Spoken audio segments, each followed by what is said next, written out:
I can barely sense any Kuvaki at all. This whole area feels like a soulless husk. Looks like his appetite truly is insatiable. As if the power of that energy cannon wasn't enough. He's not seriously still getting stronger? What's his endgame here? Ah, everyone's here already. Hey, we made it. So, what's going on? We've all been on high alert since we split up a few days back, expecting Rerir to strike again. But it's like he just vanished into thin air. No one has seen him nor found any trace of his presence. That is, until this morning, when a ratnik found signs of wild hunt activity while out here on patrol. As you can see, the crystalline itself is physically intact, but the Kuvaki it contained is all but completely diminished. And we're sure that Rerir did that. Who else? He's the only one who could pull off a stunt like this. Kuvaki loss has reached critical levels. Reikir of Solnari set to maximum threat level. Warning, unless de-escalation measures are taken soon, he will pose a threat beyond our ability to contain. The consequences could be catastrophic. Traveler, do you remember when we encountered Rerir just after regaining his body? There wasn't a shred of sanity left. Nothing but madness and rage. Yeah, didn't he shout out a bunch of names? Then, he started raving about how nothing in this world mattered to him.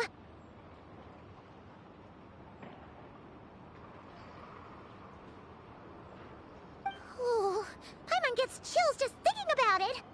Oh, but the thought that he's still out there, lurking somewhere in Notcry, waiting for his chance to strike? Last time we fought, we were already at a disadvantage. If he has such overwhelming strength, why would he suddenly go into hiding? Yeah, if I were him and I wanted more Kuvaki, I'd just take it by force. No point staying in the shadows.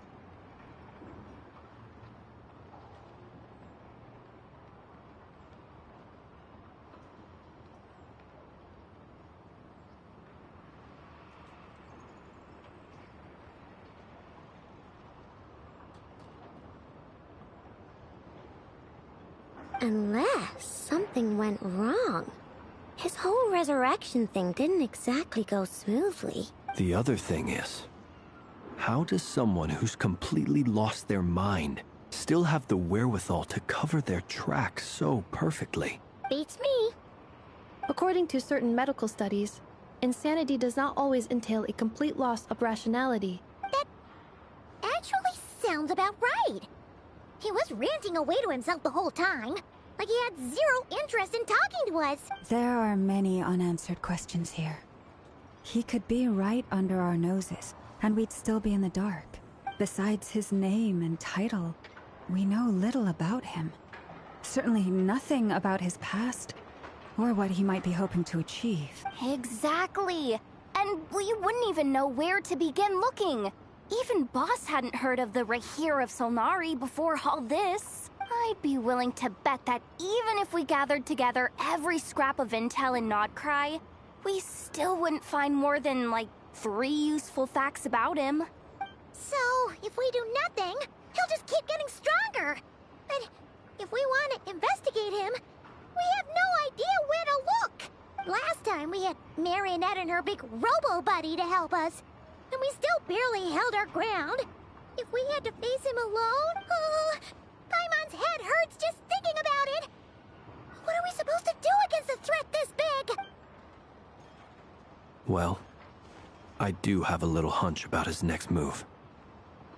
Given that he attacked the quarry, I'd say it's likely he'll target other places rich in Kuvaki, somewhere like the Eye of Krati, or the Pillar of Embla. One thing's for sure. If we just sit back and let him keep absorbing Kuvaki, we really won't stand a chance against him. A perfectly reasonable hypothesis. However, it is worth noting that these two locations are quite far apart. To investigate them both, we'll need to split up. I agree, we should split up. Right now, Rerir's goal seems to be gathering Kuvaki, not fighting us directly. Once we're done, let's regroup on Hisi Island. Wait, why Hisi Island? If I recall correctly, your largest goddess statue was carved from Kuvaki-rich ore, was it not? That's right. Yes, it could well be a potential target of his. I should head back and start evacuating the pilgrims.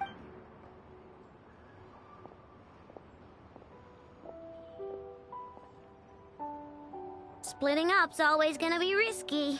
But I guess we don't have much choice, right? We're in a race against time here. And if we do run into Rear, what then? That's when you follow the third rule of treasure hunting. Run like the wind. Didn't you say the third rule was go with the flow? I don't know. Did I? Anyway, whatever. In this situation, go with the flow means go find backup. Agreed. If anyone finds so much as a trace of Rerir, do not pursue him. Get out of the area and alert the rest of us as soon as possible. We need to put safety first. All right, we'd better get moving. Come on, Anetha, let's go!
Enough! Quiz time! What's the difference between a domestic duck and a wild duck? One is domestic and one is wild. Bingo! You got it! Okay, here's another one. What's the difference between those two and knuckle duckle? Knuckle duckle is a duck with knuckles? Wrong! Wild ducks and domestic ducks are ducks, but knuckle duckle isn't. I see. Then, are robots people? Of course not! Oh, so I'm not a person. You're Inefa! The one and only Inefa! My Inefa! Just like I'm the one and only Aino! Your Aino! Understood.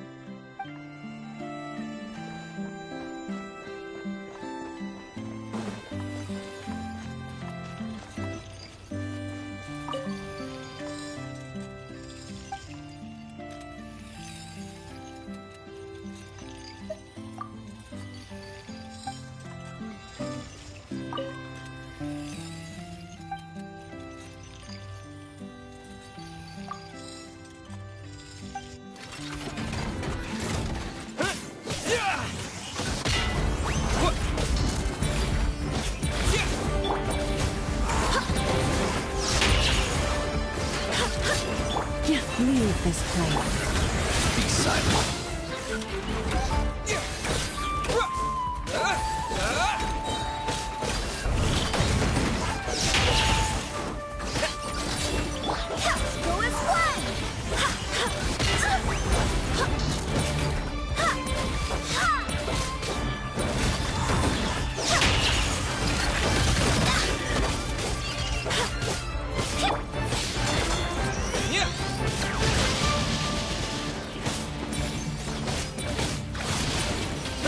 Observe. Close your eyes. Night falls. For the everlasting forest, stay your hand.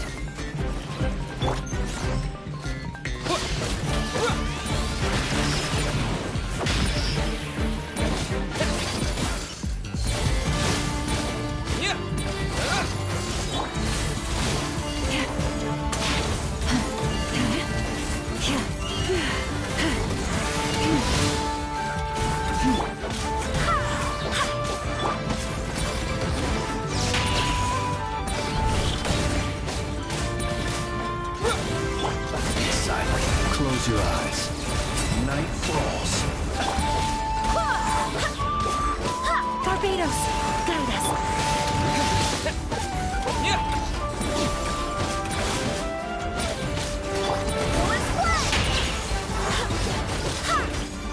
Forest, protect us.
Observe.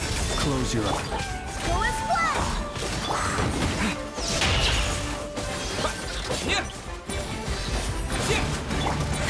Leave this place.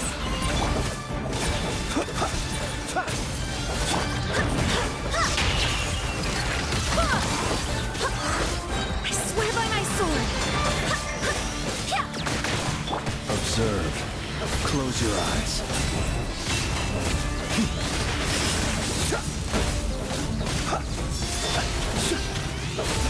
Fear the dark.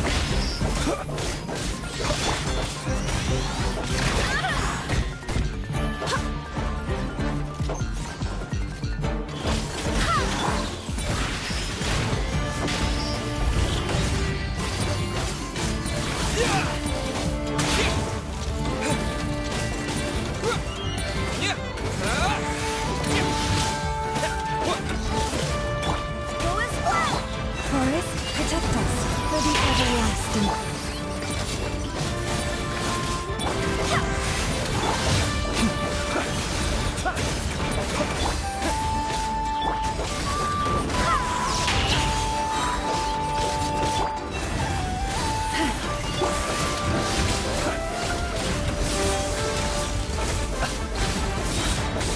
The night comes. Observe. It's a grave situation. Barbados, guide us.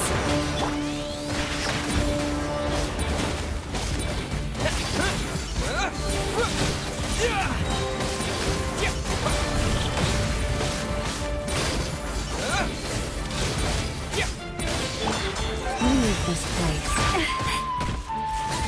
Close your eyes. Observe.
You poor lost lamb. With one heart, we pray.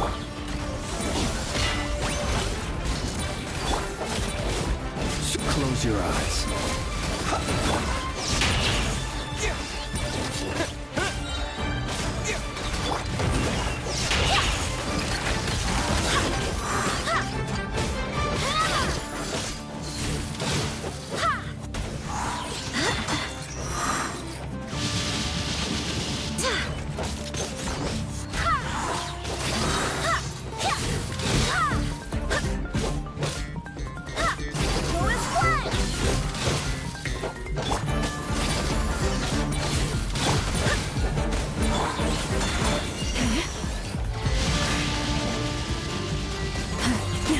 Leave this place.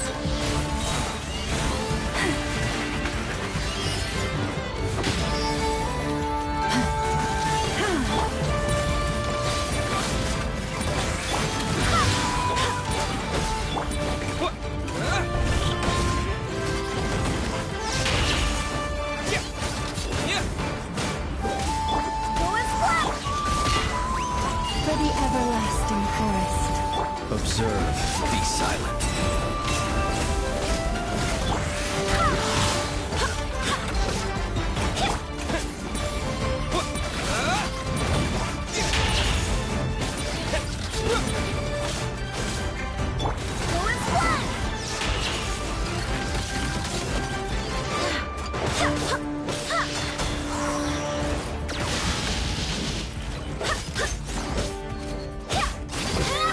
I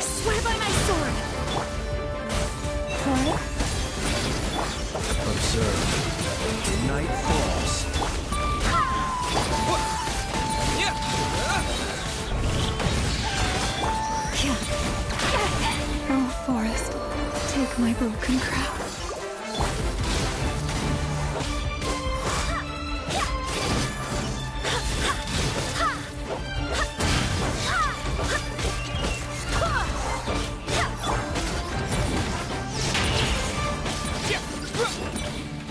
Close your eyes. Observe.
Be silent.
Close your eyes.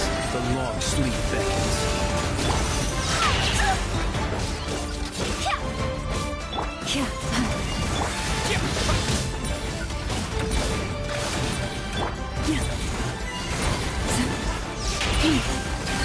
Stay your hand.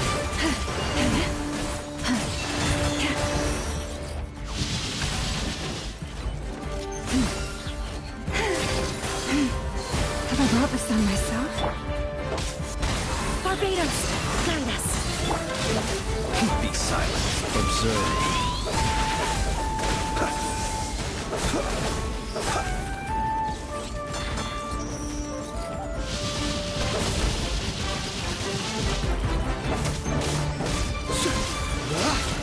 Be silent. Night falls.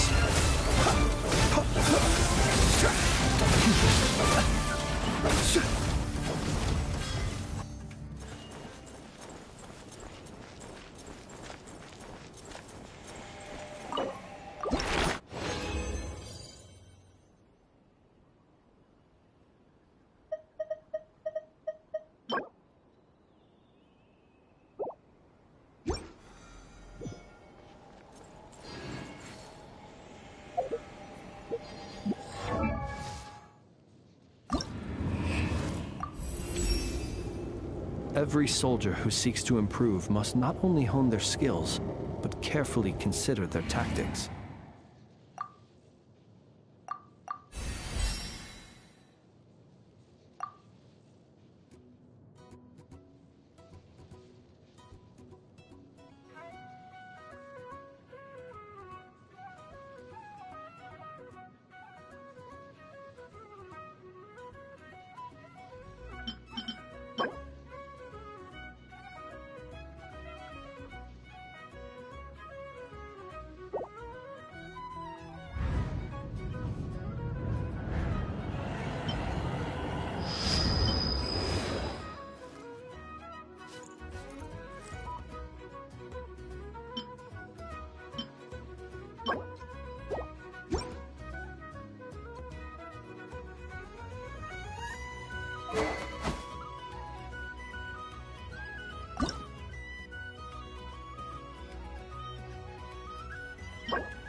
Poor lost.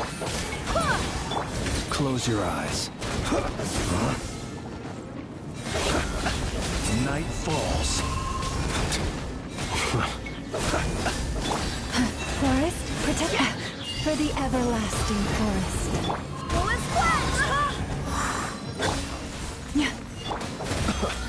Keep your distance. Observe. Close your eyes. Night falls. Be silent.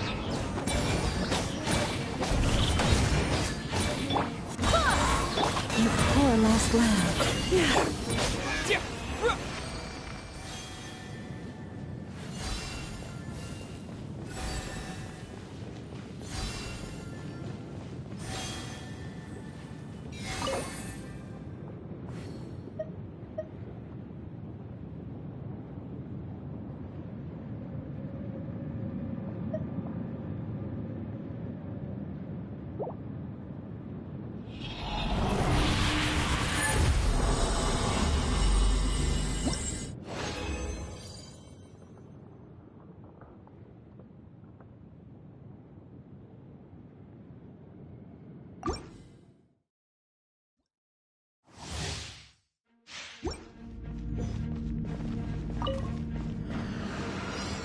I swear by my sword!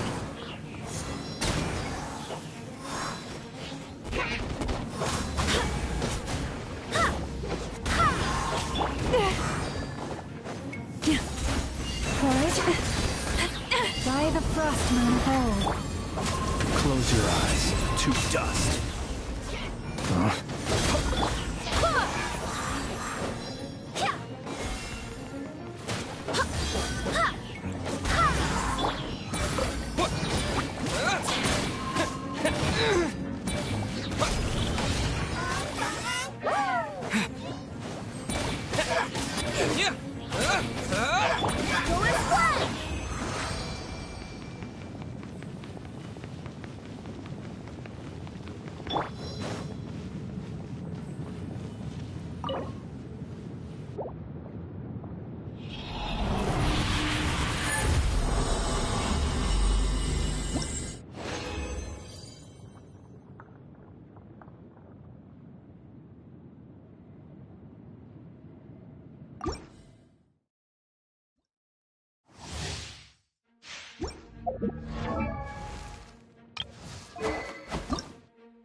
Be silent. Close your eyes.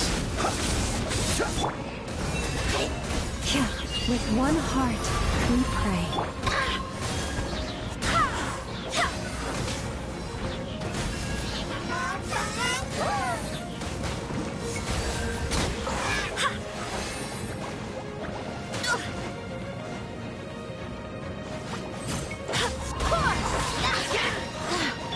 You poor lost lamb.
Steady now.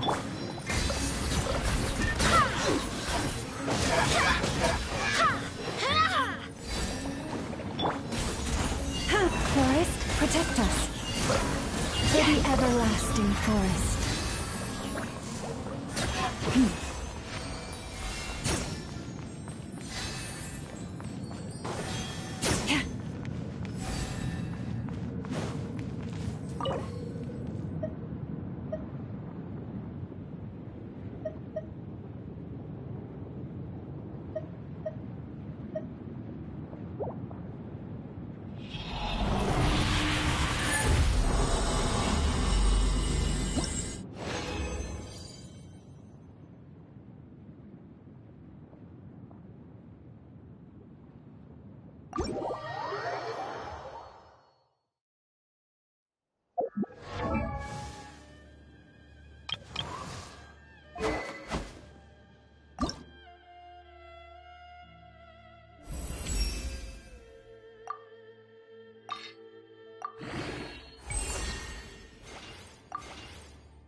Restaurant?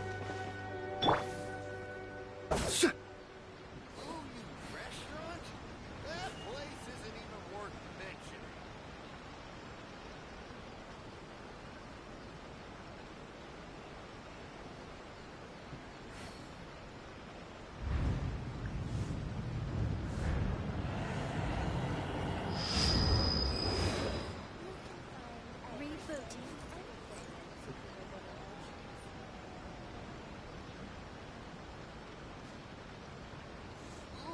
Restaurant?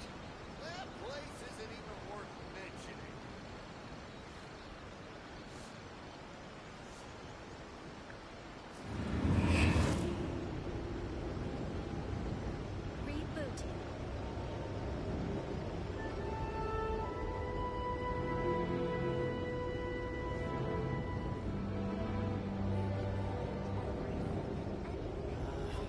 Why choose same mistakes over and over again?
Any leads?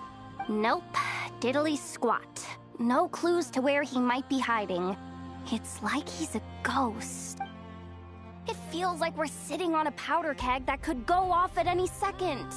Ugh, I hate this feeling. I'd rather face him head on than be left hanging like this.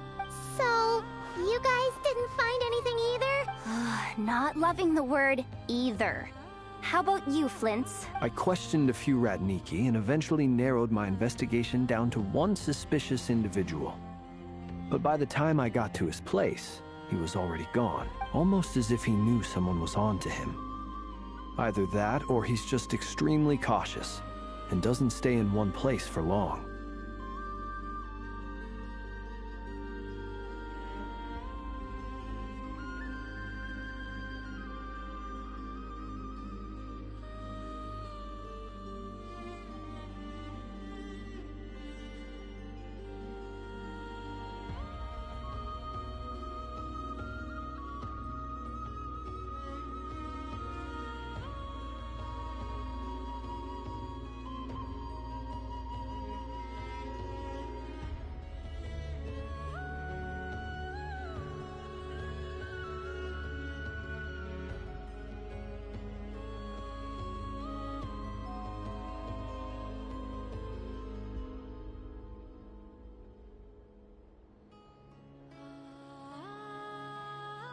He's been biding his time for a while now. The question is, where or what is his next target? No idea. Since regaining his body, he seems to have lost all interest in the fragment in my possession. If he did still want it, he's had plenty of chances to take it. All we can do now is hope that Aino and Anefa turn up some leads. Darn it, Rerir! If you've got the guts, come face me one-on-one! Wait, he's actually here? I didn't mean it! I swear! No, it's coming from Silver Moon Hall. The Lady Kutar might be in danger. Let's get over there, quick!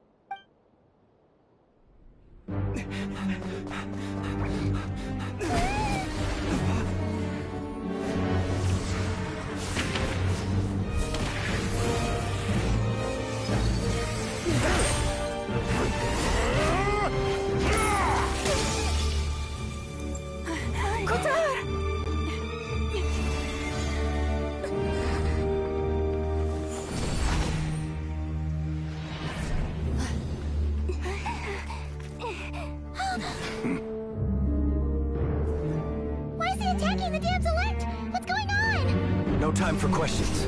Stop him!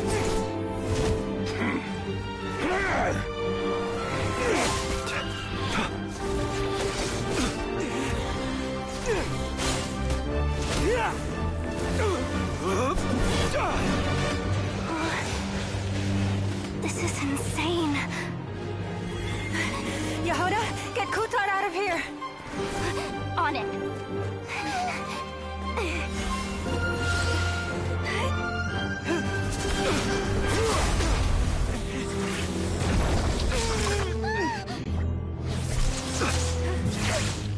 Look where your feeble light has gotten you. Now, you shall plunge into darkness. Felindus, soon, I will find a way. Watch out!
Made it out of there alive. What's that guy's deal? How'd he get so crazy strong? He's a threat to this entire nation. I doubt his strength could even be measured by conventional standards. I have a question. When me and Anefa showed up, we saw him chasing after this lady like he wanted her dead. What was that all about? We weren't there for the whole thing either. They were already duking it out by the time we arrived. Yeah, we didn't see how it all started. It all escalated so quickly, we had no choice but to step in. Kutar, can you shed any light on the situation? Kutar. Cross-checking database. I see. So you're the one that the Frost Moon Scions refer to as the Moon Goddess? Wait, she's the Moon Goddess? Oh, no wonder she looks just like all those statues. There are many reasons why people might worship the moon. And just as many why they might despise it. I've never met that person before. But there was no mistaking his deep-seated hostility towards me. Why he holds me in such contempt, I cannot say. But since he hunts the power of the moon, it's no surprise that I am a target. Kutar. There are many potential motives. For instance, you help the traveler escape his grasp. This could be his way of taking revenge. It is also possible that he covets the Kuvaki inside you and seeks to take it for his own. But right now, devising a counter-strategy should be our #1 priority. The likelihood of this location being discovered is close to 100%. A counter-strategy?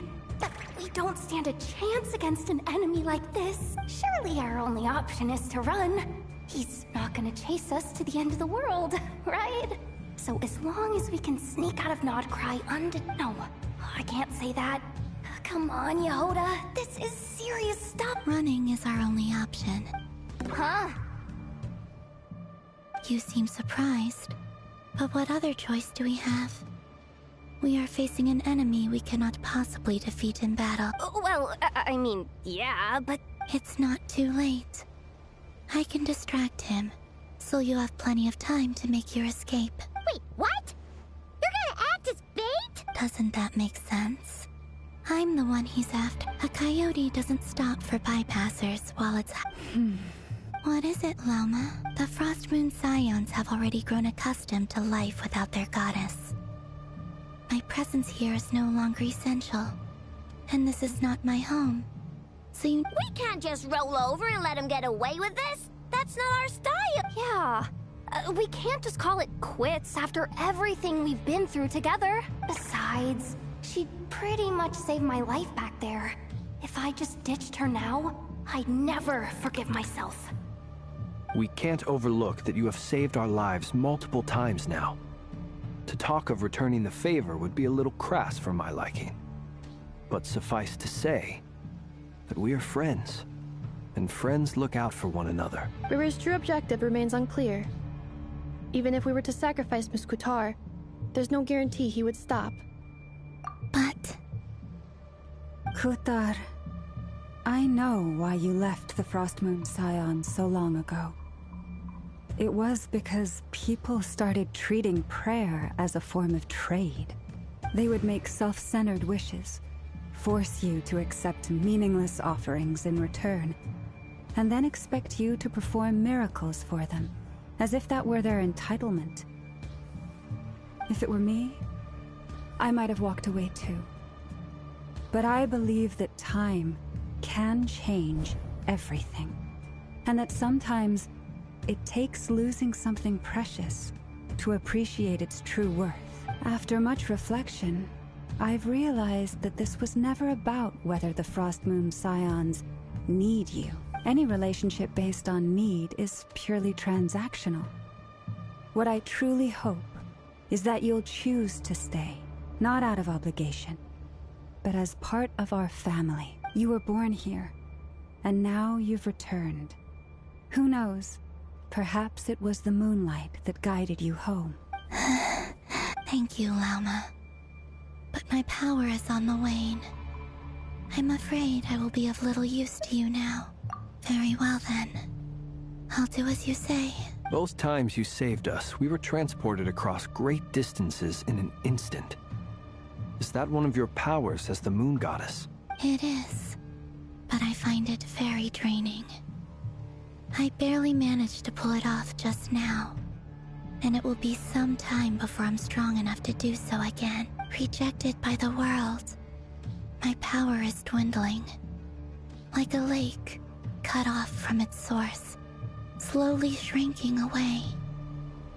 Now, it has almost run dry.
What do you mean, rejected by the world? The three moons belonged to the ancient bygone era in which they came into being. From the moment I was born, the world itself has been steadily sapping away at my strength. The three moons are not one and the same. As the goddess of the Frost Moon, I cannot wield the powers of the other two, yet moonlight has a way of blending together.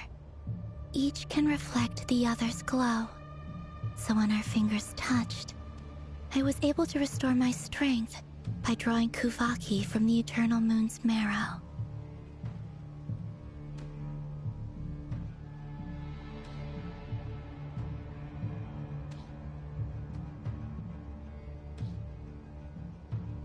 But this method of recovery is painfully slow. If only we could find the... It's the Wild Hunt! Even faster than we expected. We'll have to finish this conversation later.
See how those wild hunt creatures are running away from us. They're likely just a scouting party, which means Rerir won't be far behind. Then what are we waiting for? Let's get the heck out of here!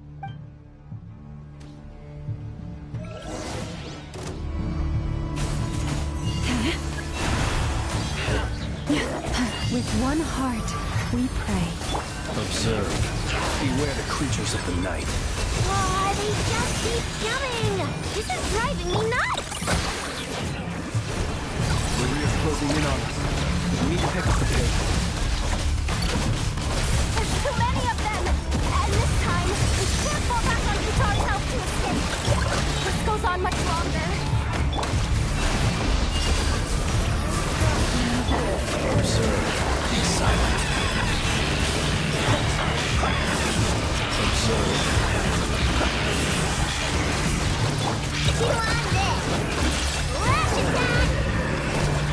Preparing for dust up. Insulation chamber deployed.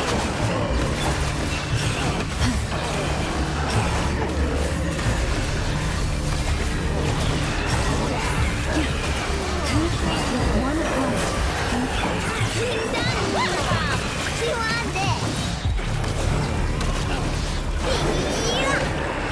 So long sleep beckons. Close your eyes. Be silent. Close your eyes.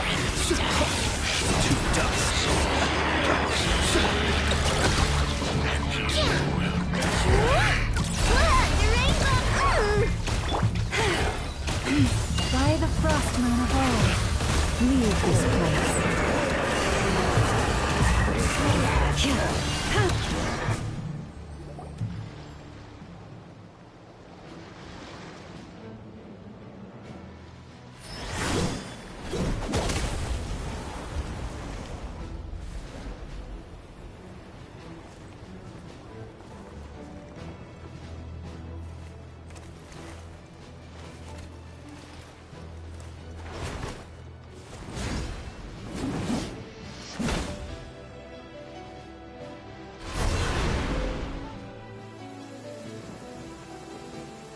What's the matter? Bit off more than you could chew? Who are you? Uncle Varka! You're back from Amsvartnir? Whoa! You're Varka? Grand Master of the Knights of Favonius? We could save the intros for later. Right now, let's get you all out of this hellhole. Follow me. I know somewhere you'll be safe. Oh, is that where I think it is? That's the one. Come on, move! There's no time to waste.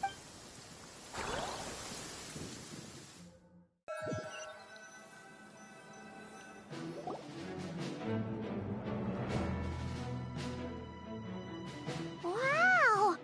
Where are we? This is so well hidden. Well, that goes without saying. This is the Knights of Favonius' meeting place in Nodcry, and a contact hub for the Northern Intelligence Network. AKA, the black market of intel. No matter what faction you're with, it's the place to buy and sell information. Their headquarters are in Nodcry, but they've got contacts in every nation. As an expeditionary force on foreign soil, working with them has offered us the most effective way of getting our hands on reliable local intel. This is where we meet, so naturally, it's secure. Anyway, where were we? Folks from Nodcry should be pretty familiar with me by now. But I believe this is the first time we've met. Allow me to introduce myself. I am Varka, Knight of Boreas, and Grand Master of the Knights of Favonius.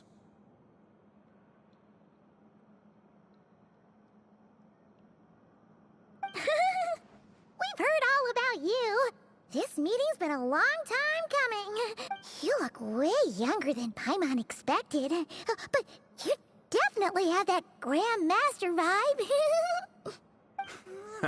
Well, I'm no spring chicken. Just not showing my age yet. Definitely feeling some of that back pain today, though. Rushed back from Amsvartnir without a wink of sleep, only to get right into another fight with that freshly revived maniac. Another? You mean you fought him before? Yep.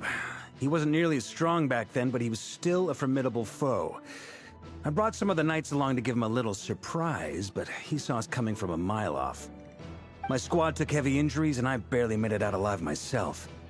We knew it might have been our last chance, so we staked everything on it. But still, it wasn't enough to stop him. I tried tracking him down afterwards, but he didn't leave a trace. Even in his unhinged mental state, he's as cautious as any trained operative. So, I decided to come find you. And as luck would have it, turned up to find you being ambushed by the Wild Hunt. The rest, you already know. Is that why he's been frantically absorbing Kuvaki these past few days? Because he sees you as a threat? Maybe I'm part of the equation, but even if I weren't, I'm sure he'd still be gathering power. He's clearly working up towards something. Note to self, Uncle Varka's strength rating officially upgraded. Guess it's my turn to ask questions now. So, what exactly has been happening in Nodcry? Why is the Wild Hunt returned in humanoid form? And why is it after you? That's a long story, but I'll try to make it quick.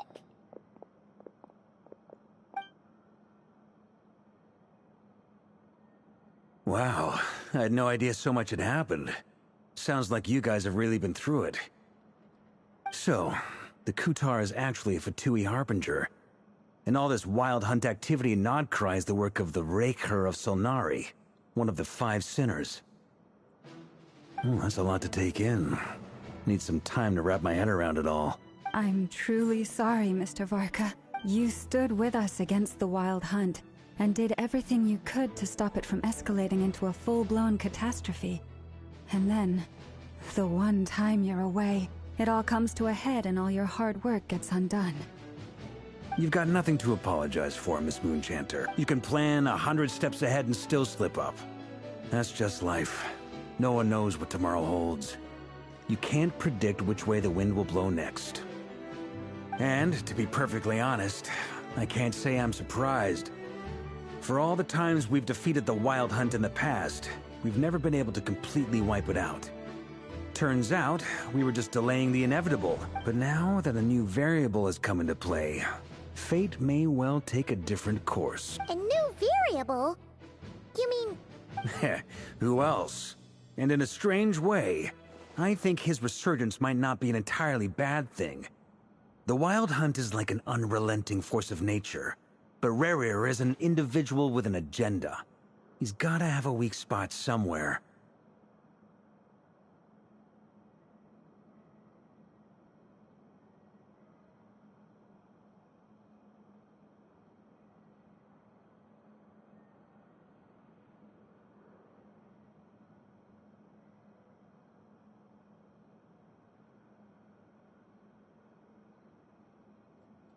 That said, while Aino was explaining everything just now, some of the points that Mr. Flint's added caught my attention.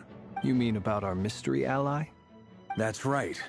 From what you've said, not only did they lead you straight to some key files, they also shielded Hisi Island from a lethal Kuvaki blast. I don't know who or what could pull something like that off. Heck, even Miss Columbina doesn't have a clue. I hadn't heard the story about those files.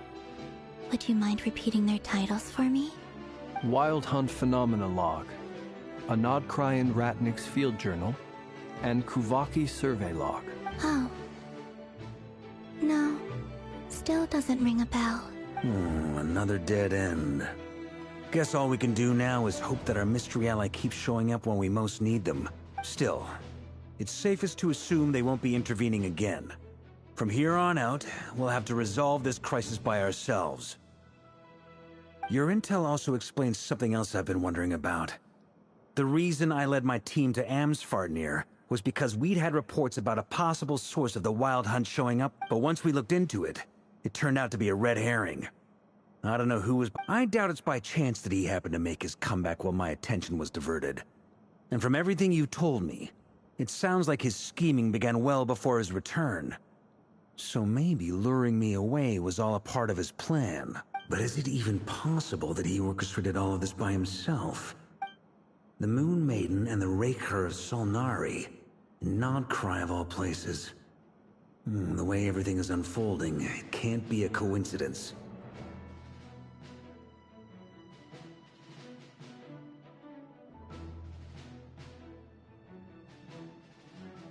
So, what do we do now?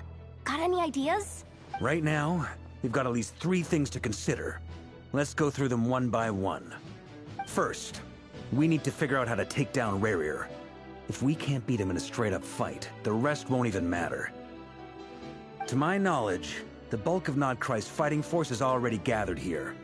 But even with everyone united, we're still no match for Rerir in his current state, let alone with his power still growing. What if there was a way to tap into a new power of our own? How so?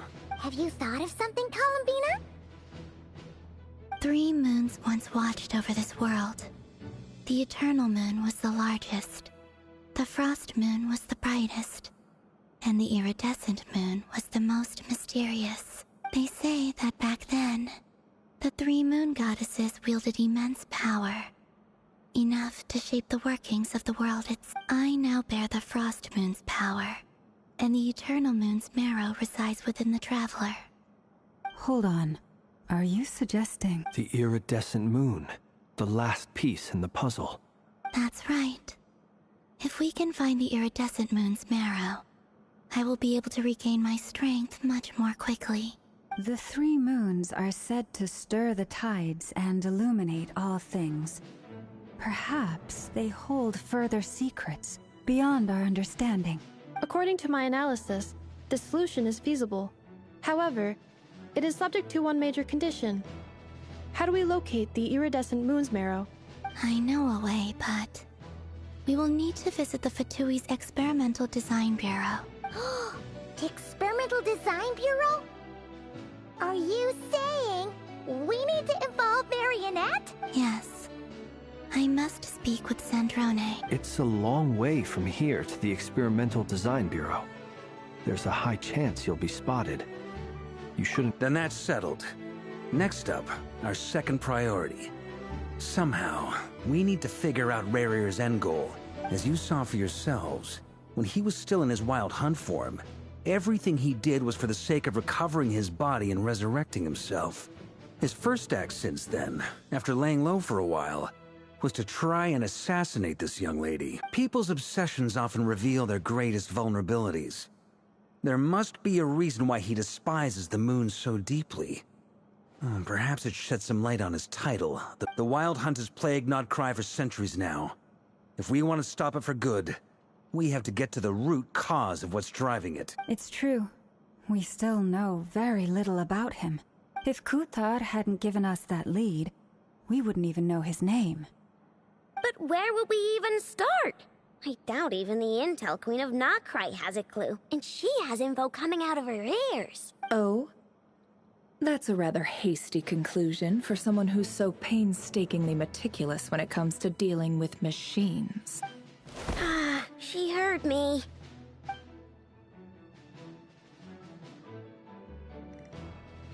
Boss! What are you doing here? I'm now asking myself the same question. I received a letter from a humble knight of Favonius, requesting a meeting to discuss a major business deal. But it looks like this humble knight had something else in mind. Details, details. Miss Neffer, the important thing is that you've arrived at the perfect time. Since his failed ambush, I've been racking my brains trying to come up with a plan to fight Rarir. Given the severity of the situation, I think it's fair to say that our only chance lies in uniting as one. And I'm talking all the factions in Notcry. We can't do this without the Curatorium. But I knew it'd be a tough job to win you over. So, I took the liberty of reaching out for a little chat. Wait a sec. How did you even hear about this place, Neffer? Didn't you say this is meant to be the Knights of Favonius' meeting spot? And a contact hub for the Northern Intelligence Network? And isn't it supposed to be super hidden? You really think he could have gotten settled in Nodcry without my help? Besides, I'm the one running this gig. Of course I know where the meeting place is. Allow me to introduce the current head of the Northern Intelligence Network. If it's intel you're after, she's your woman. Pretty much seen and heard it all. Please spare me the flattery. Let's cut to the chase. Seems like you've run into some trouble, huh? Well, this certainly qualifies as an unforeseen crisis. On behalf of the Curatorium of Secrets, I wish you all the best of luck. So you're just going to sit this one out? Why should I get involved? What could possibly be in it for me? What if we told you we can't do this without you? Oh? Then I'd say you'd better... I can't put a price on something like this. It's just not in my nature. But then again, you and I have always been polar opposites in this regard. So I can't exactly say I didn't see this coming. If you insist on compensation, I will pay you. You just don't give up, do you? Too bad. I know you well enough to know you can't afford my prices. The riskier the job, the more it'll cost. And a Moonchanter's stipend isn't exactly generous. Unless you're planning to start passing the donation box around among the faithful? Boss, just a thought. If they come up short, maybe you can take the difference out of my next few paychecks. Things got really dangerous during the fight with Rarir. If this girl hadn't saved me, I'd be ley line fodder by now. I'd be gone for good, boss. If there's any way we can make this work, I'd really like to help her. Please. I'm begging you. This is why I'm always telling you never accept favors. They are the hardest debts to repay. You have to be careful who you get involved with, or you invite all kinds of misfortune. Very well. Yehoda, I will help. But just this once. Don't count on this happening again. Flins, that fragment that Rerir was after, do you still have it on you? Of course. Let me borrow it. I need it to follow up on some leads. Wait, you actually have some leads? Shh. This is top secret. I get it. We all have things we'd rather keep to ourselves. Plus, I know we can count on you, so we'll leave the intel gathering in your hands. And that brings me to the third and final item. We need to find a way to distract him. We need time to make our move, so someone will have to stall him. I'm in for this part, no matter what. Anyone coming with?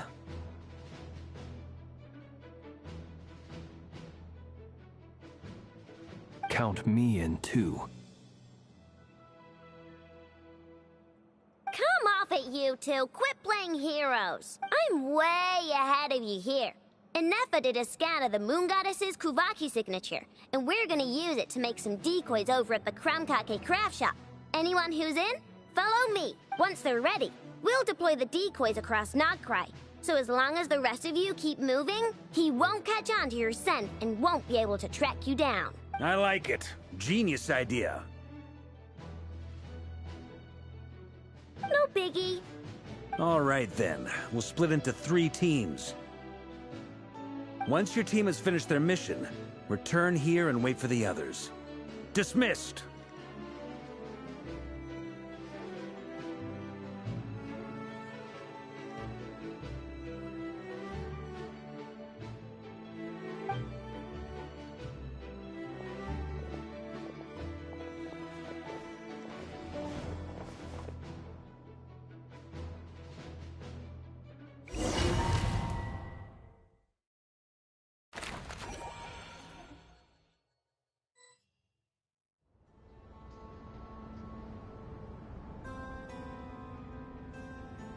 Lady Damselette.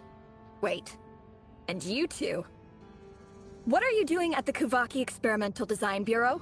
We've been doing our best to mind our own business lately. But if you're just gonna waltz up here like this, you're seriously pressing your luck. Don't blame us for doing what we have to. Huh.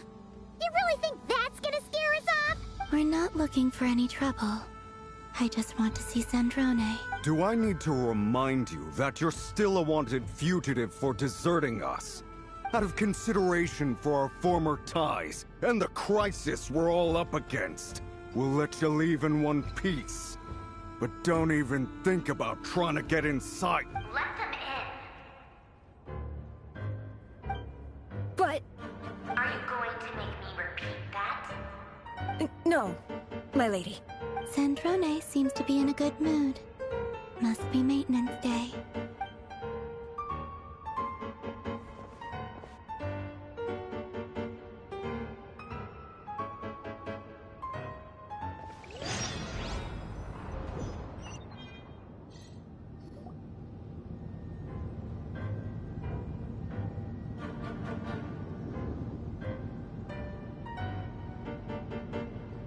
So tell me, to what do I owe the honor this time?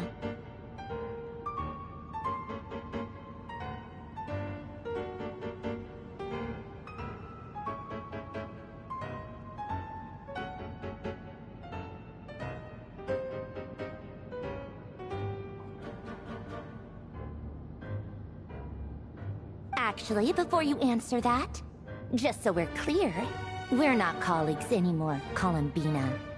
I don't owe you anything. I promise it's nothing big. It seems like you've gotten the wrong idea here.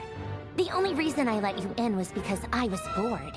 It seemed like a way to kill some time and satisfy my own curiosity. Whatever miscalculations I may or may not have made in the past, I haven't lost the plot enough to even consider sticking my neck out for your sakes. I'd like to speak with Arlecchino. What? a knave? I'd like to speak with Arlecchino. Is she in Nodcry? No, she's not. Once the work on this facility was completed, she went back with the Rooster and Regrator. The only ones in Nodcry are me and... What is it you need to speak to her about anyway? Rerir is hunting me. If I'm going to face him, I must first retrieve the lost moon.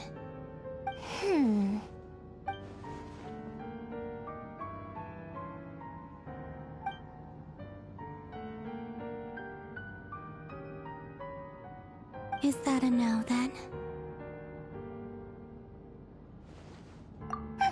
As if I need reminding.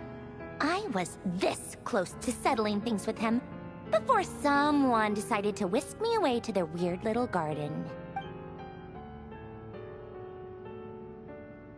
Have you held any tea parties lately? Tea parties? Yeah, obviously. You don't seriously think we'd pack it all in just because you aren't here. If anything, they've been more eventful than ever. Just me, Arlecchino, and a bunch of insolent and sensitive guests who won't stop asking where you've gone. Oh, they've been a real joy. I bet you served them the worst tea you have. Just like you used to do to me when I upset you. Who cares about how good the tea is when there's no one around to drink it? I keep losing people. First Rosaline, now you. I'm running out of people who can make me laugh. Honestly, what could be more ridiculous than the multi-centenarian goddess, who's only ever had the plain herbal tea she received as offerings? You'd always brew a different type of tea for me each time. Was it really just to see how I'd react?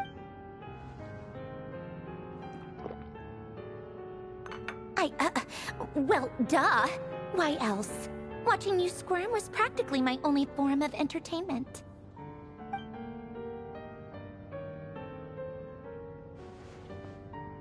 Oh, yeah. And Capitano sometimes used to bring Tartaglia around, too. But I guess we won't be seeing him again. Well, I guess we are overdue for a get-together. Polonia! Have Febronia pass a message to Arlecchino for me. It's time for tea. Will suffice. Pass along a message for me, too, if you would. My body cannot contain the marrow of 2 moons, so I'll be leaving one of them in her care. Excuse me? Who said you were on the guest list? If my tea meant that much to you, maybe quitting the Fatui wasn't your brightest move. Back when you were under the Tsaritsa's protection, no one would have dared come at you so open. But that protection didn't come for free. In fact, I paid dearly for it. At the end of the day, it was just another transaction. I just got tired, that's all. I never wanted any part in their grand ambitions, and I've had enough of being treated like a bottomless supply of power. It brings back memories from the old days, when I was still worshipped as the moon goddess. Centuries on, it may be a different group of people, but I see the same greed in their eyes. I figured you'd leave eventually. You didn't have as much of a reason to stay as I do. The Tsaritsa gave you shelter and protection, but that was it. Nothing more, nothing less. Meanwhile, I get why you left. And frankly, I have no interest in... But if you keep hanging around with this riffraff, the next time we cross paths, we might be enemies for real.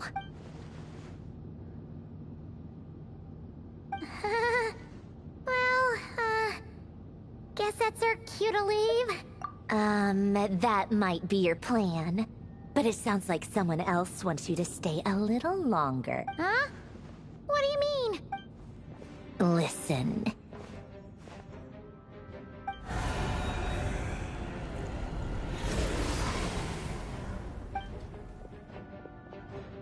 My lady, it's the Wild Hunt. A horde of monsters is headed straight for the facility. Another uninvited guest trying to crash my tea party. Clear the area! I'll handle this. Wait, what? You want us to leave you here by yourself? You'll be lucky to make it out of this alive. You really think you can afford to worry about me? Go on, get out of here. You may have stopped Polonia from crushing him last time, but I've made sure that won't happen again. The entire Experimental Design Bureau is rigged for war. Stay and watch if you want, but it'll be at your own risk. You're not flagged as friendlies in a weapon system. Don't tell me what to do! Look, if you're leaving, make it quick. Or you'll just get in my way. Stare all you want, Columbina. I know. But thank you anyway, Sandrone. This is exactly why you shouldn't hang around with those people. All their melodrama and sentimental nonsense is rubbing off on you.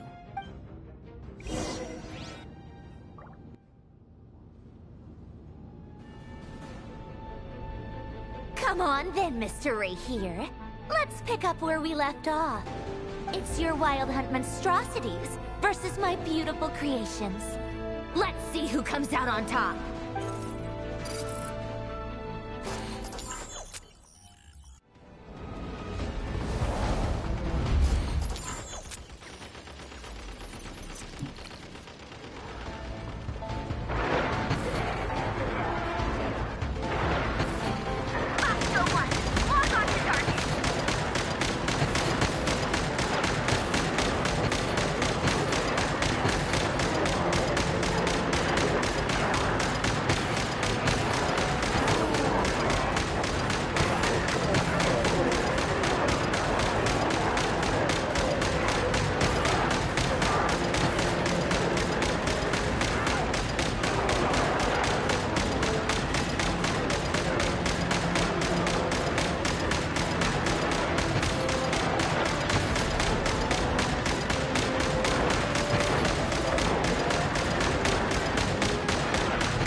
Paulownia! Get him!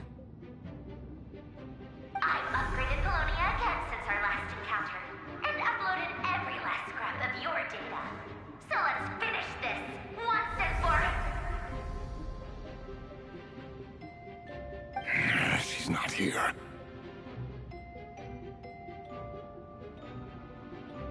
Where did she go? Hey! Over here, you big...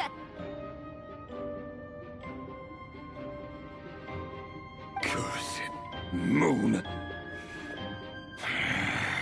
Go. Keep searching. She cannot have gotten far.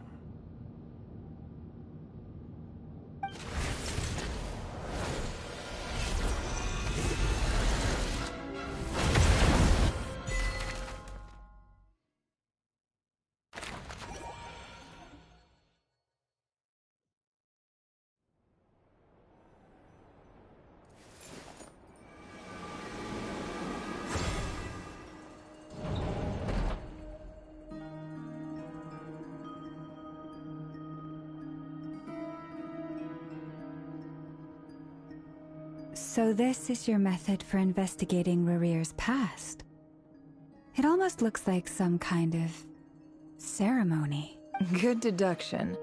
But it's quite a different affair from what you're used to with the Frost Moon Scions. Whoa! First time I've ever been in here.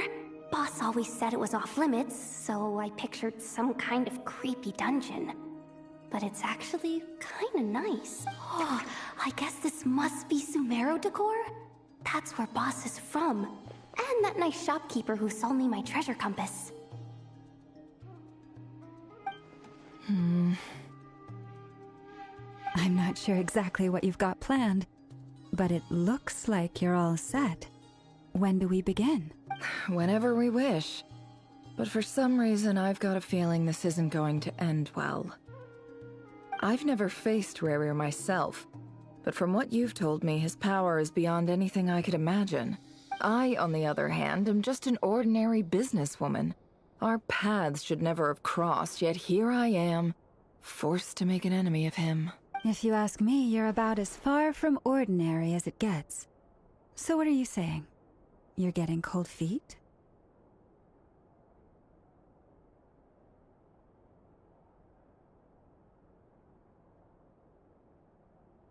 Once I take a job, there's no backing out. Still, I have to ask myself if the power I'm relying on will even work on an opponent of this caliber. And also how to make sure I come out of this alive if things spiral out of control.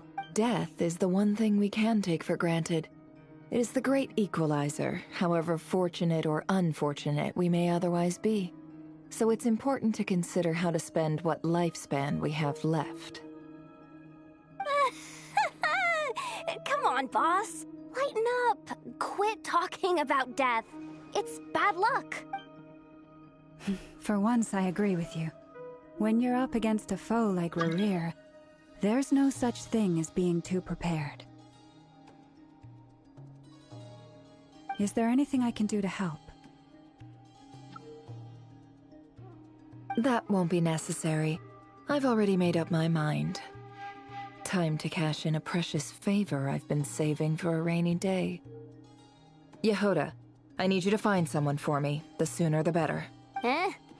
Find who? That shady merchant who sold you an overpriced treasure compass the other day. Come on, boss. You're pulling my leg again. In what way is she shady? She showed up when I was completely lost and sold me a neat little gadget that was exactly what I needed. Anyway, I know who you're talking about. Don't go anywhere. I'll be right back.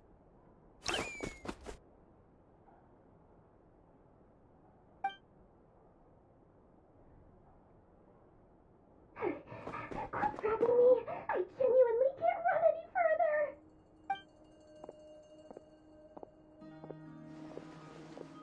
Hey, aren't you? What is it? What's the big rush?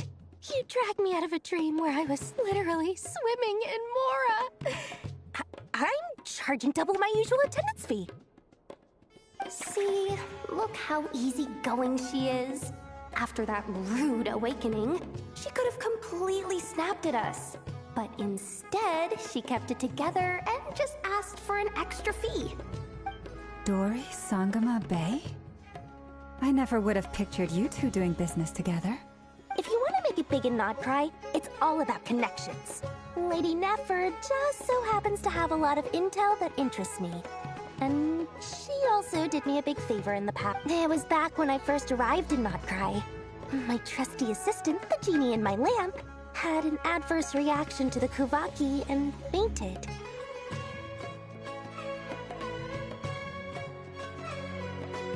And wouldn't you know it, that's when I suddenly find myself in a life-or-death situation. Good thing my compatriot was there to swoop in and save the day. I've been giving her a 30% discount off all of my goods ever since. Now, so that no one here feels left out, I'm willing to extend a 20% discount to fellow friends of Boss Nefer. Plus, any other friends you send my way will enjoy 10% off. What can I say? The great Lord Sangama Bay is nothing if not generous. So, let me guess. You've run into some trouble? I've got everything you could possibly need. And the more you buy, the more you'll save. You guessed correctly. What have you got in the way of survival gear? The one type of gear I've never been short on. What are you looking for? A jetpack fresh from the Academia's labs? An ancient suit of armor dredged up from the bottom of the sea?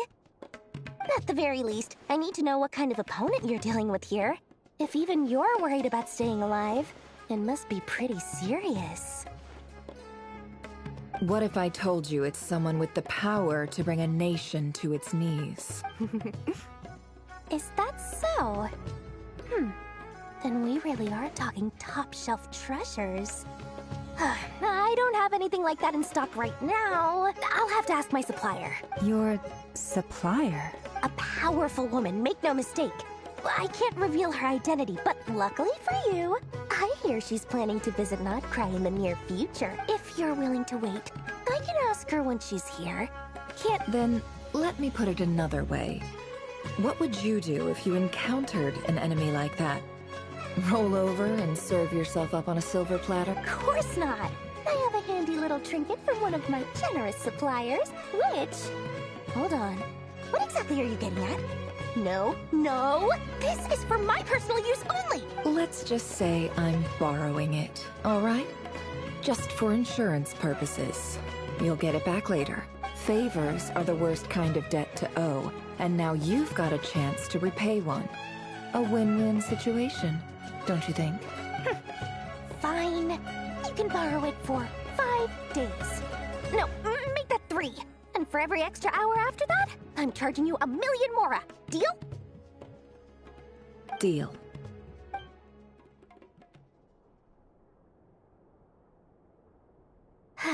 What a way to start the day. Now, was there anything else you wanted? Or can I go back to bed now?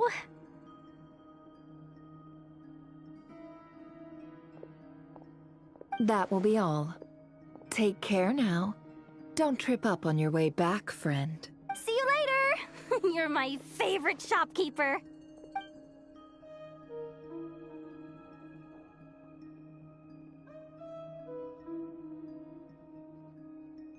Excellent. Everything is well and truly ready. The ceremony can now begin. After initiating the ceremony, your minds will follow me wherever I go. You will see many strange things in your mind's eye. So remember, don't be frightened, and don't make a sound. Now then, let us peer into the Raker of Solnari's past.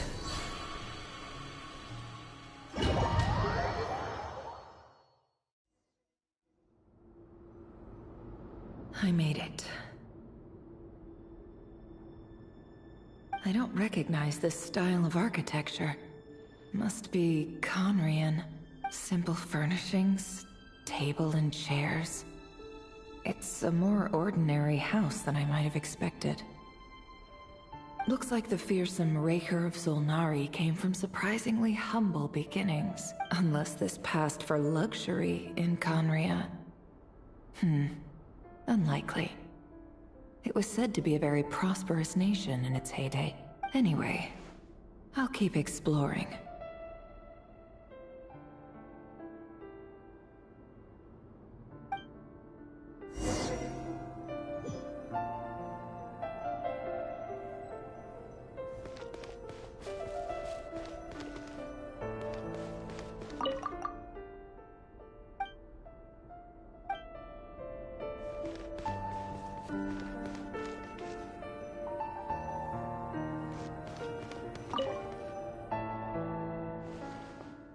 Hi, River. Since you're working extra hours tonight, I thought I'd keep myself busy by checking out that new kebab shop. I've heard good things about their menu. I'll test it out, and if it's as good as everyone's saying, let's go back together sometime. P.S. New stash from the Universitas Magistrorum. I brought some goodies home. A few teacups and a pin rack. Hope you like them. They didn't sign their name, but they must have been close. Sounds like they were living together.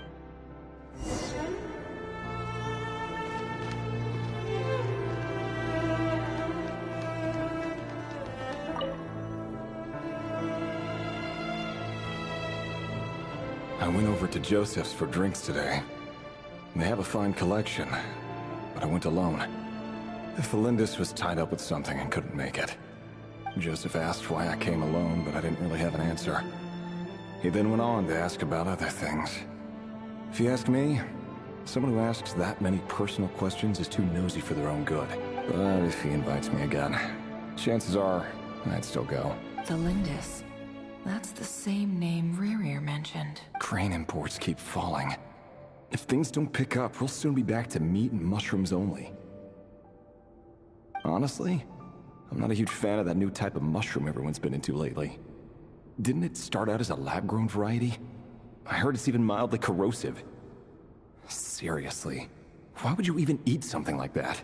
I don't care if it's an impressive feat of alchemy. That just isn't the kind of thing I like to eat. Grain has to be imported, and they're eating a diet of mostly meat and mushrooms. Could it be because Conria is underground, so it doesn't get much sunlight? That would explain why they use so much stone in their buildings. They even use alchemically modified strains for food. Seems like the people of Conria don't have many options when it comes to dining. I've just about saved up enough now. Time to buy it and keep it somewhere safe. Making a big purchase.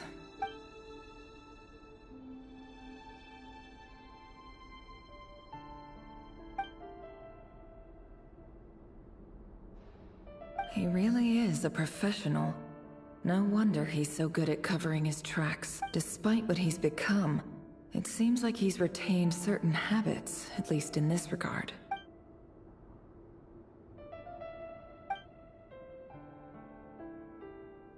Did Rary rip it out himself?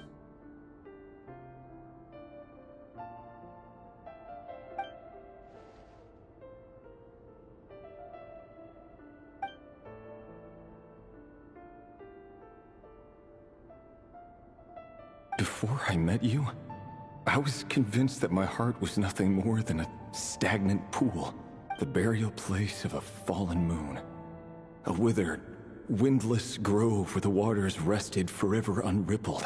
It was you who helped me see that my heart hadn't entirely withered away, that it could still beat to the rhythm of love. This is just trivial sentimentality from the looks of it. Why would he the burial place of a fallen moon?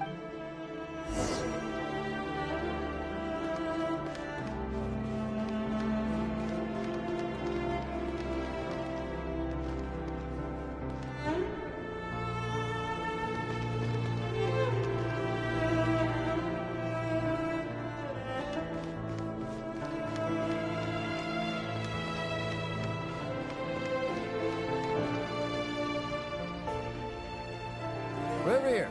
Over here. Dane! Oh, and, Vedelson here? What a surprise to see you here, sir. Hello there, Rerir. You need not address me so formally outside of court. He doesn't get that much free time, so I invited him over for a drink. Even the court prophet deserves a break every now and then, right? Well, I'm flattered. So, what are we discussing today? Hey, don't look at me. As far as I see it, we don't need an excuse to have a few drinks. Come on, don't give us that. Didn't you say you... Who'd have thought the great Twilight Sword was an even greater gossip? I just didn't expect you to be the first one to settle down and get married, that's all. Yeah. If you told me that a few years ago, I wouldn't have believed you either. So, are you planning to come clean about your job then? I'm guessing you still haven't told her. Sure, I'll have to tell her at some point. But I'll need to pick the right time and place. To be honest, I have no idea how she'll take it. Come on, stop being such a pessimist. For all you know, she could be thrilled. I bet she'll be much more impressed by your actual job than the one she thinks you're doing now. A member of the King's Guard. Quite the cover story. Does the king himself even know? Of course he does. Anyway, enough about me. How have you been? Me? Same old, same old. Nothing much to... Huh? What's up, Ved? It's nothing. Vedifulnir, Dainsleif's elder brother. Renowned throughout the court of Conria as the Vision. And yet, despite the gulf between us, he seems to have something to say about me. Does he even know me? Does he see me as a friend of his brother? Or just why did he react so strongly? Was it really to do with what we were talking about? Brown, curly hair and brooding blue eyes. So this is what Rerir looked like back in the day. Perfectly normal. No different from anyone else. As frightening as this monster is in the present, there's something even more unsettling about seeing the human he used to.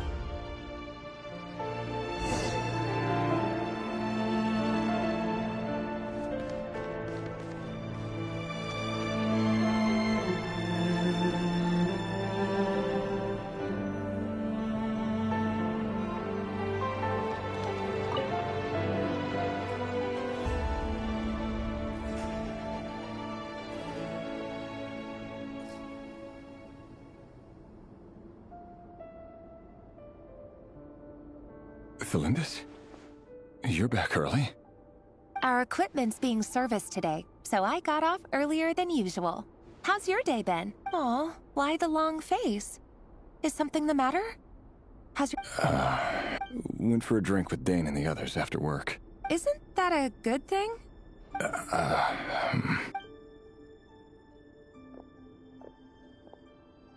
Vedifulnir showed up today, too.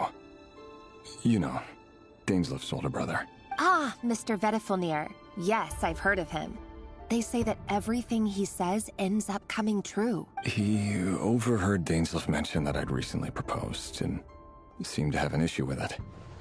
But when I asked what it was, he kept it to himself. So, you're worried? You could be such a child sometimes, Rerir. We're nobodies. Why would the Visionary be concerned about us? I'm sure someone in his position has much bigger fish to fry. Maybe you're right. You worry too much, Rerir. We've been together for ages now, and everything's been going so well, has it not? You've even proposed to me. So, you do remember. Tell me then. What's your answer? Like I said, I need some time to decide. You can't just rush into things like this. We may be nobodies in the grand scheme. All right. Take your time.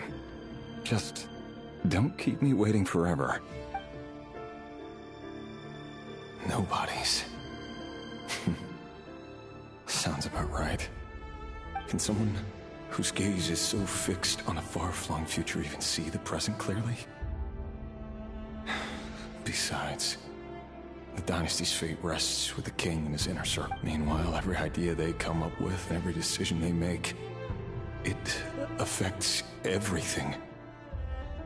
These days, the king is lost in his research, and the purge of the Crimson Moon bloodline grows ever more intense. The opposition tried to speak out, but nothing came of it. And I'm under no illusions as to why. Because we eliminated them and got rid of their bodies. A man can have 1,000 reasons to carry a sword, but there are few good excuses to use it. Yet the king has never even considered a gentler approach, and he never will. What becomes of someone who kills on another's behalf? Can he ever find true peace?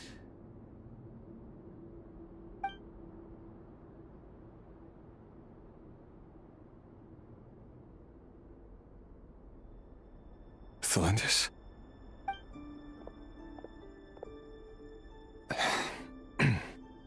It's nothing. You were right. Fate has never smiled upon nobodies like us. There's no reason we can't keep living happily together, cherishing the simple... See? You just need to stay positive, Revere. I can feel your warmth, your breath. Just seeing you makes me happy in a way I can't explain. And that's something that no one could ever take. You're right. That's better. Getting caught up about things like this will only ruin our evening. Speaking of which, all set for the ball. You go ahead. I just have a few things to take care of, then I'll come join. Even busier than the big shots, huh? Fine, I'll go get started. But don't be late. If you keep... Relax. Seriously, though, you drive a hard bargain. You're really gonna leave my proposal hanging and still expect me to take you to the ball? Well, that goes without saying. I already told everyone I'd be coming with a dance partner. Besides, they're two completely different things. Let's take it one thing at a time. All right.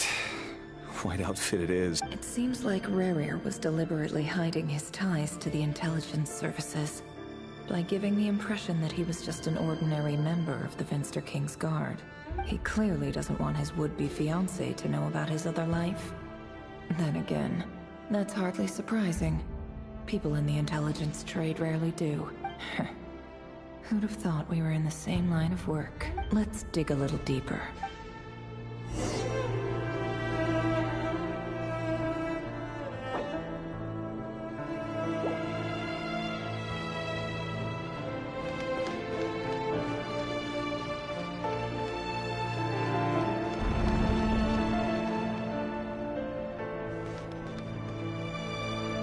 Our last operation was a resounding success, and all thanks to you, Rahere of Solnari. In total, we apprehended 32 dregs of the Crimson Moon, and 67 accomplices. After all these years since the dynasty's fall, so many of them still linger on. Indeed, it cannot be denied. Yet it was destiny that the Crimson Moon should be overcome by the eclipse, and that His Majesty, the all-seeing Vinster King, now Conria has no further need for a dead moon.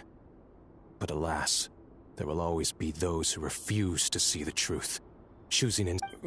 That's not entirely true. Much about the Crimson Moon era was worthy of remembrance. And that's exactly why they keep trying to see it restored. Many of its secrets remain unsolved to this day. As it happens, that's precisely the field of study my partner is devoted to. You still haven't told her what you really do for a living. Where would I even start? How do you tell someone that you're one of the king's hand-picked executioners? That your hands are steeped in blood? You didn't choose this life, any more than I did. Orphans like us don't get a say. But I'll sure as heck be the one to pay for it. Speaking of which, we need to be more rigorous in the way we identify direct descendants of the Crimson Moon. Someone, it seems, has strong opinions about my future plans. Most likely my marriage in particular. I have a feeling that we may soon become targets of the Crimson Moon's retribution. Your concerns are not unfounded. They've taken out many of our colleagues these past few years, and for that very reason. These are no helpless lambs we're leading to the slaughter. They're wolves in sheep's clothing. Take care, Rahere of Solnari. I look forward to toasting you at your wedding. Thanks, Thorkel. You look at...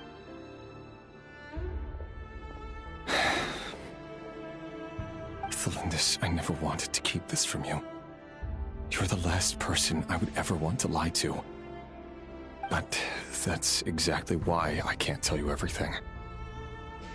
The moonlit dynasties are a thing of the past. Yet even now, with the sun shining high in the sky, there are those who would call forth a dead moon's ghost. Could that be why Vedalfnir held back? Or was it because of some court secret he's not at liberty to share?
I have to get a clear answer from him.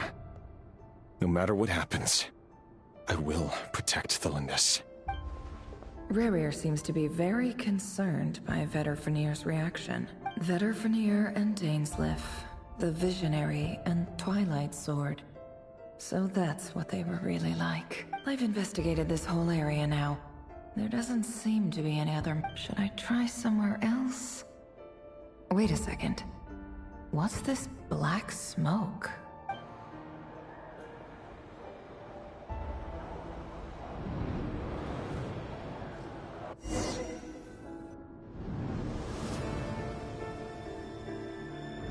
So, he's late after all. Just you wait, Rarier. You're in for it. Big time. Are you waiting for someone, ma'am? Could I tempt you into buying some flowers? Oh, sure. Pick me out a pretty bunch if you would. Thank you.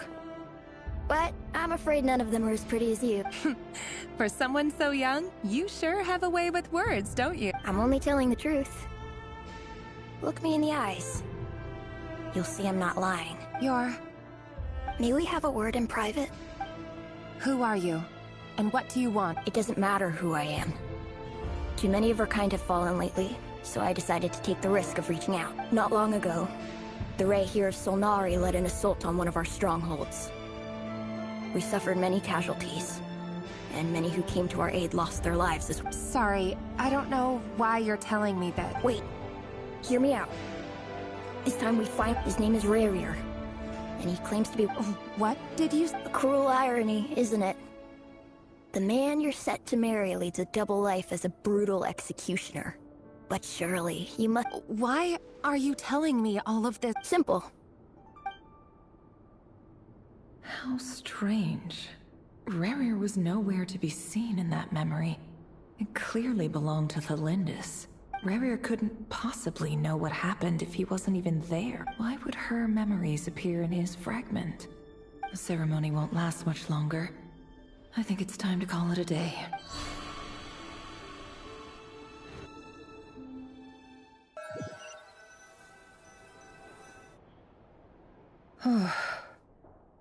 So that was your doing?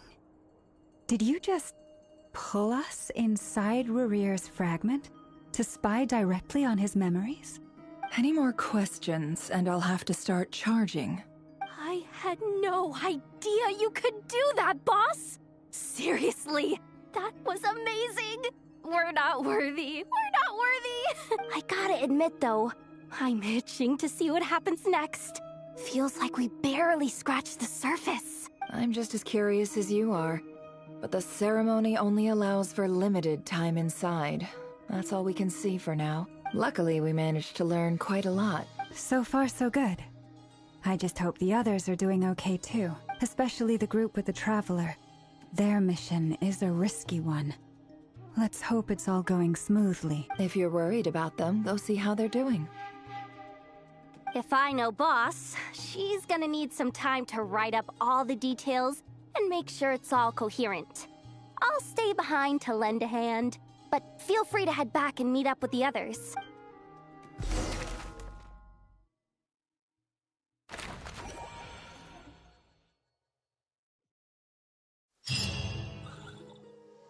Oh, they've been prowling around for nearly 2 days now.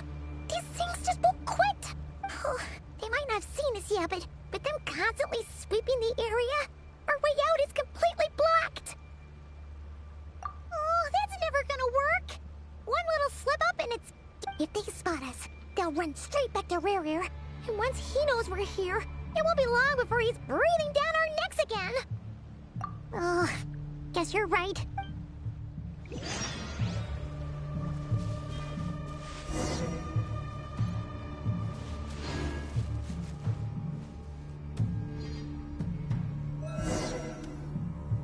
Oh, they've been prowling around. Oh, they might not have seen us. Oh, that's never— If they spot us, they'll run Oh, guess—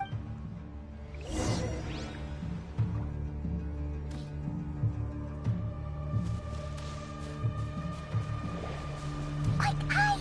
We almost got spotted!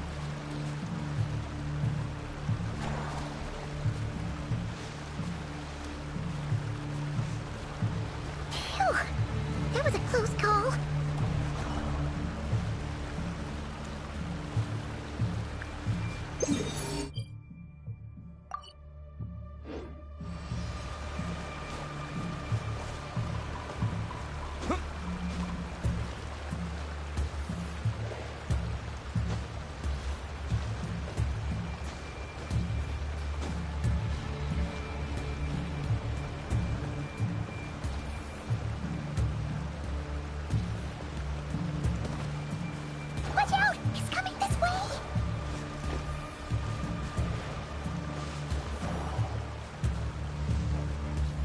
Keep going. We're nearly there. This is the final hurdle.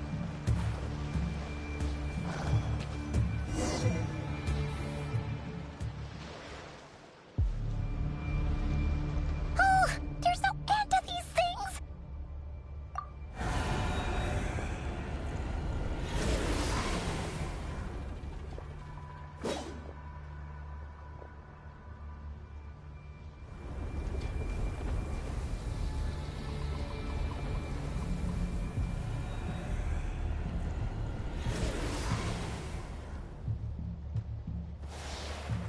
Fire.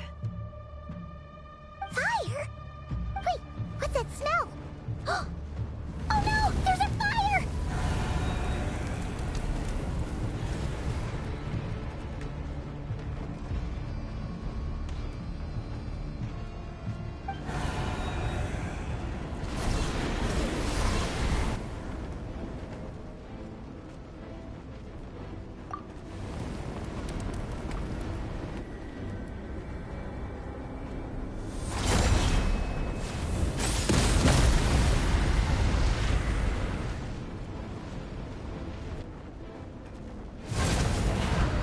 Sandrone was right. You look weak, Columbina. The old you would never have let such lowly creatures bar your way. Word has it that you did something for the Tsaritsa, and that's why you've lost most of your power. Freedom comes at a heavy price, doesn't it? It's Arlecchino! You came! Hello again, Columbina. And greetings, guests of the House of the Hearth. It's been a while, Arlecchino.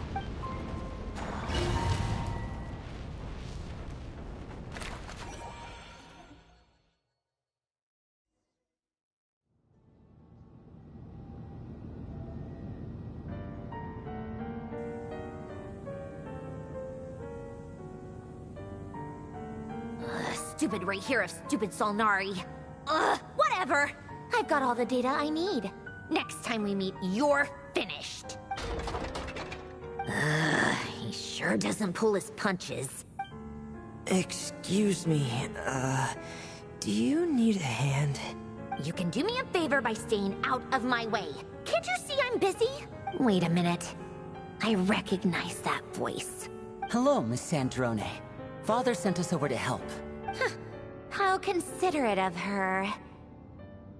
Hey, Fremine, get over here and help me fix this. Lenny, you do your thing. Just keep your sister away from my machines. Nearly every machine that cat girl touches ends up going haywire. Go put her on cleaning duty or something.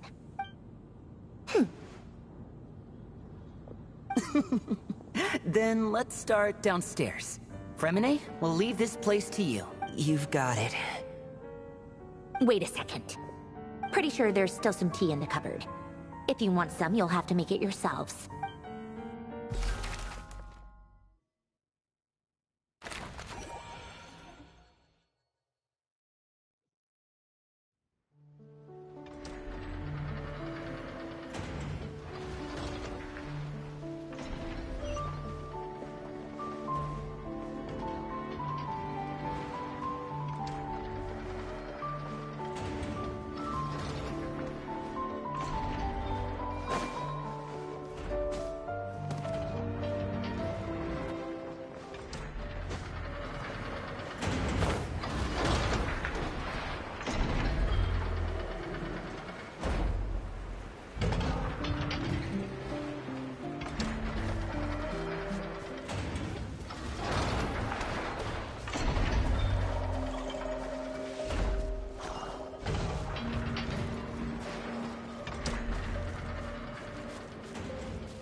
It's a relief to see you all made it back in one piece. Huh?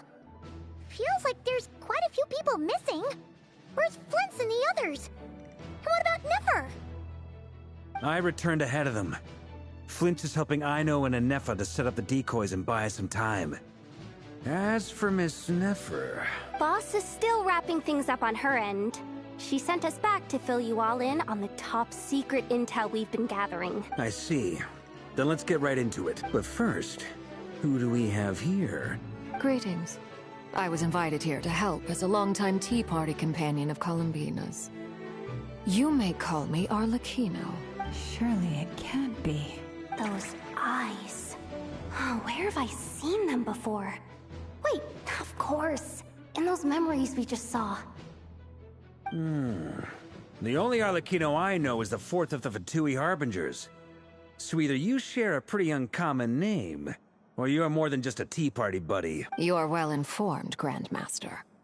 A man from Mondstadt living all the way out here in Nodcry, and yet the people and affairs of Snezhnaya seem to hold a special place in your heart. Oh, the feeling's mutual. Sounds like you know all about who I am, too. A Fatui Harbinger. The atmosphere in here just got really tense. Guess we can't just start trusting Fatui Harbingers, even at a time like this. I must admit, though, I'm a little curious. Seeing as the Moon Goddess no longer belongs to the Fatui, what makes you so Nor does Nodcry belong to Mondstadt, Mr. Varka. Yet still, you're fighting for it all the same. Things don't always have to have a tangible payoff. Sometimes, stopping things from spiraling out of control is a higher priority than chasing the spoils of victory. Of course, I can't say there's nothing in it for me at all. But that's between Columbina and myself.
Forgive me.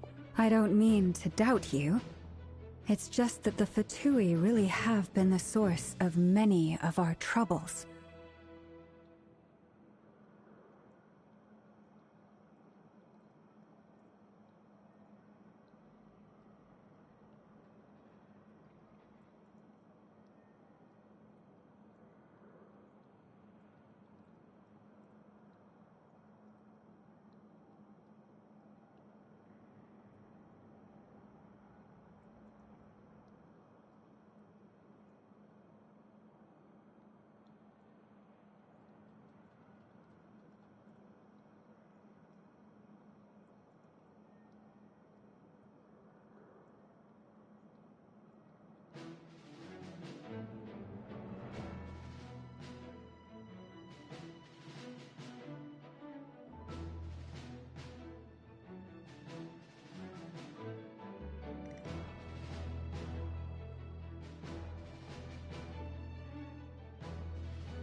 We have our own way of doing things here in Notcry. But ever since they arrived, the Fatui have treated us with nothing but hostility. I know there's been a lot of bad blood between us in the past. I've done my utmost to avoid friction whenever I could. But sometimes fundamental conflicts of interest simply can't be settled amicably. That's why I'm here solely in a personal capacity. This has nothing to do with the Fatui.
As a gesture of good faith, I'll be frank. I can help Columbina track down the iridescent moon's marrow, which will help her restore more of her power. Anyway, what else is on the agenda? Let's begin. She says she'll be frank, then completely skips over the details. Looks like she doesn't want to give away too many secrets after all, but she clearly wants to change the subject. It'd be awkward if I tried to bring it up again now. I guess we'll just have to go along with it. She's the fourth of the Fatui Harbingers after all. One look and you can tell she's not someone you'd want to mess with.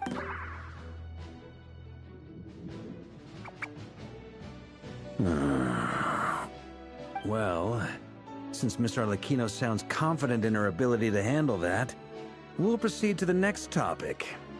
Yehoda, time to share that top-secret intel.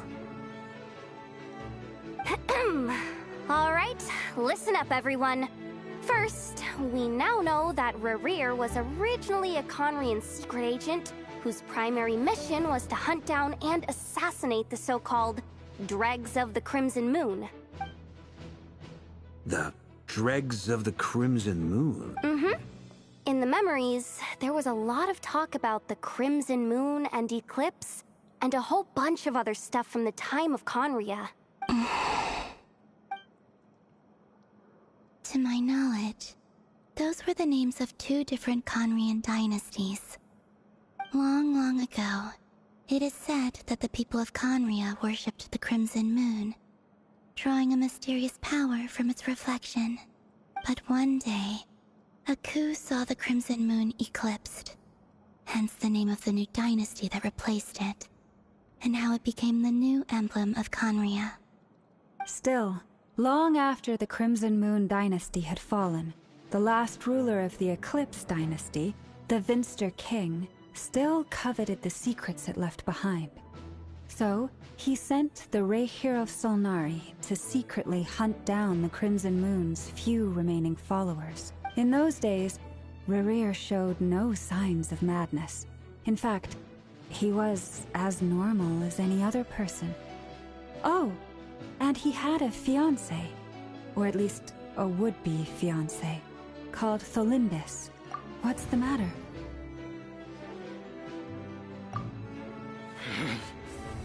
Verfnir, Freindaughter. Flinders!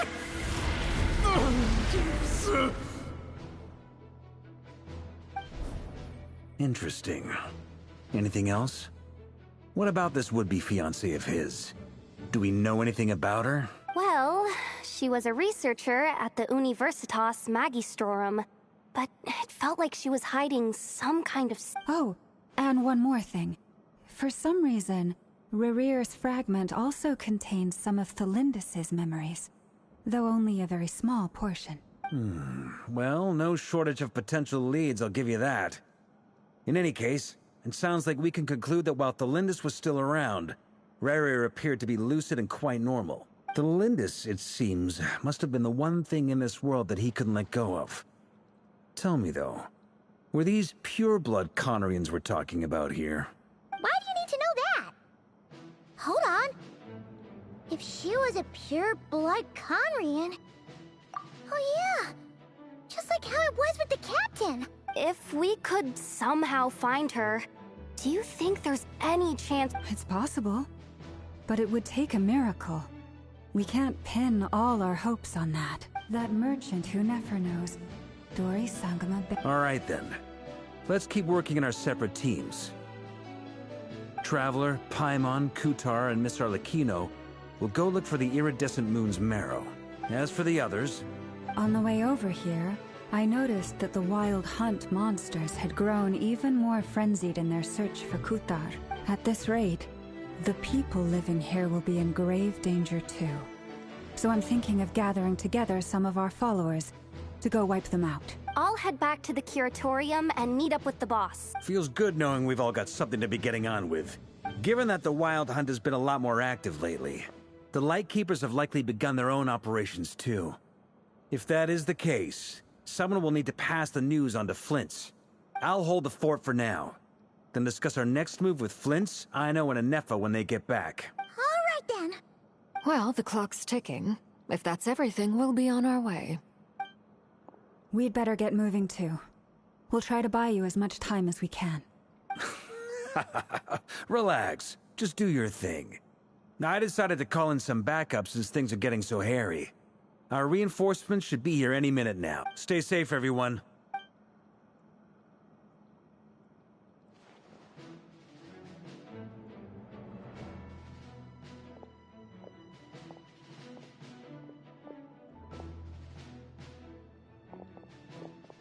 We're back. Did we get here a little early? Or a little late? A tad late. The others have already set off. To summarize, our resident moon goddess has found us a new ally, and Boss Nefer has uncovered some promising info. Everything going smoothly on your end? Not great. I don't know how long we can stall them for. The decoys are getting taken out way faster than we imagined. I'm gonna make some more later, but I need a timeout first. I'm so tired right now. Oh, right! Inefa, could you fill in Uncle Varka on what we just discussed with Flint's? Sure. Uncle Varka, you previously told us about how when you went to investigate a source of the Wild Hunt in Amsvartnir, you discovered that it was just a diversion. But according to Flint's intel, several outbreaks of the Wild Hunt had already occurred in Nodcry in the period leading up to that. That was before Rerir had regained his body, when he was far from regaining his full strength. In other words, in theory at least, he still lacked the means to act in two places at once. Flint's, with everything that's been happening, the Lightkeepers across Nodcry are rallying to fight back against the Wild Hunt. They're gonna need your help. I know, I'm sure you're capable of coming up with something far more effective than decoys. But for now, you should stay here and get some rest. And Efa and I will head back over to Amsvartnir to see if there's anything I missed. I told you Uncle Varka would say that, didn't I? A deal's a deal. Not a word about my snack intake for the next week. Database updated. Reliability of Aino's predictions increased. What does that mean? They were betting on how you'd respond after hearing their intel. It's the obvious choice, isn't it? That's hardly worth betting on. We already decided that Anefa should go investigate the situation over at Amsvartnir on her own. You might as well stay here and keep watch. Someone needs to hang back and oversee our strategy meetings. And besides, You still haven't fully recovered from ambushing Rerir. So I've ended up with the easiest assignment. Well, I appreciate it, everyone. See you when you get back.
Here, this will serve as a good spot to cross over.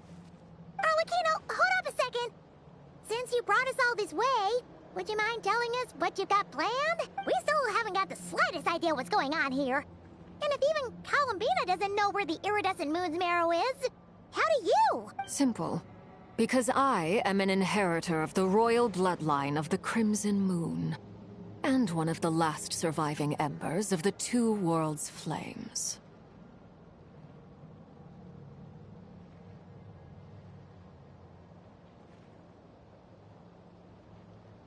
Huh? Are you serious? Isn't you're a descendant of that Crimson Moon dynasty we were just talking about? The one from ancient Conria? Your surprise is understandable. I was also taken aback when I first learned of it, but the more I thought about it, the more I realized the signs had been there all along. When I was young, I discovered I could wield a very special kind of fire.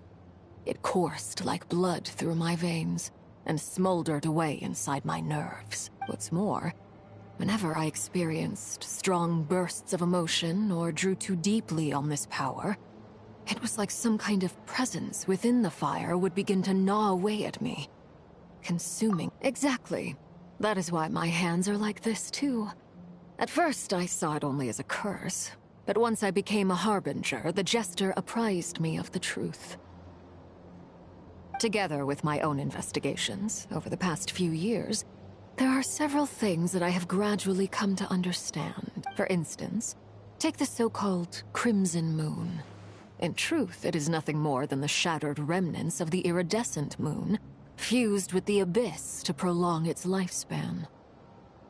Since this blood flame was bestowed upon me by the Crimson Moon, it is a fusion of the iridescent moon's former power and the corruption of the abyss. You all understand the nature of the abyss well enough. I draw upon its power, and in return, it hungers for my soul. This strange blackness is the mark of corruption it has left behind. If I recall correctly, you once told me that if the corruption ever made it to your heart, you'd become a completely different person. Yes, And that's the reason I'm always careful not to push my power too far. It's essentially a never-ending tug of war. Anyway, the rest of my story can wait. Is there anything else about the Crimson Moon or the Iridescent Moon that you're unclear about? Paimon has a question. So, the Crimson Moon that the Karians used to worship was actually the Iridescent Moon, right? Which was one of the three Moon Sisters. Does that mean that the Karians were to the Crimson Moon as the Frost Moon Scions are to the Frost Moon? So much of that history has been lost. We have no way of knowing exactly what they were like. But I would suspect that the Conrians weren't as devout in their moon worship as it might appear. The iridescent moon's remains simply served as their link to the Abyss. Later on, perhaps someone discovered a way to make direct contact with the Abyss. Or maybe there was some kind of ideological divide. Either way, a dissenting faction staged a coup and drove out the royal heirs of the Crimson Moon dynasty. Still, even with the dark sun looming high overhead, the Crimson Moon's glow never truly faded. If you want living proof, it's standing right before you. The first time we met, I sensed something familiar in your presence. When I looked at you, I felt I could see that mysterious red moon in the corner of my eye. In your flames, I saw its broken image, surrounded by a strange black aura. Well, I appreciate that you kept it to yourself. Much about the Crimson Moon is still a mystery, and I'd prefer not to end up as the object of an insane research project. Anyway, time is against us here, so if there's any other questions, they'll have to wait. I just want to make sure I've got one thing straight. In her letter, Sandrone mentioned that since you are unable to contain the iridescent... That's right. For now, the iridescent moon is already part of who you are. So with its marrow in your possession, you'll be even more powerful than before. Deal. Then let's get started. Get what started? What is... When I first became a Harbinger, the Jester gave me a book called Paranhari, also known as Leobranto Inamorato. You should be able to buy a copy next time you're in Fontaine. It's a love story set in the Crimson Moon era. But setting aside the tangled romances of its characters, it also records a few interesting details. In the Crimson Moon era, or so the story goes, there was an orphanage that received children from beyond the bounds of this world, and subjected them to a peculiar induction ceremony. Beyond the bounds of this world? For real? And... The Crimson Moon Sages looked beyond this world for beings with powers that surpassed the gods. But fearing they might lose control, they subjected these children to a process of refinement. They made these children crawl up a fireplace and kept asking them, "Have you died? Did you see it?" Until they finally admitted to having died and seen a crimson moon. The adults embraced the children who passed the ritual, telling them, "Within the fireplace, you have traversed the flames between two worlds. Here and now, you are born anew." The book leaves much unsaid, but I suspect that this was their way of branding the children they had enrolled, leaving an indelible mark upon them so that they would forever live in the Crimson Moon's light. That explains why I can't sense the Crimson Moon's marrow in this world. It makes sense that it would be sealed in a special space that can only be accessed temporarily through some kind of ritual. But there's no fireplace here. Do you see a chimney anywhere? That won't be necessary. The fireplace is purely symbolic. The key to the ritual is crossing the flames between two worlds.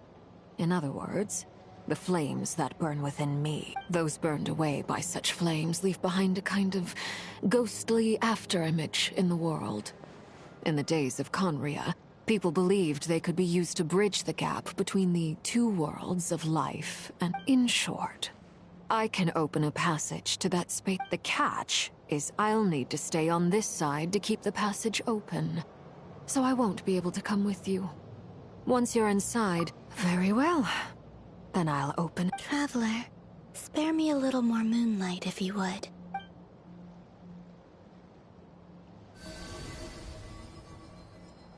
Thank you. I feel like I've recovered some of my strength now. It should be enough to move us across short distances and confront whatever dangers might await.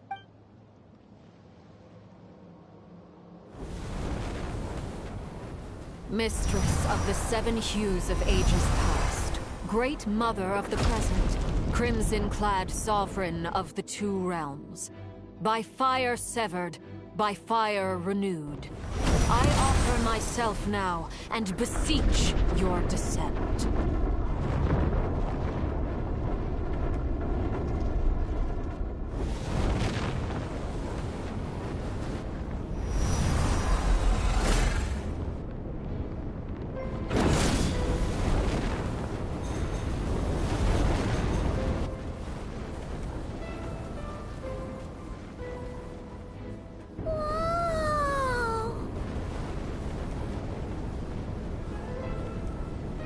One word of advice. As you're crossing over, no matter what voices you hear, do not answer. Got it! I sense a sinister gloom inside, but also the familiar light of the moon. I feel that I am about to meet an old friend who has changed beyond all recognition.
Fragments of your broken body, seized by the abyss, and hung up aloft like mummified remains.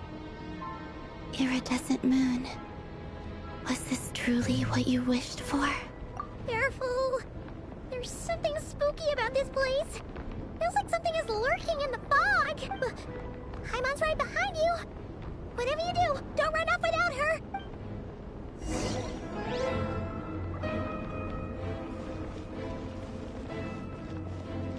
By the way, Alambina, didn't you tell us that the iridescent moon had shattered into pieces? The moon up there looks pretty whole to Paimon. How is that possible?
Just like I thought.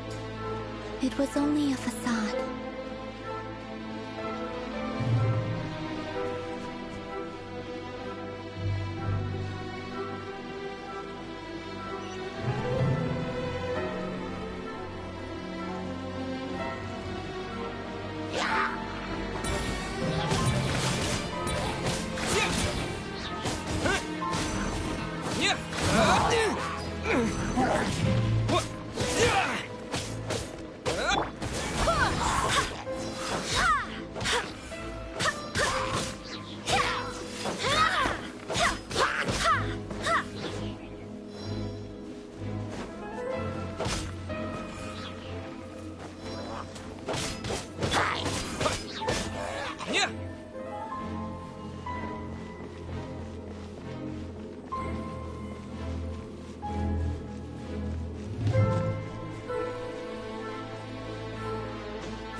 Be silent.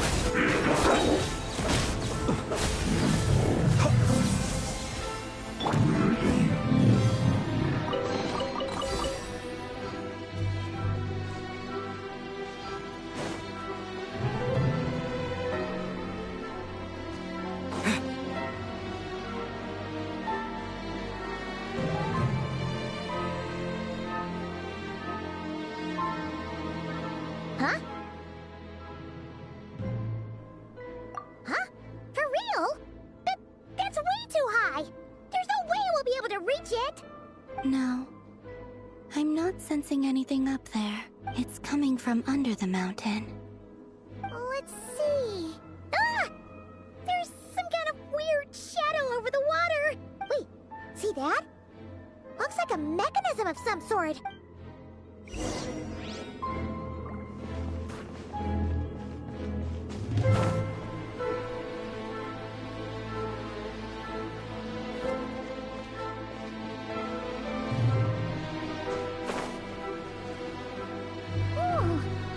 Looks like a device from the time of Karia. Maybe people once came here to study the Crimson Moon's domain, and they left this behind. Oh, if we could activate it, we might find some clues.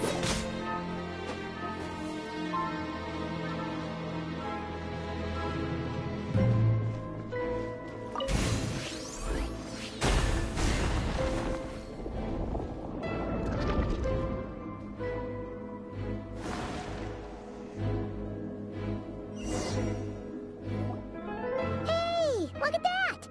Now that the mechanism's running, the shadow in the water looks different. Do you think these mechanisms might be the key to unlocking the secret? Felindis, we'll leave the rest of the research in your hands. We'll be heading back now. I hope this isn't ruining date night. Ugh. Mind your own business. Just leave me some snacks on the table. Felindis? Is that Rear's girlfriend? How come we're hearing her voice here? Oh yeah. So, do you think she was studying this strange... The Abyss has made this space extremely unstable.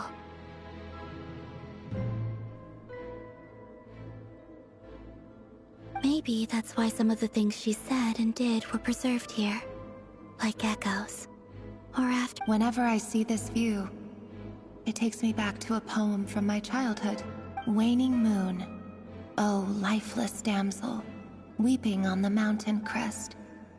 Mourning still in wistful tone, her fragile soul now laid to rest.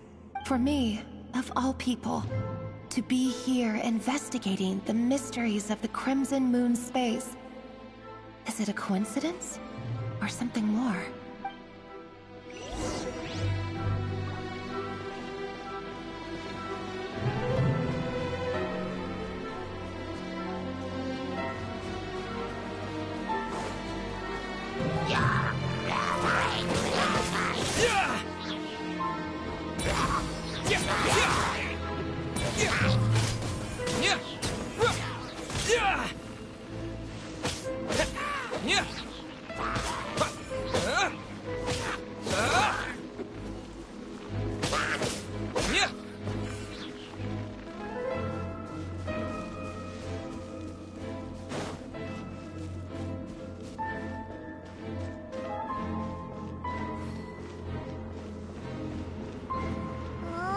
Looks like the Abyss has messed up this mechanism.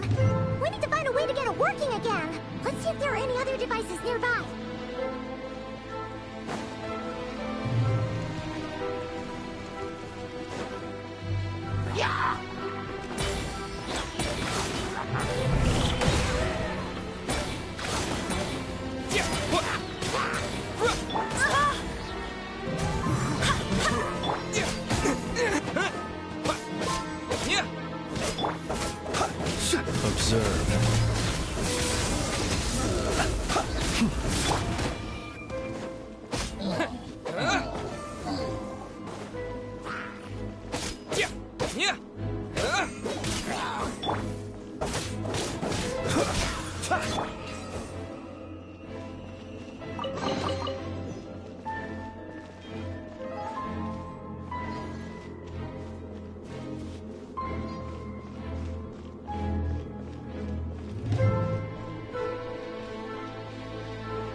So the moon marrow, or rather the power of the 3 moons, is the key to unlocking... If it really does exist, then maybe this madness can finally be put to an end.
the Abyss inhibitors in place, I should be able to access the chamber with the moon marrow.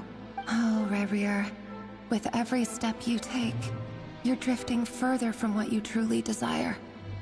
But you're not the root of the problem.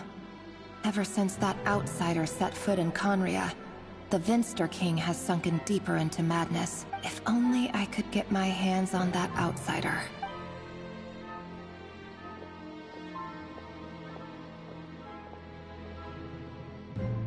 Hey look! The moon's reflection is back to normal! Elendis' voice mentioned a chamber with the moon marrow. It must be. For within it... Then there's no time to lose!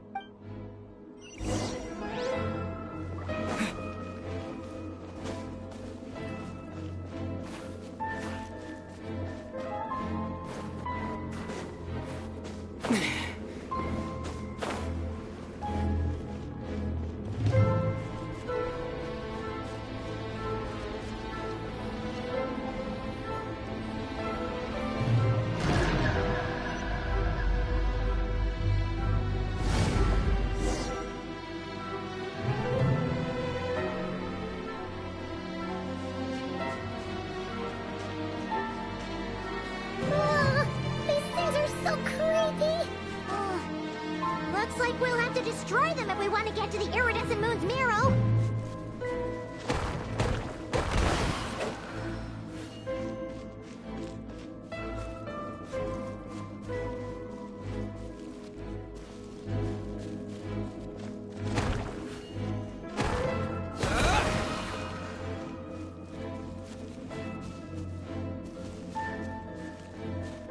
That must be the iridescent moon's marrow! Oh, but we'll need to destroy these things before we can reach it!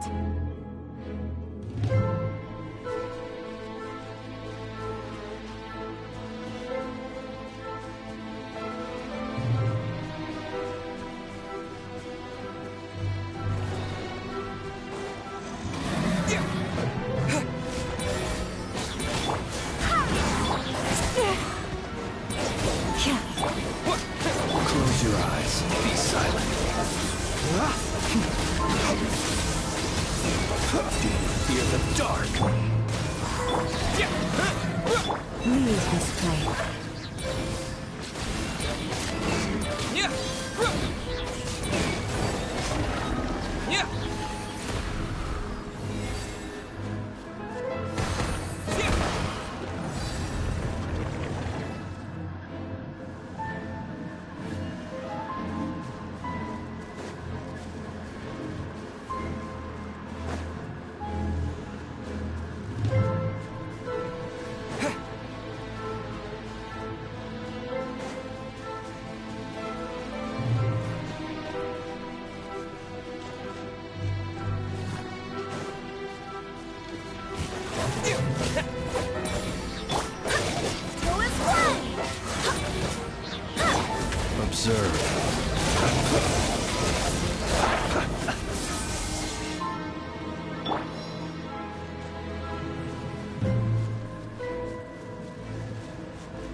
Barbados, guide us.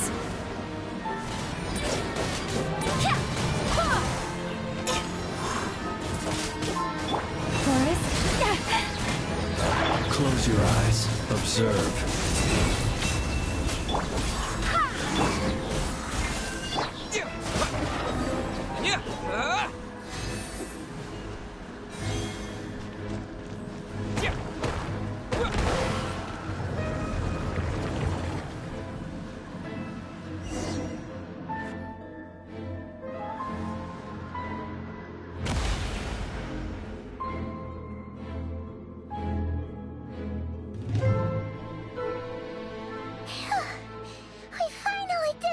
The iridescent moon's marrow, still burning away like an undying flame, yet now contaminated by the abyss.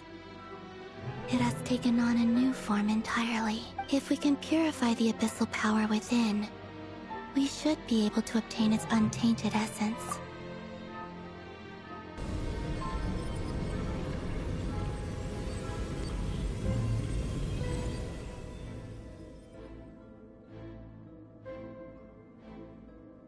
It's so cold.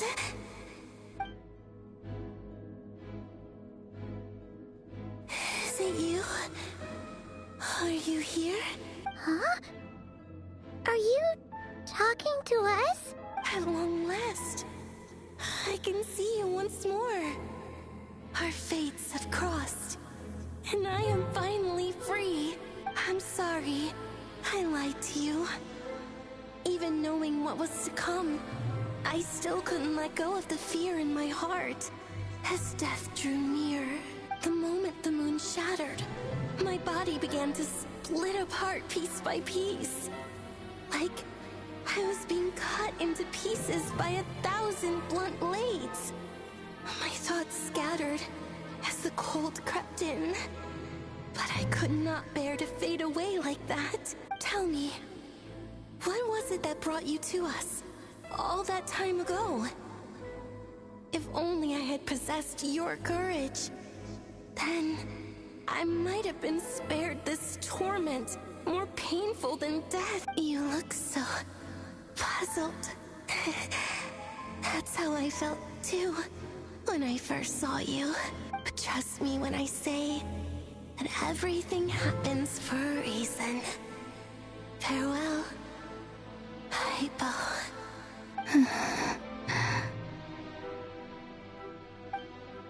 What was that all about?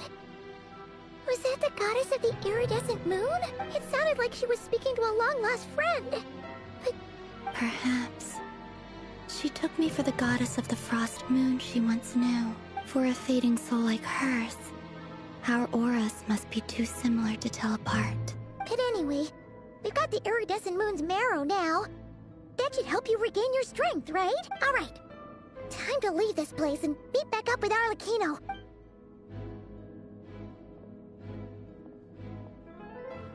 That's odd. This place looks different than when we came in. Waning moon, Huh? oh lifeless damsel. Oh.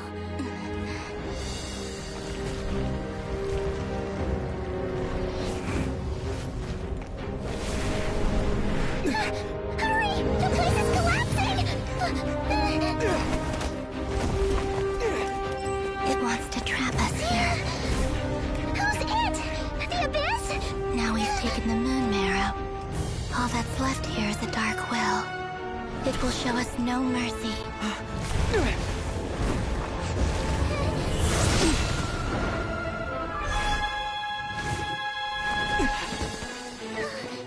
Give it back! The crimson moons! My marrow! My heart!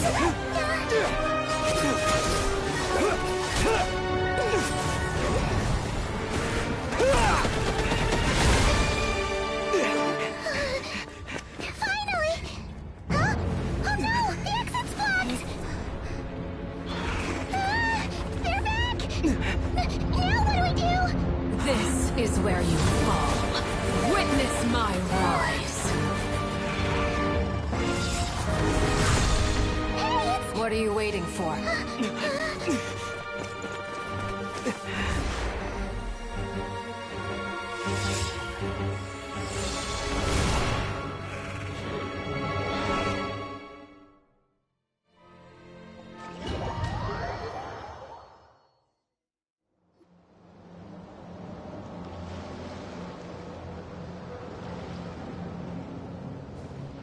Oh, we made it!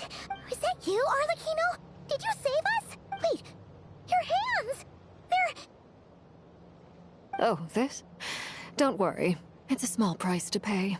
The Abyss wanted to trap you inside, and I defied its will by bringing you out. No wonder it's a little angry. No. I have paid the price, albeit a small one, and it cannot be undone. My hands have already fused with the Abyss. Purification would simply destroy whatever's left of them. But surely... Oh... We're so sorry, Arlecchino. Paimon can't believe you'd make a sacrifice like this for us. As much as I'd like to call it a favor, the truth is I was simply holding up my end of the deal. Yes, you did your part. And as promised, I will leave the iridescent moon's marrow in your care. From this day forth, may the two worlds' flames burn ever more brightly.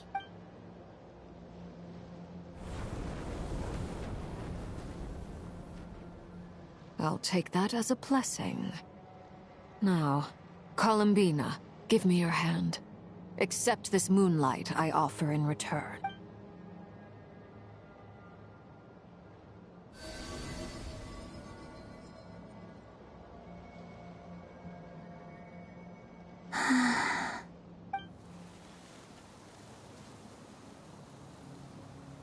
Feeling stronger? Hey, Columbina! Are you okay? I'm fine. Our powers are a little at odds. That's by the Frost Moon's authority alone. Wielding the power of the other moons was always going to be a stretch. Still, I think it's fair to say that your strength has returned. At least to the level it was at as Third Harbinger. It's still not enough. There's no way I can hope to challenge Rayrier like that. Just one more ray of moonlight, if you would. It's okay. I can take it.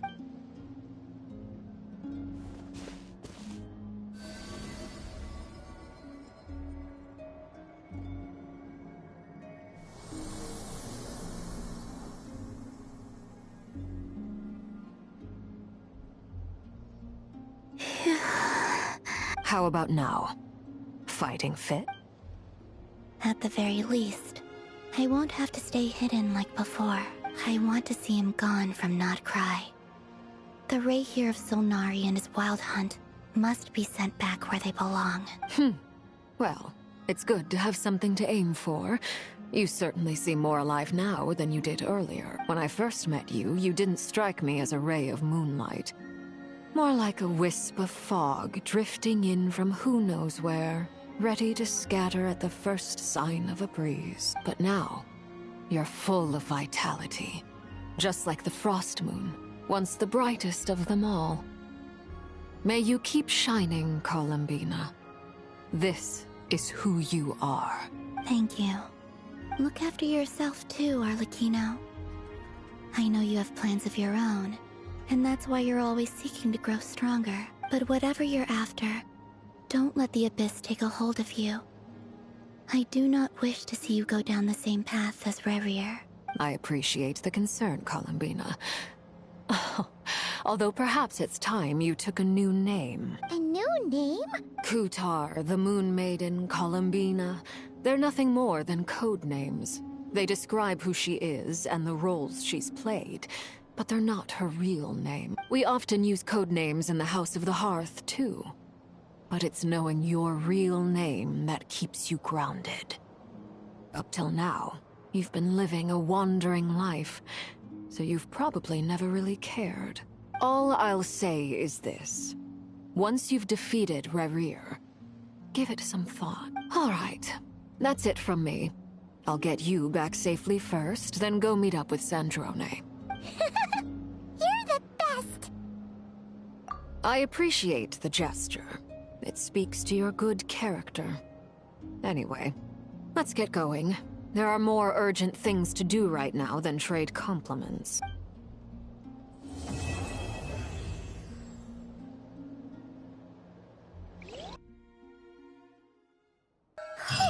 It was a close call, but we got the iridescent moon's marrow and restored Columbina's strength. And that's all that matters.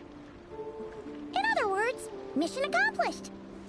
Paimon wonders how everyone else is doing.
Be silent.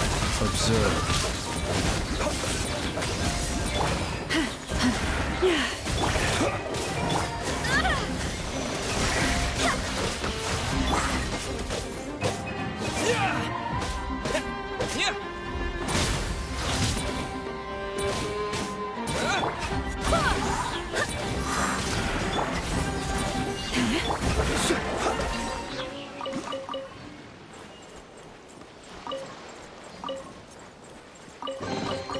Goodness, how the world has changed. Might I ask, when did the custom of placing treasure chests in every nook and cranny come into fashion?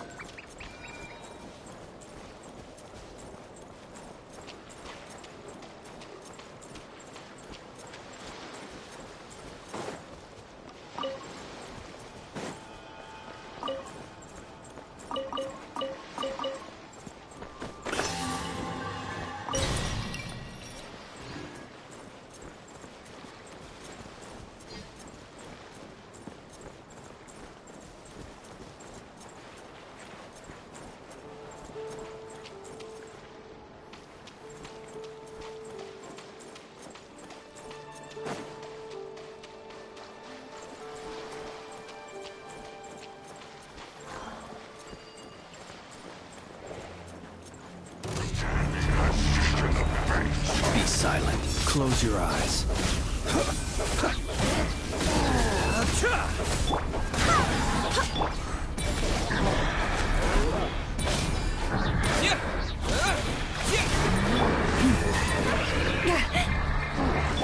Wait, hear me. Go as planned.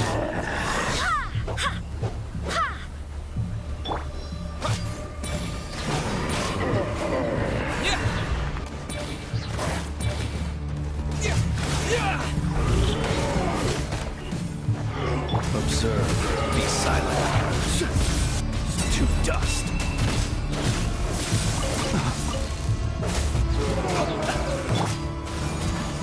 With one heart, we pray. Close your eyes. To dust. Observe. Do you fear the dark?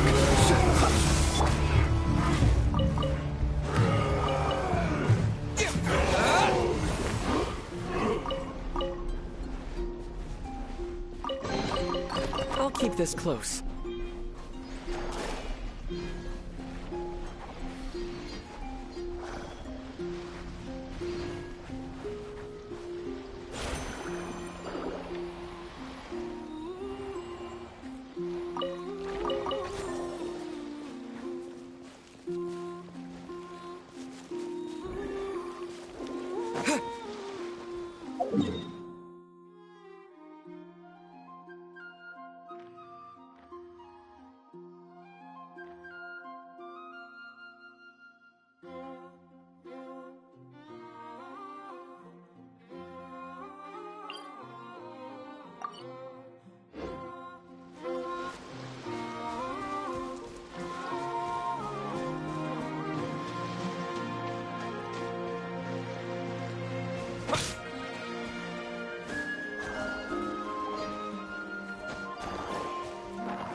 A reward on the road.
silent. Observe. Do you feel them?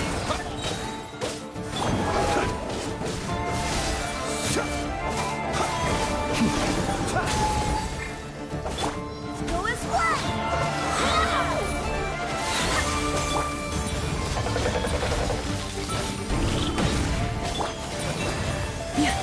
Close your eyes. Night falls. Be silent.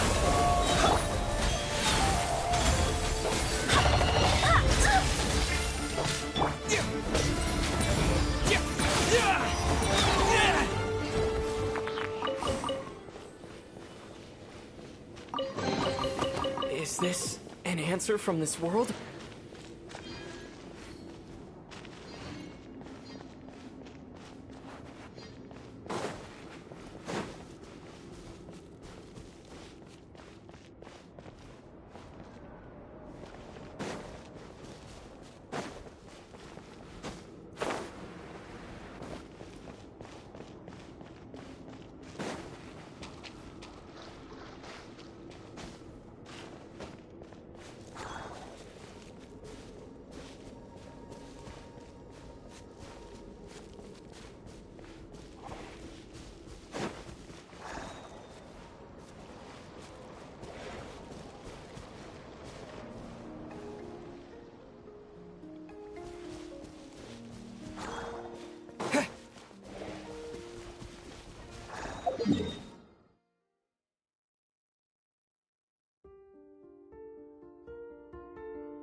keep this close.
I'll keep this close.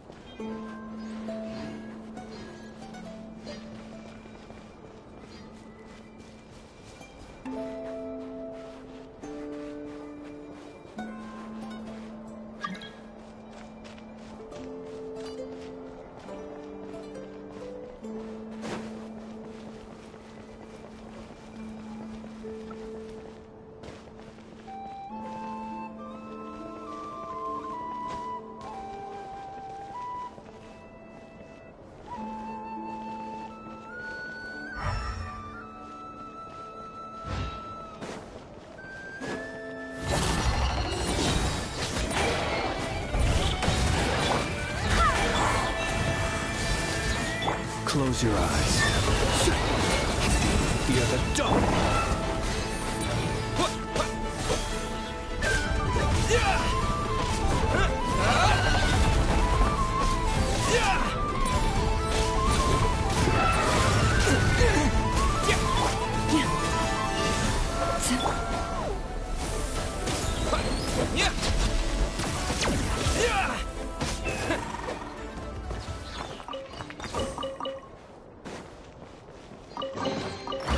Keep this close.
I'll keep this close.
you think the others are making good progress?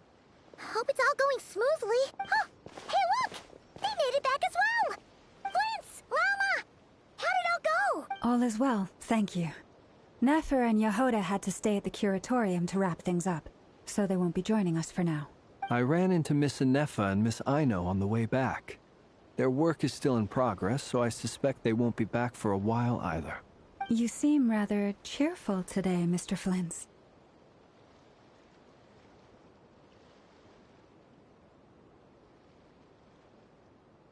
I certainly am. I achieved what I set out to do and came away with more than I bargained for. Fighting alone can get quite tedious, but I had the good fortune to run into a pair of brave young warriors. We meet again. How have you been? Albedo! What are you doing here? Thankfully, tracking you down turned out to be a lot simpler than we envisaged. These two courageously lent me a hand while I was fighting the Wild Hunt. When they told me they were Servarka's colleagues, it all made sense. And given how people of outstanding talent tend to cross paths, it's no wonder you're already acquainted. So, who's your travel buddy, Albedo? Why don't you come and introduce yourself?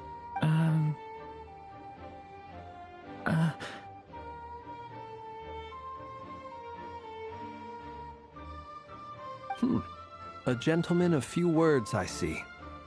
And a rather stern countenance. I presumed you were acquainted with him. Is that not the case? It's nice to meet you. Again. We've technically met before. Wait a sec! You're Minnie Durin! That's right. It's me. I'm glad to see you again. By the way, he says it's okay if you drop the mini. Yeah, I'm not as mini as I used to be. Interesting, isn't it? The first step towards blending into human society appears to be reflecting on whether one's name really reflects who they are. Wow! You look so different! In a good way, of course. It's great to see you looking so healthy. Thank you, Paimon. And although you're as mini as ever, I understand that diminutives don't always convey endearment. I'll be sure to simply call you Paimon, as a sign of my great respect for you. Wow! You're such a smooth talker now. Paimon could get used to this. From now on, you may refer to her as your esteemed guide, Paimon.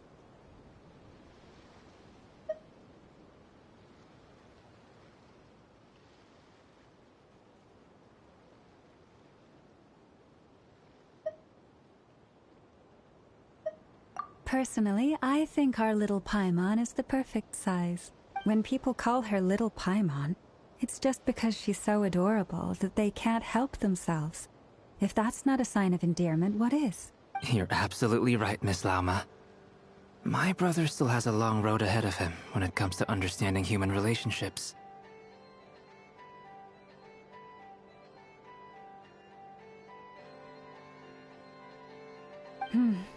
Anyway, speaking of long journeys, didn't Columbina, leave with you?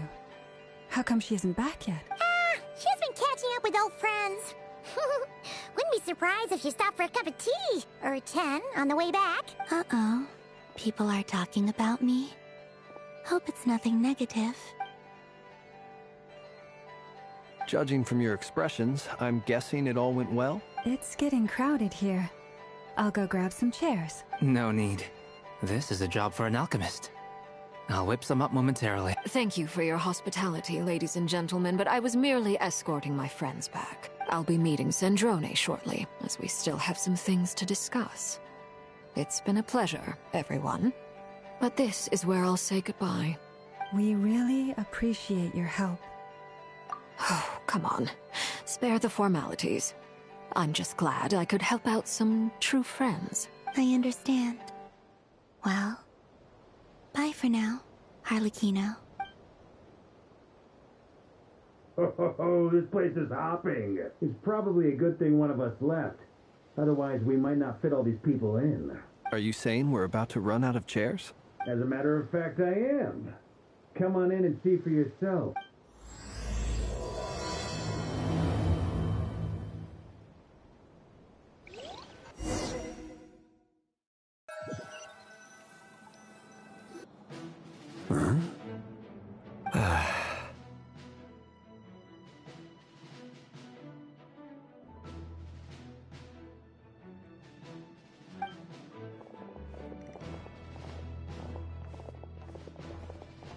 I overheard your little chit-chat outside, by the way. With Miss Columbina's colleague gone, we should be back to the original crew plus the other colleagues I brought in. Though, it looks like we have another new face. Someone else managed to rope in a colleague, too? Frankly, you and Paimon are the only people I know here. This here is Deansliff, colleague of Teyvat's greatest guide, Paimon, and greatest adventurer, the Traveler. Well, not exactly colleagues, more sort of friends. When someone else jumps in to do the announcing, you know you're speaking to someone important. Let's hear what he has to say. Note to self. Once Paimon knows your name, the rest of the world will soon follow. When he comes looking for us, it's usually something important. Paimon's guessing you've heard about the Wild Hunt, then. From the looks of it, you're about to hold a meeting. If I were to say that the Wild Hunt is our mutual enemy, would that earn me a seat at the table? As the saying goes, the enemy of my enemy is my friend. Mr. Dainsliff, there's a seat with your name on it, though I can't promise the same for everyone else. Hey, Albedo, think you can rustle up a couple more chairs? After all this time apart, Grandmaster Varka's first order is to rustle up a couple more chairs. I've missed this. Is he being sarcastic? Hey, he's your brother. Why are you asking us? I've still got a lot to learn about the nuances of human conversation. Trying to decipher Albedo's way of speaking has been like jumping in at the deep end. Oh, good point. Paimon gets you now. Don't sweat it. There are people who go their whole lives without getting the hang of it. You're ahead of the game already.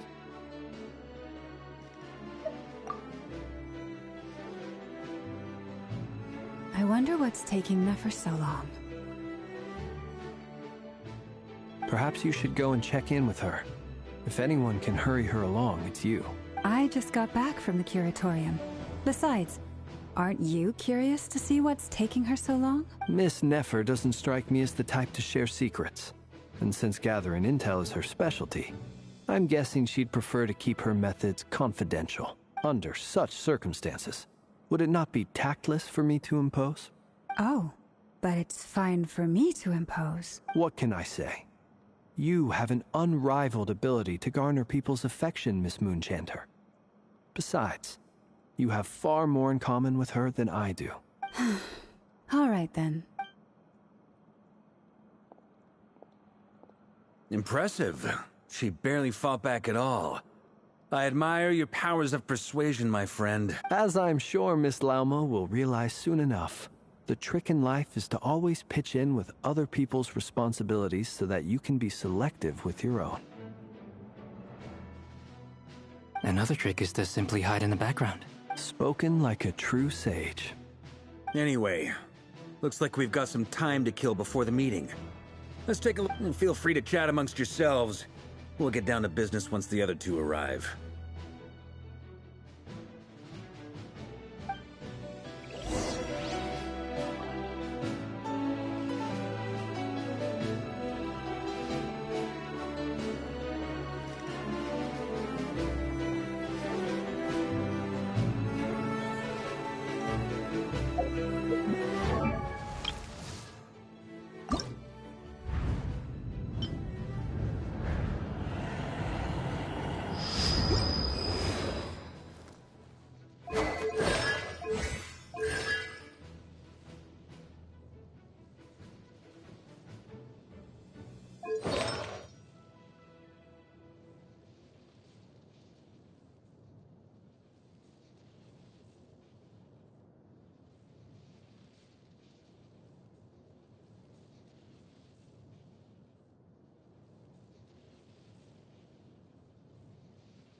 You're both awfully quiet. Why don't I start us off with an icebreaker? Much obliged. Have either of you ever had your portrait painted? If not, I'd be glad to help. That sounds like a lovely idea. You know how to paint, then? I dabble occasionally. He's an excellent painter. Tables, chairs, people, dragons, you name it. He'll paint it for you. I'm flattered. If I ever get the chance, I'd like to give it a try myself. I'll bear that in mind. Anyway, how about you, Durin? What sort of portrait would you prefer? Oh, I'd be fine with anything. Whatever style feels best to you. Very well. Then I'll play it by ear. You can replicate any style I want? I can try. If you show me a sample, I'll do my best to match it. Thank you. In that case, I'll dig up some reference material for you.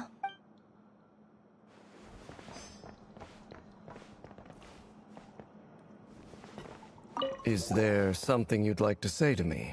Yeah! For starters, why'd you just show up here without even giving us a heads up?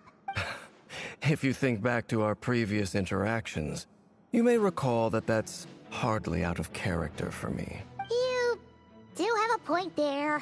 Oh yeah! You'll need to find somewhere to stay the night too, right? Want to tag along with us? You never know. We might get a group discount. Sure, let's do that. Great! Paimon will handle it! And in return, we can get Dainslift to be our very own personal bodyguard. If that's what you had in mind, you should have said so sooner. I'd be happy to help. Oh, okay then. Paimon was only kidding, but good to know.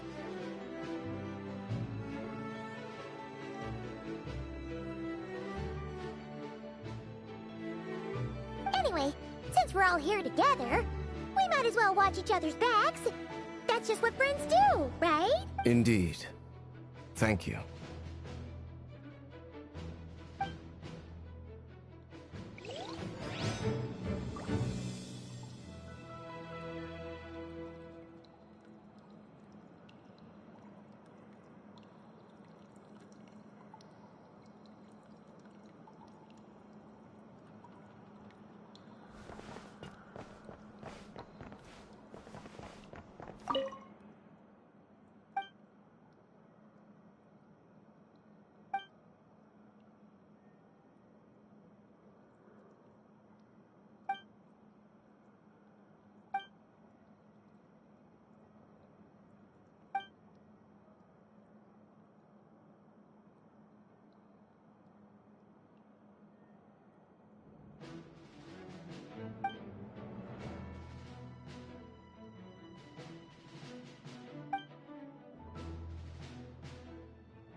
Truth be told, I can't remember the last time I was in a meeting with so many people.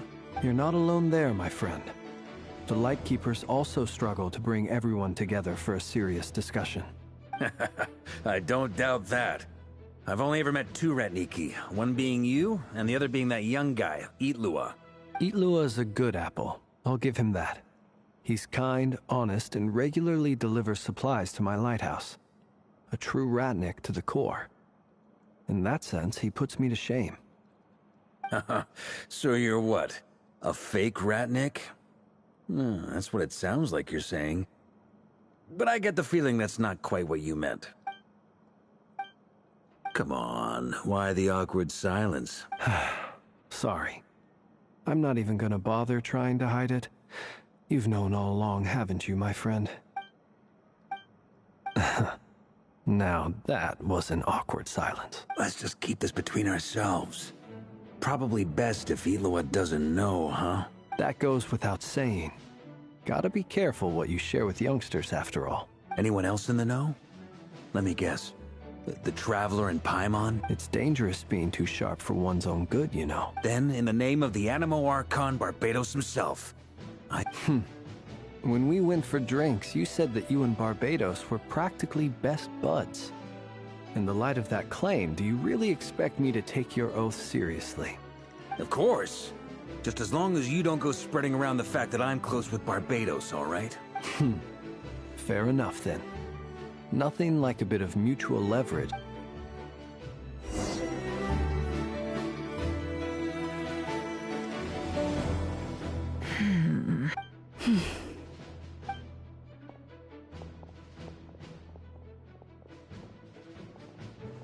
Ah, Miss Nefer. You made it after all. But what about Yehoda? I'm here to give you an update on how things are going on our end.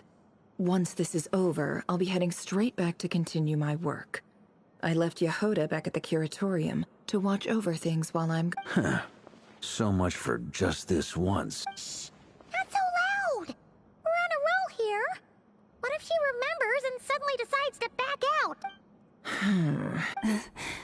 Did you say something? I didn't say anything. Right, Flints? Must have been a frog. They get so noisy around here at nighttime. It's like they're putting... Anyway, before we begin, there's a few introductions to make. Let me start by saying that it's an honor to be speaking before so many distinguished colleagues and collaborators. First up, we have Miss Lauma. As Moon Chanter, she's the leader of the Frost Moon Scions, a local religious community in Nodcry. Then there's Miss Nefer, boss of the Curatorium of Secrets, and intel gatherer extraordinaire. Nefer is leading the investigation into Rerer's background, assisted by Yehoda and Lauma. From the little I've heard, they're making some great progress. Over here, we have Mr. Flints, a Ratnik and guardian of the abandoned lighthouse. In our last operation, he courageously distracted the Wild Hunt to buy time for the rest of us.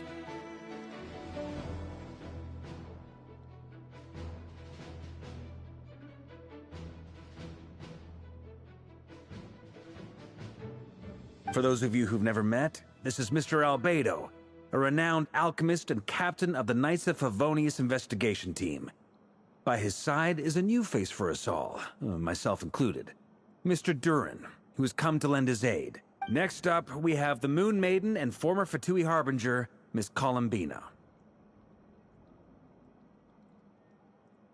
Then we have the Traveler, who's earned more titles than I could possibly hope to list out, so I'll spare you the rundown.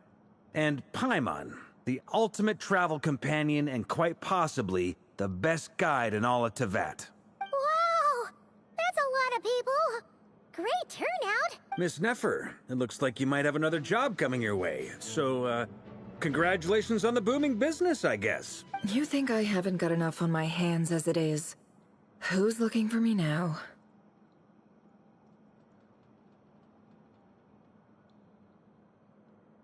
That would be me, Miss Nefer. I have a commission for you. And you are?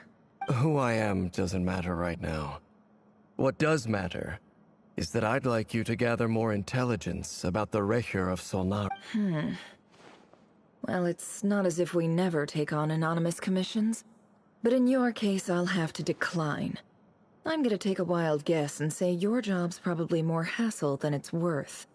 Something about you seems like bad news. It's my eyes, isn't it?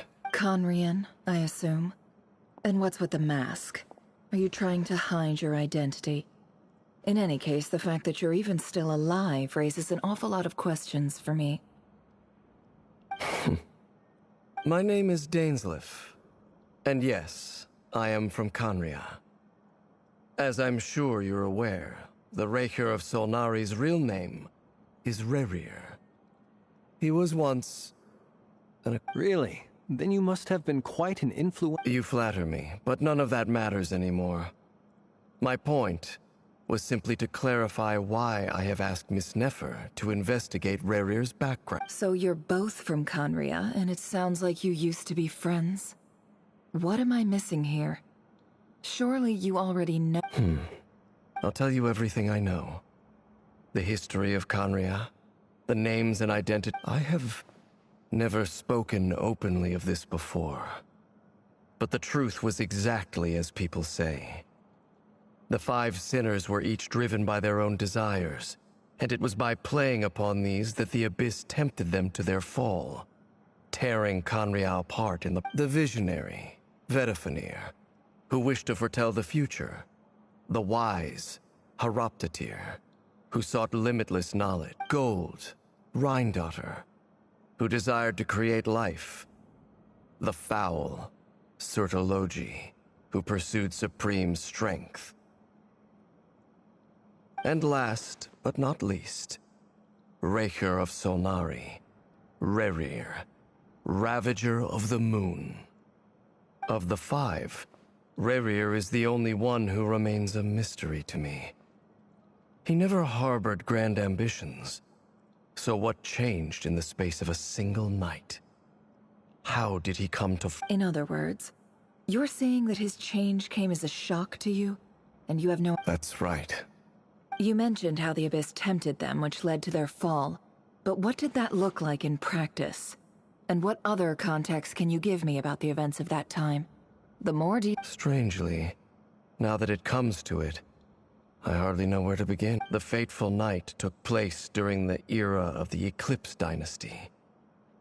One day, my elder brother, the visionary, Vedifenir, was summoned to the palace by the Vinster King, only for the king to gouge out his eyes and cast him into the dungeons. When I came to hear of this, my fury knew no bounds. I gathered together every ally I thought I had, and together, centuries on, the memories of that night still haunt me like a never-ending nightmare. We broke through the palace gates, just like we had planned, each striking towards our separate targets. But then, I was betrayed. Even Vedifenir, the very person I had come to rescue, abandoned me and partook of the Abyss's power. So, it's personal after all. Then tell me, Mr. Dainsleif, what price are you willing to pay? You, of all people, must know that nothing comes— I cannot say what price would be worthy of such a commission. But know this. Rerir was not always a madman. Uncovering the truth of Rerir's past is the only way to unravel this mystery. Sounds pretty good to me. Feels like we just flagged down a random passerby, only to discover he's actually a master strategist who has a score to settle with our enemy. Can I borrow your halo? It could be useful in the lighthouse. Hey, enough with the wisecracks! Besides, isn't that lamp of yours bright enough already? Relax. It was meant to be a compliment. If that was a little over the top for your liking, I'll make sure to tone it down next time. I'll give your proposal some serious thought, Mr. Dainsleif. Let's speak in private. Before that, there's a few things I'd like to share.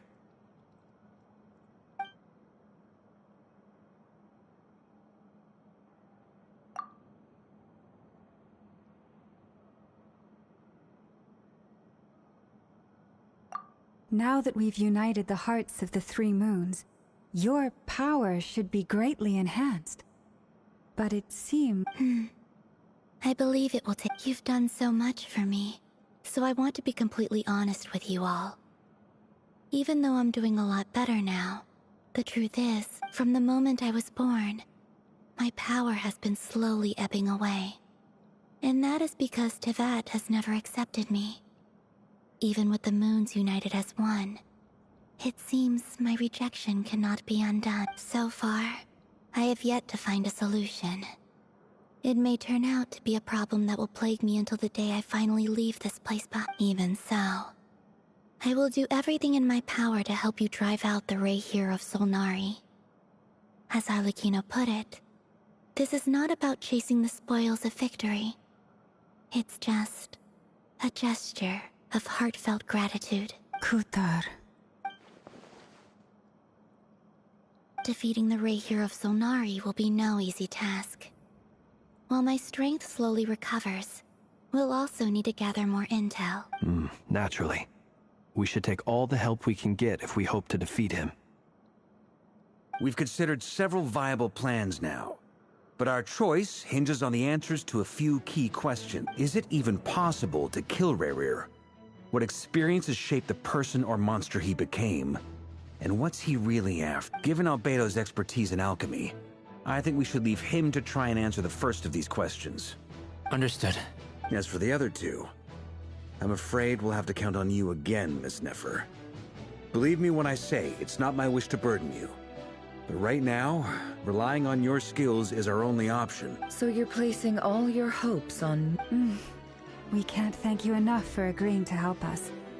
You sure have a talent for changing your tune, Miss Moonchanter. Timid like Yehoda one moment, then Flintz's insincere flattery the next. Ladies, please. I must object to your portrayal of me. That's all. Feel free to keep bickering. Just pretend I'm not here. I almost don't want to leave this room. I'm curious to see how this plays out. I have faith in you, Miss Nefer. Something tells me you'll stand by us until the very end. Oh? And what makes you so sure of that? What if I suddenly decide that This isn't about the money. I can sense that you've got a deep-seated distaste for Rerir.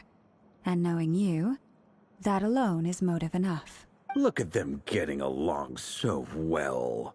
Like two peas in a pod. And I'm the one they accuse of insincere flattery. There is no justice. Miss Lauma, you have to understand something. Unlike you, I don't actually enjoy having everyone's hopes on my shoulders. Is that right? Well, maybe the fact that I'm willing to put my hopes in other people says more about me than you. But the fact is, I also trust you. And that's because I know that you're someone we can count on.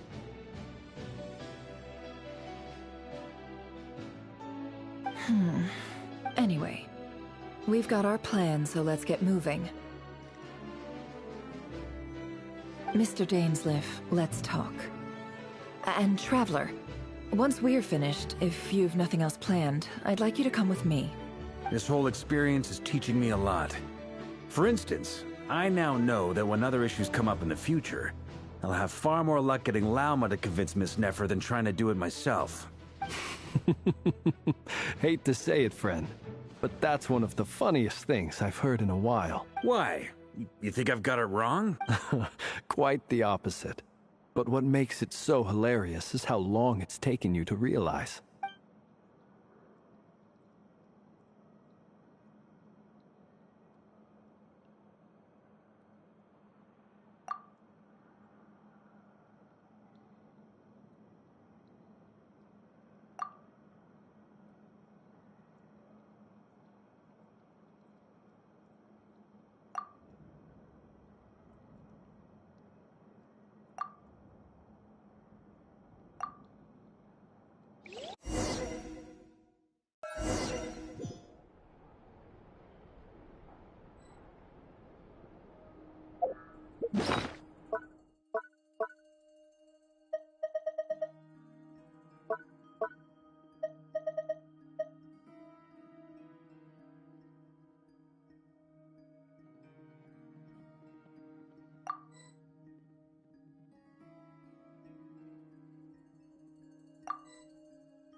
Thank you for waiting.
It's okay.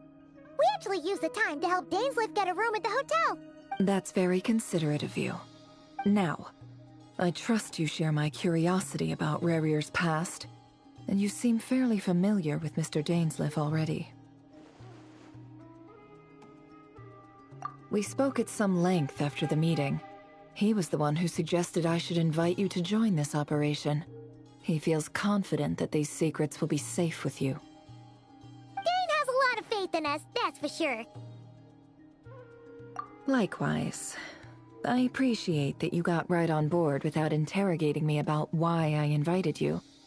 It shows that you trust me to explain everything in due course. That's because we know what you're capable of. We appreciate you too, Nefer. You might have been forced to help in the beginning, but this time, it was your choice. That's one way to put it. Another is this, that once a decision's been made, it's set in stone. After that, my only goal is to see it through. Alright, so here's how it is. I'm going to access Rerir's thoughts again using my confidential method. Now, I'm sure you've seen things like this before on your travels, so you're surely well aware of how dangerous it can be. The reason I've gathered you all here is to ensure my safety during the proceedings. I plan for us to enter the fragment of his consciousness together, and once inside, I will focus on searching for information. Think of this as a diving expedition into someone's brain. If I'm the diver, you are my safety equipment, tasked with keeping me alive while I'm under the surface. Once the ceremony begins, we will all be spying on privileged information. But in the interests of safety, you must remain absolutely silent at all times. We will discuss our observations after the ceremony has concluded. Lastly, any individuals of a weaker constitution are advised not to partake in the ceremony. In any case, Paimon has her own job to do, which requires staying in the room but not joining the ceremony.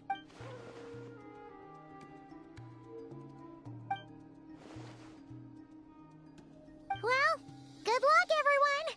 Sounds like all Paimon can do is cross her fingers and root for you guys. There's a little more to it than that. I was being serious when I said you have a job to do. While the rest of us are inside Rarir's mind, it's imperative that we have a team member on the outside. In the event that something goes wrong, you will be our first responder. I don't anticipate any issues, but the extra level of safety will be greatly appreciated. I second that. This is a dangerous operation here, and you're our whole rescue team. That's pretty much the most important job in the crew. So, Paimon's like the lifeguard? Yeah, that makes sense. Alright, got it. Good. Please, take a seat. We'll get started momentarily.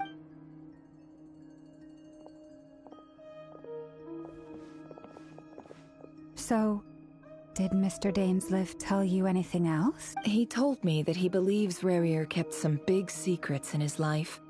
He's not sure that they were the cause of his eventual downfall, but he's asked me to uncover what those secrets were all the same.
But surely you're not planning to go through with this, no matter the cost.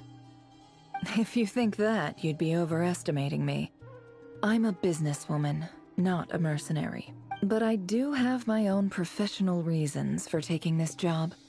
You think I'd turn down the opportunity to get a first-hand glimpse into Conrian history?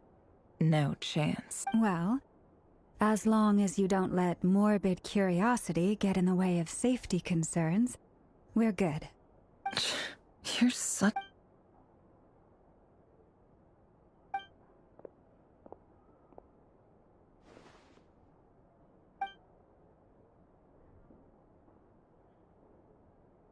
All right, I'm good to go. All set over here, too. Promise, Paimon, you'll be extra careful. All right. Let your whole body relax. We're about to begin. Close your eyes.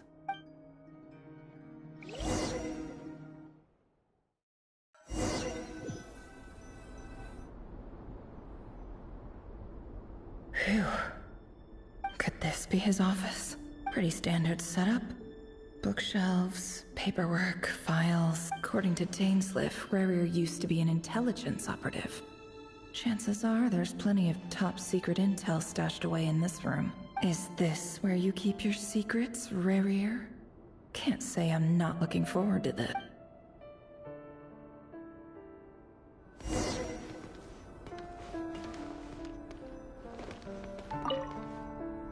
A file tucked inside a folder.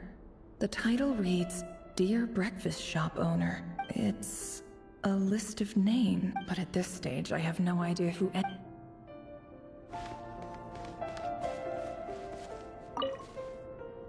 Wonder what kind of encryption technique this is. Seems like it has to be inserted into that camouflage device nearby. Aha! It's an audio recording. Please, hear me out. I can't shake this feeling that someone's been spying on our house. No, I'm not being paranoid. It's true. I saw someone dressed in all black. It was a couple of days back, but that was on another street, not near my house. I swear, I know what I saw. There's a note in the margin. Surveillance of the Runforther residence has concluded. We apprehended the target and filed the mission report last night. Could the voice in the recording belong to one of Rarier's targets?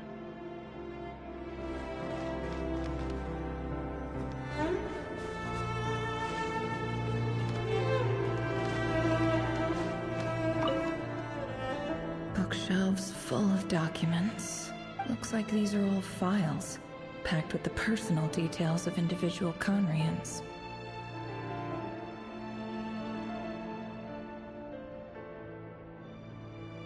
The Crimson Moon Dynasty preceded the eclipse. Since Rarier worked as a secret agent during the latter, it stands to reason that he was tasked with purging remnants of the old dynasty. Yep, lines up exactly with what Dainsliff told me.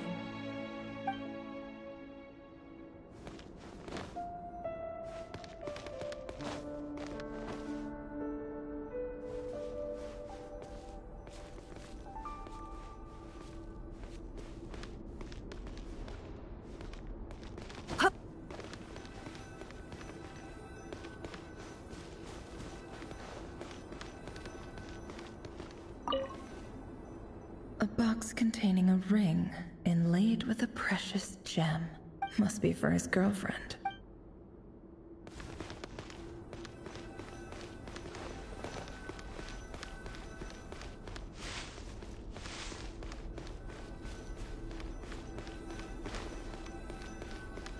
He looks even gloomier than last time. I wonder what's changed.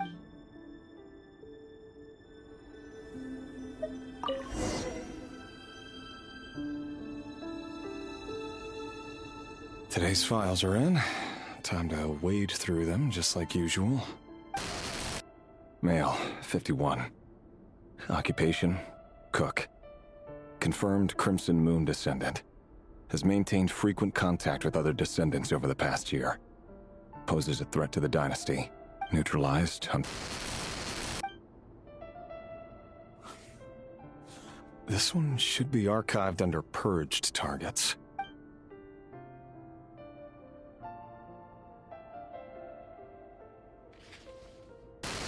Female, 23. Occupation, office clerk. Confirmed Crimson Moon descendant. Has maintained frequent contact with other descendants over the past year. Neutralized on... Another one for purged targets. Sounds like she was that other man's daughter. Never mind.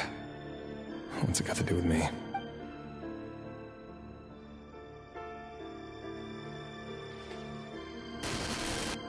Male, 40. Occupation, teacher. Confirmed Crimson Moon descendant. Has been observed making contact with other descendants during the past year. Poses a threat to the dynasty. Neutralized on...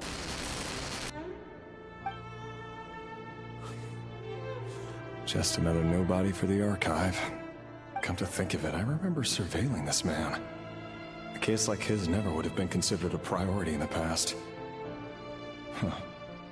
He barely even interacted with other Crimson Moon descendants.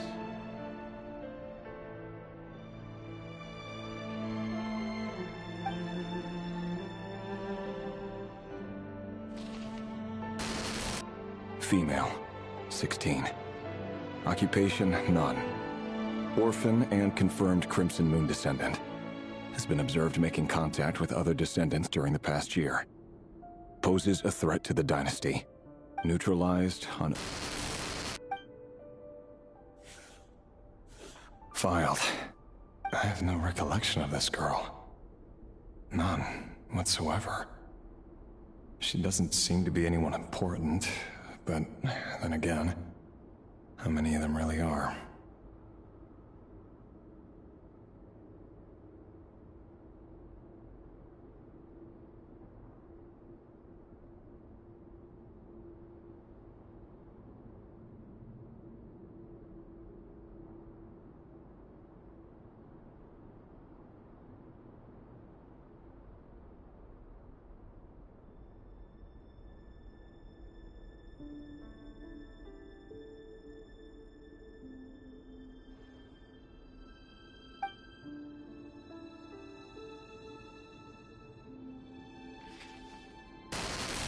Female, 13.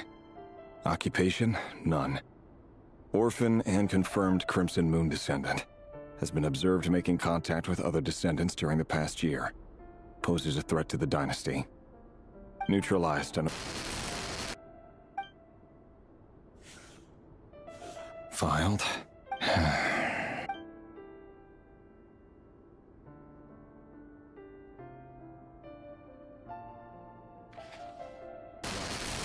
Male, 11. Occupation, none.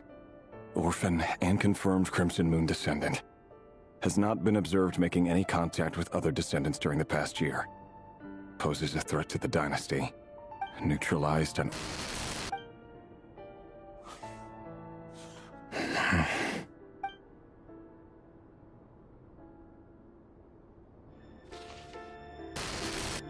Male, 6. Occupation, none. Orphan and confirmed Crimson Moon descendant. Poses a threat to the dynasty. It's funny, isn't it? Your job is becoming both harder and easier at the same time, depending on how you look at it. Sooner or later, the Crimson Moon descendants will be completely wiped out. But as their numbers dwindle, they become harder and harder to track down. That's not how it is. Fortunately, however, most of the able-bodied adults have already been taken care of. The remaining weaklings will be increasingly easy to deal with. No! No. My job is to ensure the survival of the Eclipse Dynasty. And the only way to do that is by eliminating any and all potential threats. It's a perfectly legitimate line of work. Every single one of my colleagues can attest to my fairness. And if my friends were aware of the facts, I know they'd back me up too. Assuming, of course, that they were aware of all the facts.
Mr. Vedifalnir, it's been quite some time since we last met.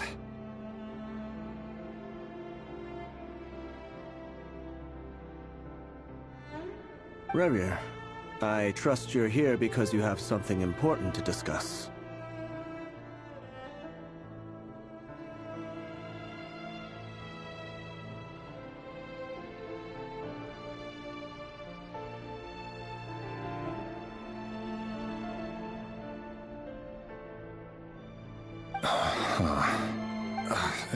Forgive me. I wasn't tuning out, it's just, I noticed you didn't even phrase that as a question.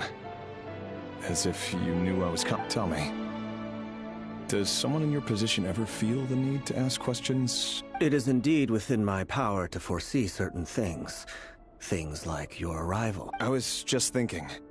It won't be long before I'll be inviting both you and Dane to my wedding. That isn't a lie, but nor is it a fact as such. It's a wish, isn't it? No fooling a prophet. Ever since that day we met for drinks, I knew it was only a matter of time before you came looking for me. Does it feel good? Knowing how the future... I'm afraid the notions of good and bad fail to capture the complexity of what such a power entails. Once you've seen what will come to pass, it can be all too easy to succumb to fear and melancholy. Unless, of course, you learn to abandon these feelings. You fear my silence, and long to hear the words I left unspoken that... That's right. You must have noticed my reluctance to broach the subject, and the reason is simple. Because the truth could never have lived up to your hopes. For both our sakes, such words are better left unsaid. The burden of prophecy was never meant for your shoulders. So who exactly do you deem worthy to hear your prophecies? None but our exalted king? Or rather, our king as he once was. You're closer to his majesty than I am. You must know better than anyone how much he's changed. You say that as though it is to my benefit. Yet precisely because of that, I dare not speak rashly. A king can turn out to be the most virtuous of rulers, or a tyrant more terrible than the most vicious of dragons. You are so wise and far-sighted, yet still you would have me live in fear of the unknown? You make a fair point. Especially given my silence alone was all it took to send you spiraling downwards. Very well then, let me offer you some advice. And I say this not as a prophet or a visionary, but simply as the brother of your friend. For many reasons, there is very little chance of your marriage ending in happiness. If happiness is what you seek, you should find another fiancé.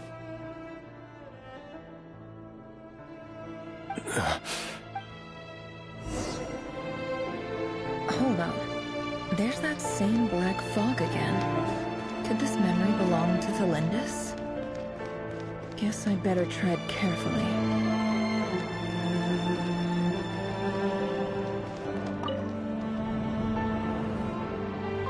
Wait. Hear me out.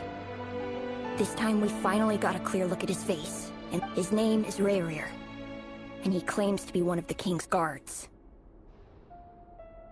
What did you say? A cruel irony, isn't it? The man you're set to marry leads a double life. Why are you telling me all of this now? Simple. It's because I want you to kill him. You are the only person he would never suspect. No, absolutely not. I would never dream of doing such a despicable thing. So you'll just stand by and watch him slaughter us to the last?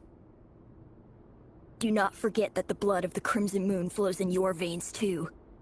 The blood of the Crimson Moon? What does that matter now? The dynasty has long been dead and gone. You think that alone is reason enough for me to throw away everything I have? Why wouldn't it be? You too were once a child of the Crimson Moon, just like me. Don't tell me you've never felt so much as a flicker of fury for the way we were trampled into the dust. As long as you promise to abandon this pipe dream of restoring your dynasty, I can try to persuade him. Or have him persuade the Vinster King? Do you even know why he's so obsessed with hunting us down? Why he keeps trying to force us? The Vinster King. A blind fool. His eyes clouded by powers from beyond this world. A petty little man with a miser's heart. And he dares to sit upon the throne? Mark my words. Sooner or later, Conria will fall.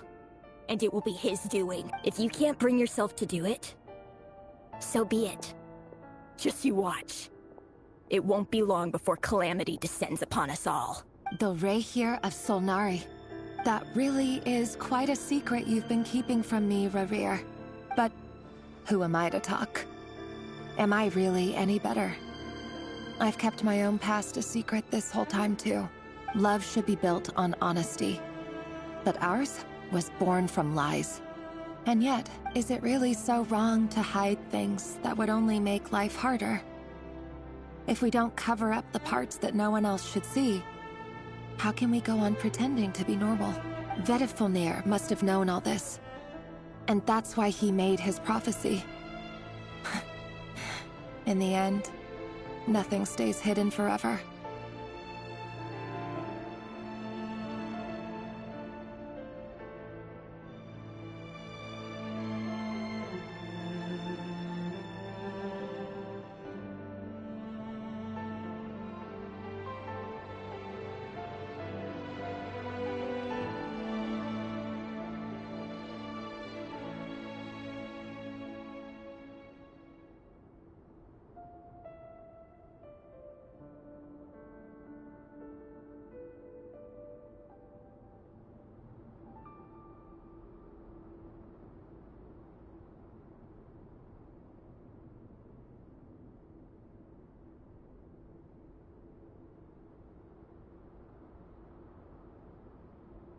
But I won't just sit by and watch this disaster unfold.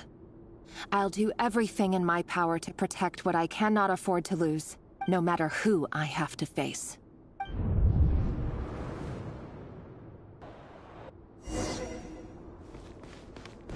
Huh? Was that Rayrir who just walked past the window? Doesn't it give you the chills that he still takes the same road to work every day? As if nothing ever happened. Those people at the deli. Enough already. They're clearly pretty taken by their own disguises, so just smile and play along. Pull the rug from under beasts like that, and you'll risk having your throat torn out. Deli? Oh. They're talking about those people from the opposition. Right. I'd almost forgotten they used to run a deli. People of no consequence always vanish so easily. And no one even remembers them.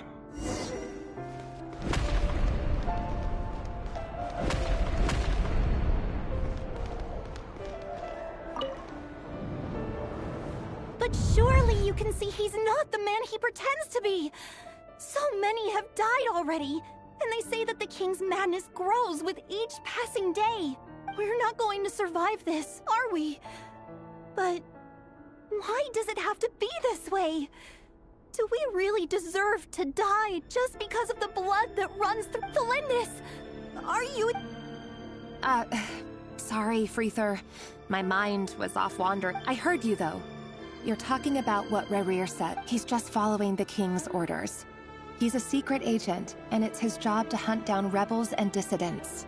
By the time you first met him, he'd already taken lives.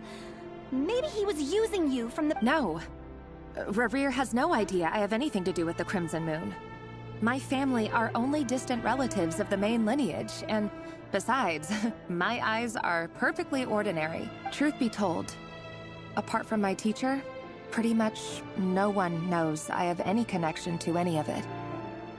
It's been a long time since my family severed ties. But as Orlog said, who could possibly talk sense into that raving lunatic of a king? No one! I'll work something out. Trust me, I'm with you all. But for now, you need to keep yourselves hidden. Don't let anyone find you, anyone at all. Don't forget that Rerir is an Eclipse operative. You need to be extra careful when he's around. For now, don't come looking for me. And if anything happens to me, just act like we've never met. If even you can't escape this, what hope do the rest of us have? I won't speak in his defense, nor can I give you a clear answer to that question. But I'll do everything I can to put an end to this.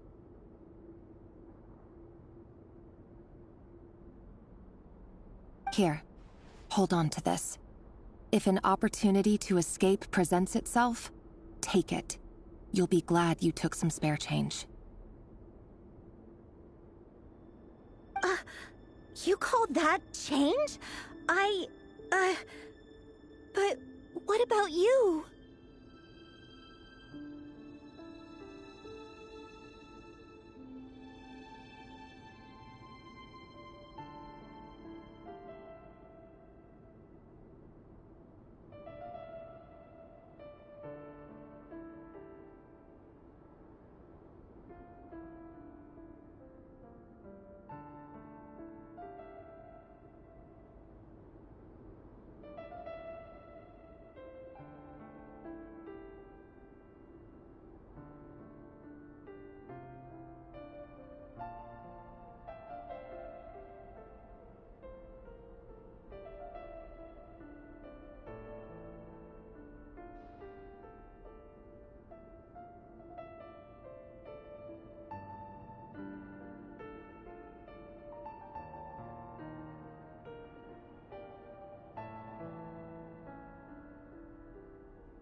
I've got a job, and there's still money coming in. But you can't go anywhere right now. Please think about yourself for once.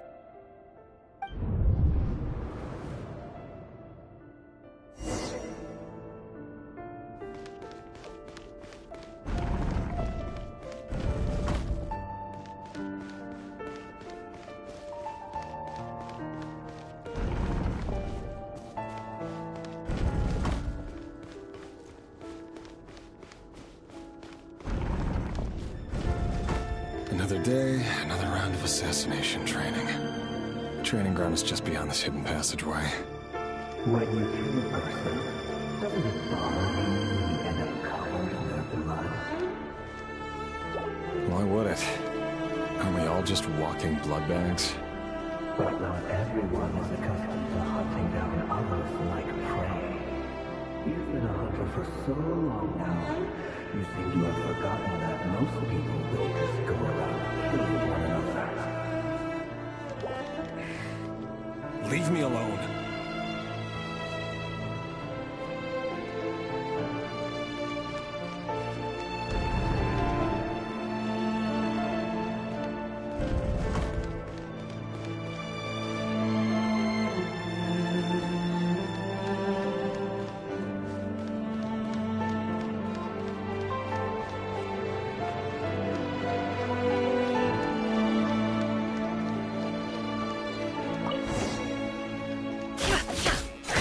Firm grip on the handle, then choose your angle well. Keep your movements light and brisk. The prey won't sense a thing. I doubt that. But no one's gonna die of quiet at your hands. I work clean. No traces.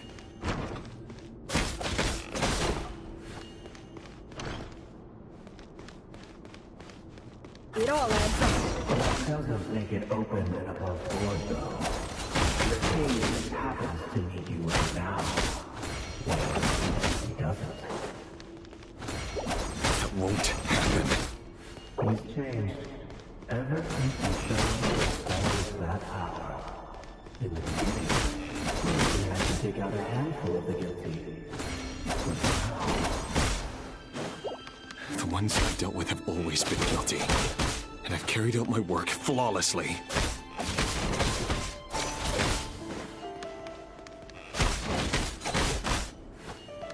It all adds up. Can't hide the truth.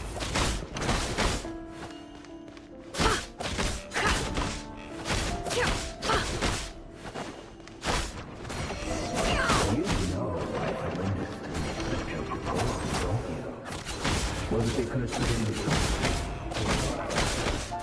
something else? No!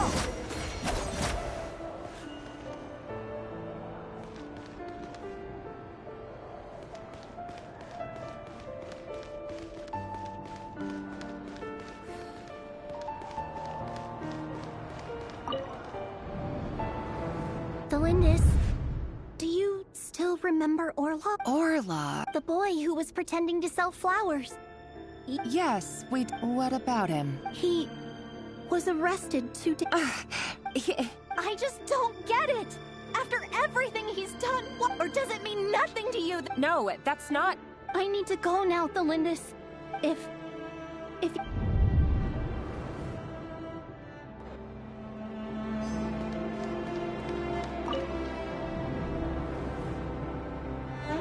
Author Thelindis.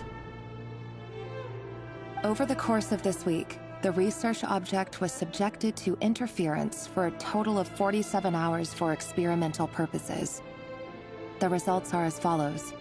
All subjects of observation that were sent inside have now... The situation within is proving more problematic than anticipated. No progress whatsoever. What now? Things are getting worse by the day. I have to find a way or we'll all be in... But... If all this research comes to nothing, what then? Sooner or later it'll be my... But... Could he really bring himself... No. Surely...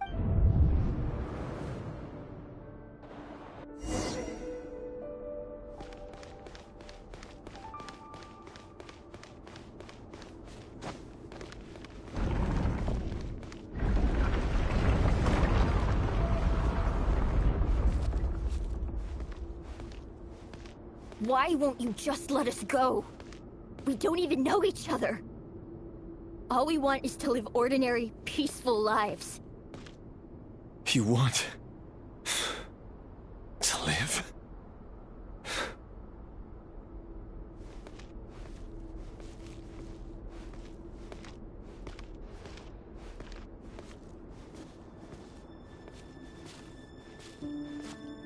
Yes. I just want to go on living. Is that really such an unforgivable crime?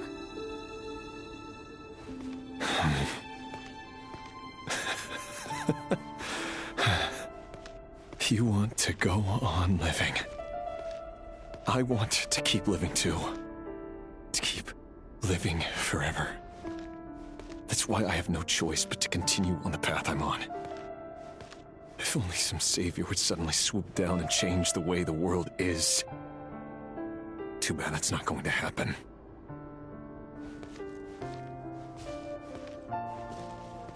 Imagine that. If there really were such a person, you and I wouldn't be standing here like this, would we?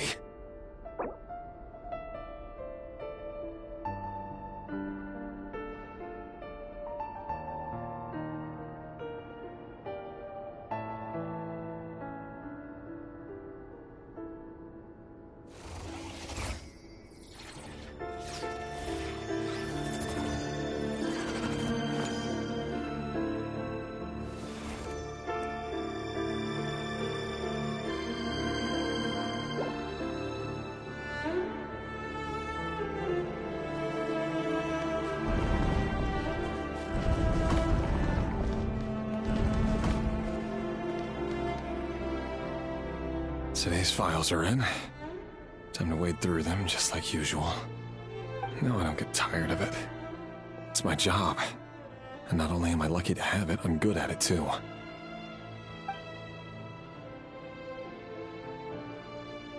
Huh. Wait. That's... Thalindis?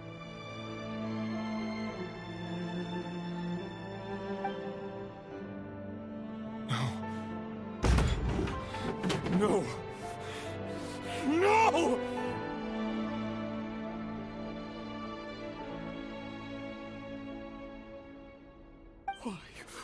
Why? But you bear no mark of the Crimson Moon! How could you possibly have anything to do with them? It cannot be! A diluted bloodline. Carefully concealed. I see it now. You've been living in the shadows just like me. What a fool I've been. Numbing myself with talk of justice. Even imagining... Irminsul. Finster King! How far are you going to take this? Today it's the descendants of the Crimson Moon. Who will it be tomorrow? No. This cannot go on. This is where it ends.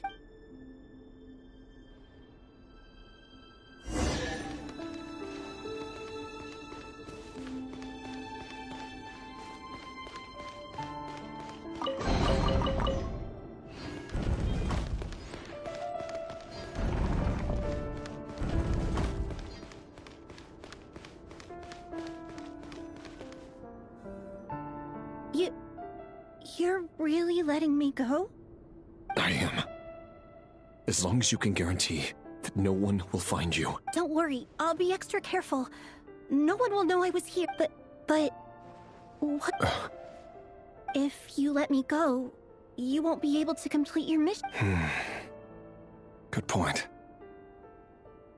In that case... No, please! I just want to see the outside world again. Go on living? Yes. I know you're a man of your... If I let you leave, what will become of me? Just kidding. Go. But remember, don't let anyone know you were caught. We'll be seeing each other again very soon if you do. Even shadows in the dark must live by a code. But you can't save everyone. You've been whispering in my ear for days now, Vedifilnir. What are you trying to do? Break me down? I only say this because you long for an answer to your problems. Let her go, Revere, and you risk losing everything. I will not abandon Thelindis. Then you'll need a little more vigilance and a lot more power. The world is changing, Revere. Keep your eyes peeled for your moment of opportunity. That voice used to be so unclear. But now I know exactly. He won't tell me how to actually resolve any of this, but he keeps trying to manipulate me like a puppet. What's his game here? Tell me then. What will this moment of opportunity look like? And no answer. He's like a ghost. Always disturbing me when I'm on edge, but never answering when I need him most. So, the Eclipse Dynasty was purging, well, massacring the descendants of the Crimson Moon. And it seems like it was all connected to the Vinster. The king's obsession with abyssal power left the future of Conria hanging in the balance. No wonder every aspect of Rerir's life was so unstable. And it looks like this Thelindis, Rerir's would-be fiancée, herself belonged to a sub-branch of the Crimson Moon Dynasty's descendants. It almost defies belief that a couple like them could hide the truth from each other for so long. If the Vinster King hadn't intervened in such a drastic way, they might have gone on deceiving each other for the rest of their lives. And why does Vedifilnir, Dainslif's older brother, keep talking in Rerir's head? The human mind is like a vast desert of shifting sands. When you follow the flow of someone's memories, you only ever see the parts they're willing to let surface. Time for something a bit more creative.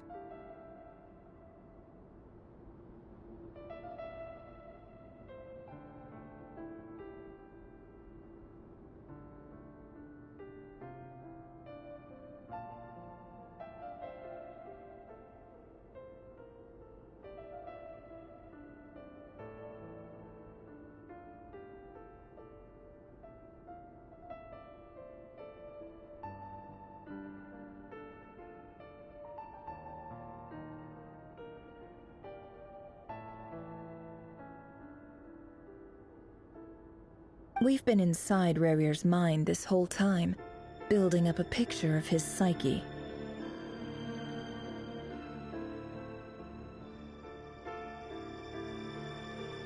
There's already enough clues on the board to start reading between the lines and mapping out the rest. Now, we can finally begin to put the pieces together. Sure, it'll only be a reconstruction, part simulation, part reasoning, but it's usually pretty accurate. Once we've built up a cognitive profile, we just need to cross-check the logic behind his actions. And then we'll be able to take a sneak peek at whatever it is that Rerir has really been hiding.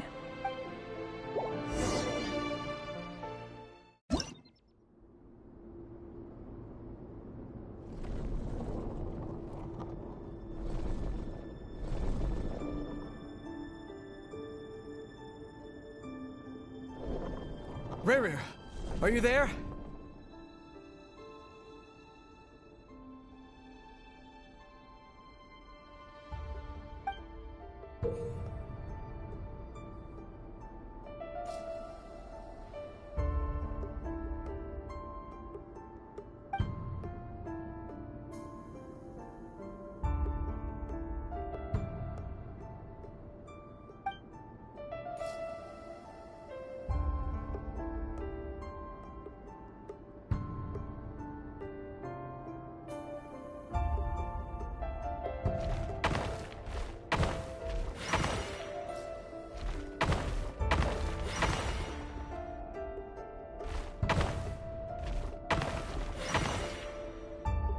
Hey, Rerir! Come out, it's urgent! Dane? What's wrong? Quick, come with me.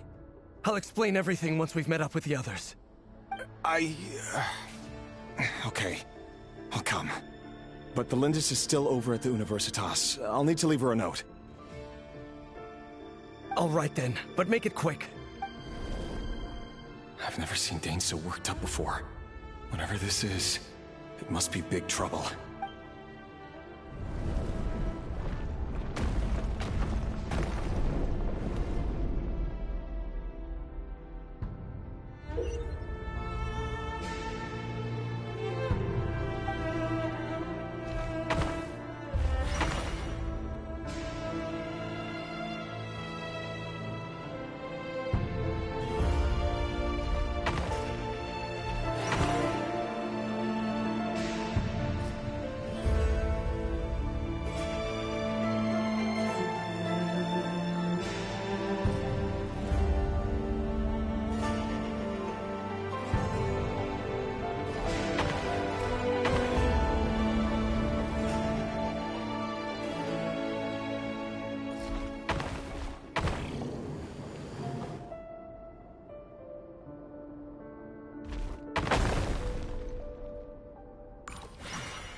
Well, this is a nice change, meeting you all at this hour.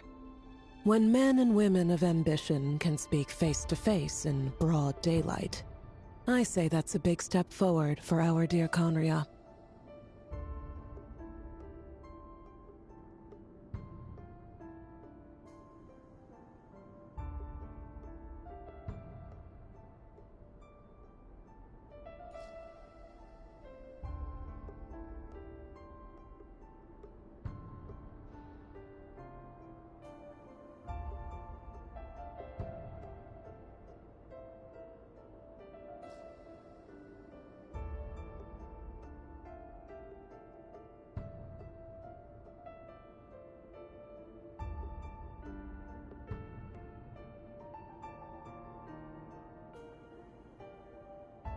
Don't be ridiculous.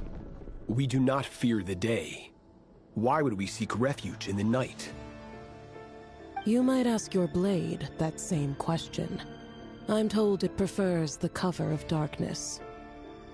The word on the street is that Sertologi only strikes when he has an unfair advantage. But that is patently false. I see you're missing an arm and a leg. Surely only a fair fight could explain that. If this is your way of offering me replacement limbs, believe me, I'll take them. Oh, we can certainly discuss that. With bioalchemy, anything is possible. Assuming I have your full support in my research. Lunatic. Robdatir. What brings you here? Why, Dainsleif, of course. He invited me. Please, cast aside your apprehensions, Miss Rhindaughter. Whatever the rumors may say, I am but a humble servant of the king, and I can assure you he affords me no greater convenience than he does you. Well, the Universitas Magistrorum won't stop fawning over you, so at least some of the rumors must be true. You're clearly doing well for yourself. So drop the humble servant act. It endears you to no one. You're president of the Universitas Magistrorum, the chief royal mage known as the Wise by royal appointment, and by far the most favored among the 4 pillars of Conria. Vice President Veit doesn't even try to hide his envy when he sees you. My success is the product of hard work and good luck. It's as simple as that. Were the king not such an extremist, I hardly think I would have received a senior post at my age. Of course, no job is without its gripes. Serving a king like ours can be a challenging task, as I'm sure you can imagine. And as for Efterveit, In missing out on the presidency, he's dodged a mountain of stress. Like everything else in life, it comes with pros and... You're all here. I apologize for the short notice, but it was an emergency.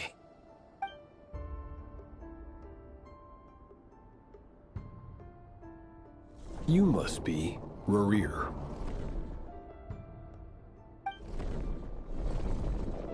Mr. Sertologi. Yes, I handled your case file during your sentencing. Nothing personal, of course. I'm pleasantly surprised that you remember me. You're clearly a person of substance if you've been invited here. But Dainsleif, you'd better have a very good reason for convening this little gathering. It's my brother, Vedalfenir. After he spoke at the court this morning, the king was so infuriated by his words that he had him blinded in both eyes and thrown in prison. Vedalfenir in prison? Strange. I thought the king trusted him and Heroptatir more than anyone else in the world. Does this mean the king's circle of trust just got even smaller? It has nothing to do with trust. It's about what the king wants, which is as clear as day to anyone paying attention. I simply appease him, because it's in the best interests of the Universitas Magistrorum. And also because you're slimy. Vedalfenir, perhaps less so. But still, a visionless visionary? It rather inclines me to think that qualifications are not what get you ahead in Conria. Do you honestly think this is an important discussion to be having right now? Dane, what are you planning to do? Rescue Vedalfenir, I assume. Correct. It will mean storming the palace by force. Tonight. I need all of you on my side. That's far too dangerous. And don't forget, Dainsleif, you're captain of the Royal Guard. You swore an oath to the throne. You've been planning this for a while, haven't you? I have no desire to commit treason. But whatever critique the king may have of Vedalfenir, disfiguring your most loyal subject for putting the best interests of his court and nation first, this is not the conduct of a wise ruler. My blade will force the king to see the error of his ways. So, Vedalfenir's prophecy enraged the king. I'm sure it wasn't what he wanted to hear, but if he won't take counsel even from the visionary, that is deeply troubling news.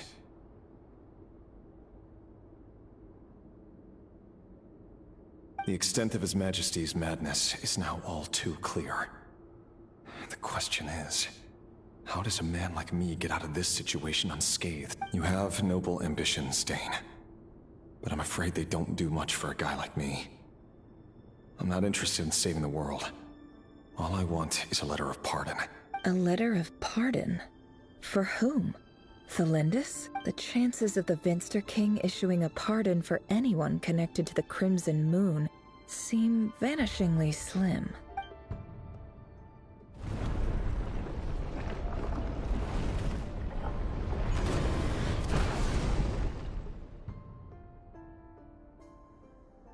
This black fog over the board must have some connection to Thelindis.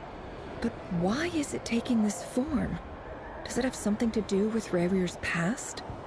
Another mystery I'll need to uncover.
Author Thelindis.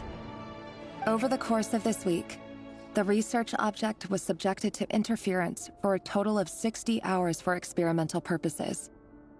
The results are as follows. Research dating back to the Crimson Moon Dynasty has established 2 points regarding Moon Marrow. Firstly, its origins have something to do with a god's power. Secondly, it serves as a portal to an as-yet indeterminate location. Moon Marrow can thus be defined as a spatial gateway. However, there are a number of hurdles to overcome before we can answer the question of where it leads to.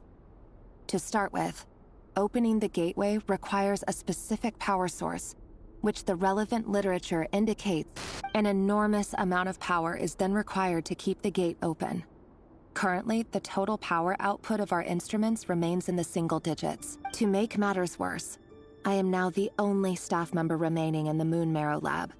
The Universitas Magistrorum recently decided to move most of its personnel into abyssal energy research, which has stymied all Crimson Moon-related projects. This is not a wise move.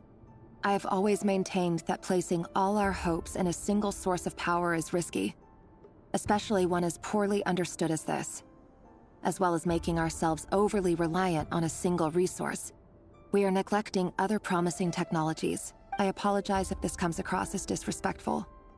But as a Moon Marrow researcher, I desperately want to see the world beyond the gateway. If we really made it there one day, what would we find? And how would we go about taming the unknown?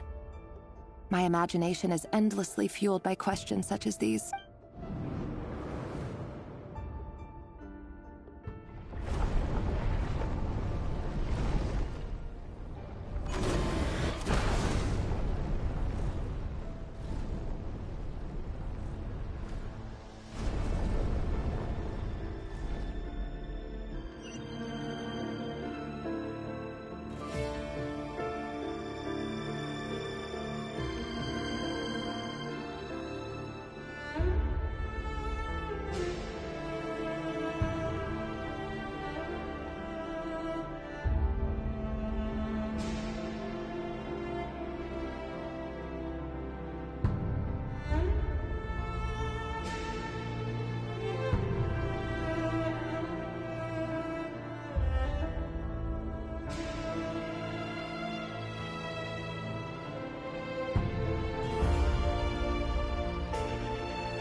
This is for you.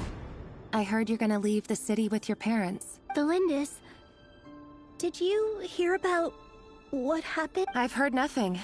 Rerir got back very late last Friday, and he was acting a little unusual, but he slept pretty well, so I'm guessing whatever he did was a good deed. You never saw him, and I don't know what he did. And this conversation never happened. You understand? What if he finds out that you pried into his secrets? Don't be silly. I don't know what secrets he does or doesn't have. All I know is he's just a normal guy who happens to run some errands for the king. Are you scared of him? I don't know. The Rerir I know doesn't match the person you all describe. Logically, I should be scared of him. And yet, I don't want to lose him. But enough about that. You should get going, and be careful with the package I gave you. Keep it secret. Keep it safe. What's in it? A piece of the moon. All you need to know is that as long as you keep it safe, then in the future, everyone will be able to see a red moon. A red moon? That's right. Our moon. I promise the Crimson Moon bloodline will never die out. It's light, the color of no matter how long it takes.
Hurry, everyone, and stick to the plan. Sir Dainsleif, what are you? Is this treason? You know what happens to those who betray the throne. Please, don't do this! It is the king himself who has betrayed the throne. He has betrayed all of Conria. If you have any love left for justice in your heart, you should join me. It's showtime. Dane and his group will handle the troops in the palace. Then Hraptatir and Rhindaughter will disarm the security measure. My job is to enter the prison and rescue Vedifalnir. Stay safe. Wish me luck. Look after my brother. Draw your blade. It is time for justice to prevail.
And the smell is abominable. Clearly, the king doesn't allow his prisoners. Found you. Hello, Mr. Vedafilnir. It's you. Surprised? Oh, wait. I guess surprise isn't an emotion that prophets feel very often. I certainly felt some surprise in the moment when I was blinded. Surprise at the king's sheer ignorance. Surprise at just how unfairly this world responds to words of earnest remonstration. I'm curious. What did you prophesize this time? It wasn't a prophecy. It was a word of warning. Someone had to say it. The king has forsaken all reason in pursuit of his obsessions. I simply told him that if he continues on this path, Conria will surely fall. But he didn't listen. Worse still, he stabbed you in both eyes and locked you away. Dane asked for my help. The court is in complete chaos now, but I'm sure you predicted... Everything is transpiring as I foresaw. Yet I am powerless to change it. I do wonder whether giving a man the power to see the future is nothing more for him than slowly crush his spirit. Forgive my curtness, Vedafilnir, but the king did not suddenly turn on you today. His suspicions have been brewing for a long time. You can't have wisdom beyond the reach of your fellow man without attracting his fear and suspicion.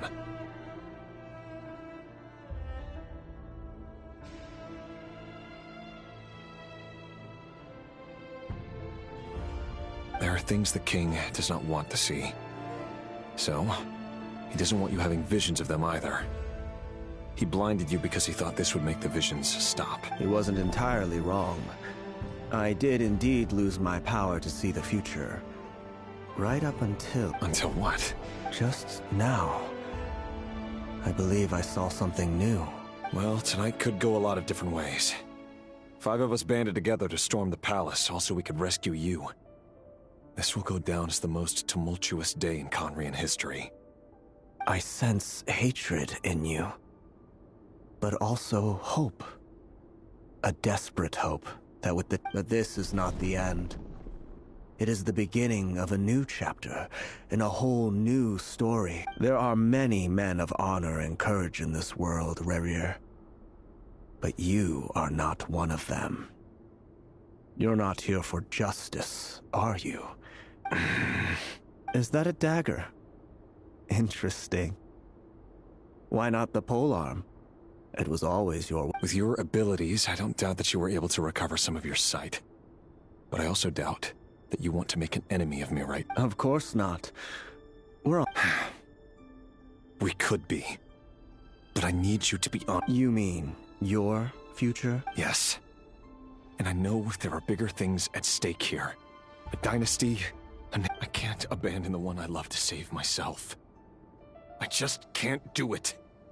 But you see a broader picture. In matters of fate, answers are either right or wrong. What will be, and what will not. Maybe you are willing to pay a certain price in the pursuit of happiness. That is the cruelest thing about fate. That can't... I know it's your voice that I keep hearing in my head, urging me to see how the world is changing, to seek more power. You show me disaster, but you won't show me how to avoid it? My voice? In your head? So, you hear it too?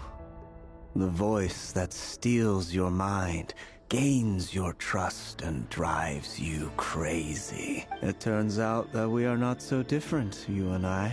Vedafilnir just broke into the strangest smile I've ever seen in my life. As if he'd discovered some monumental secret. But then he suddenly switched to looking extremely weary. Very well then. My advice to you is as follows. You must persevere. Whatever trials and tribulations you may face, be steadfast in the belief that they are your path to the future. For as long as you live, your story with Thelindis shall not come to an end. That is the only... It is up to you whether you believe my words. Regardless, that is all I will say on the matter. I will hold you to your word. Thank you for setting me free. In return, I will tell you one more thing that you cannot afford to ignore. Just then, a strange wave of energy rippled through the city. We had no idea what it could mean. If I were you, I would head to the Universitas Magistrorum. The Universitas? I'm sure we'll be seeing each other again very soon, Rerir. Whatever Vedifalnir said, I didn't catch it.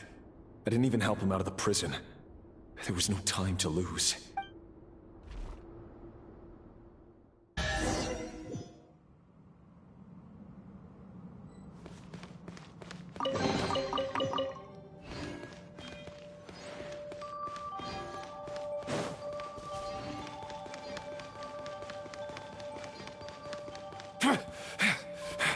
Monsters?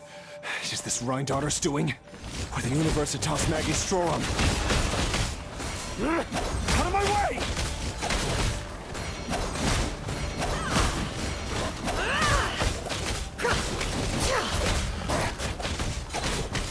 It all adds up.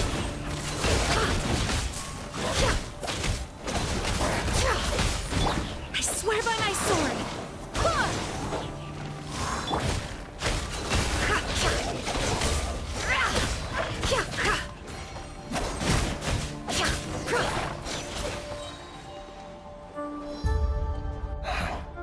The Universitas. That reminds me of a rumor I once heard. Allegedly, the king installed secret mechanisms in the palace and around the city. No one knows where they are or what kind of power they hold. But if they were ever going to activate, it would probably be on a night like tonight. Help! Help! Hold on! Don't let them anywhere near you! Save me! I can't! Ah! That sounded like an explosion. So, the rumor is true. What other means does the king have at his disposal? They must run on power from the Abyss. And given it's a major center of Abyss research, anyone over at the Universitas will be in grave danger.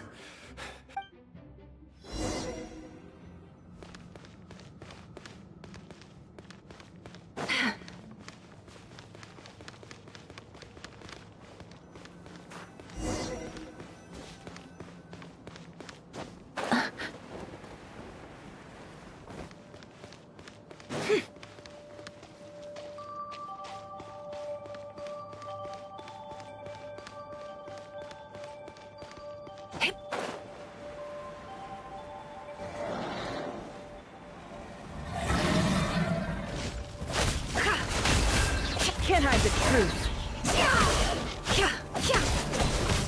The deception ends here. No more lies.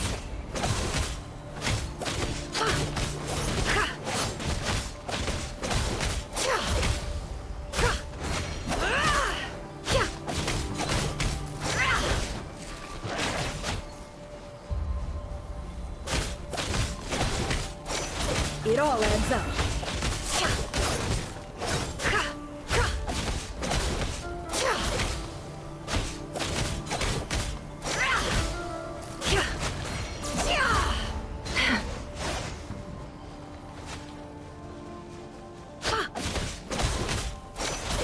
No more lies.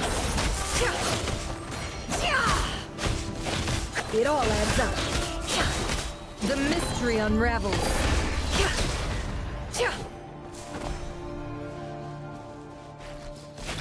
No more lies. It all adds up.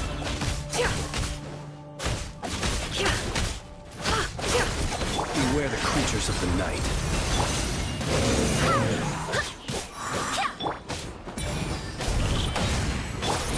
For the everlasting forest. No more lies.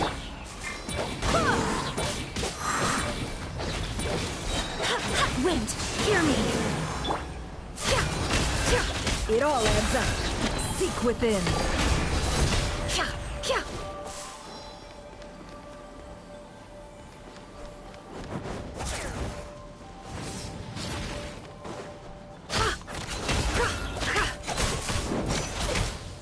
Can't hide the truth.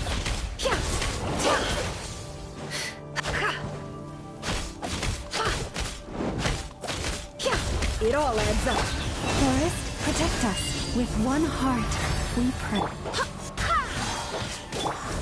Observe. Night falls.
Monsters!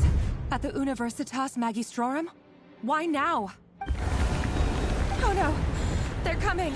It's no use. The table won't hold out much longer. The weapons. Where are the weapons? Of course. All the lab equipment was upgraded after the inspection last week, but the new weapons haven't been allocated. I'm done for. Is anyone there? I need help!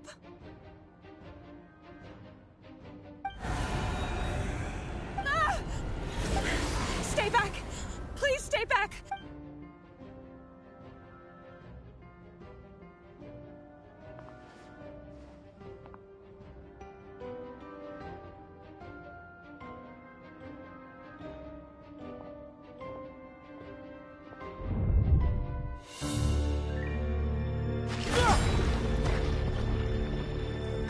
What's that? Reverie.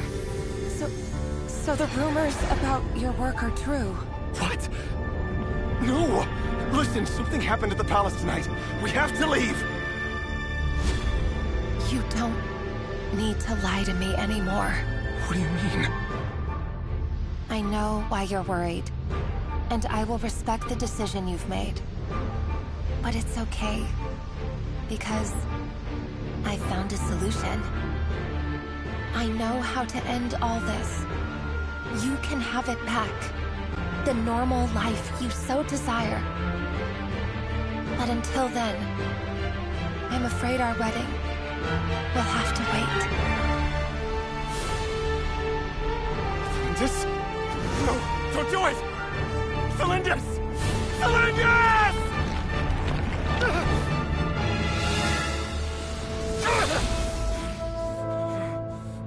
I told you, Reverie. Let her go. You will find someone better. No! No, I won't do it! I have to save her! By what means exactly? A lowly pawn. You lack the power and the strength of will.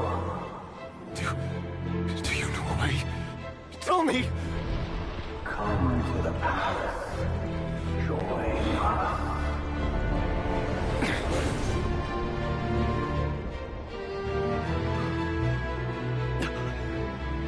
Reverie, thank goodness we... Step forth and take your share. You made it.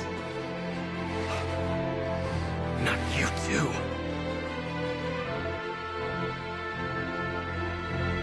Hatred or grief, despair, desire. We all have our own.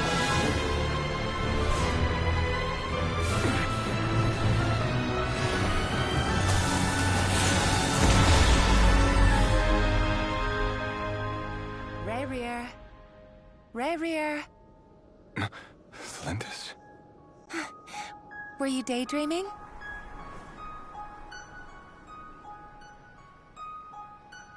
You still remember, Reverie? That question you asked me a couple of weeks ago? Oh. You mean the proposal? Yeah. I'm wondering, where do you think would be a good place to discuss it? Maybe in the garden?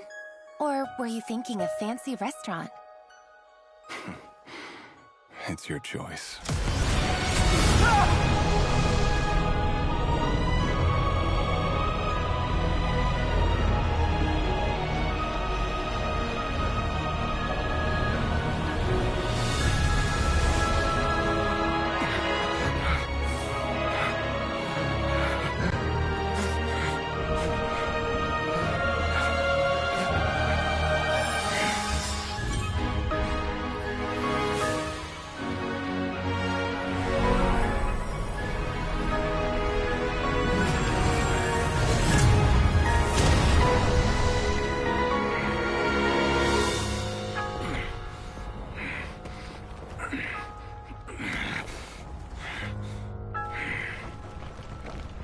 I will find you. And then, you can give me your answer.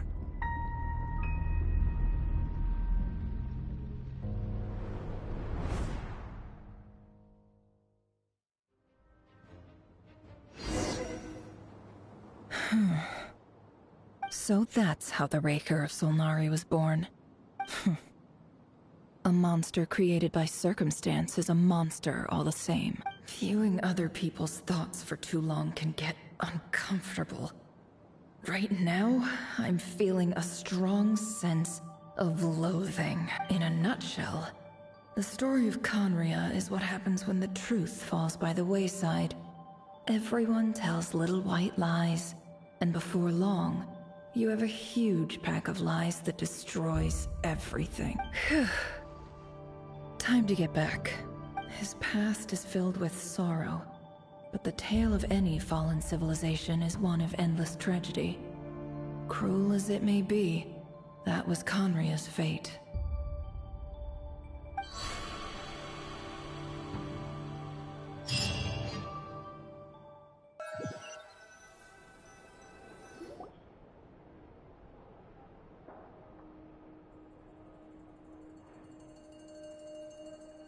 Everyone, I'm back.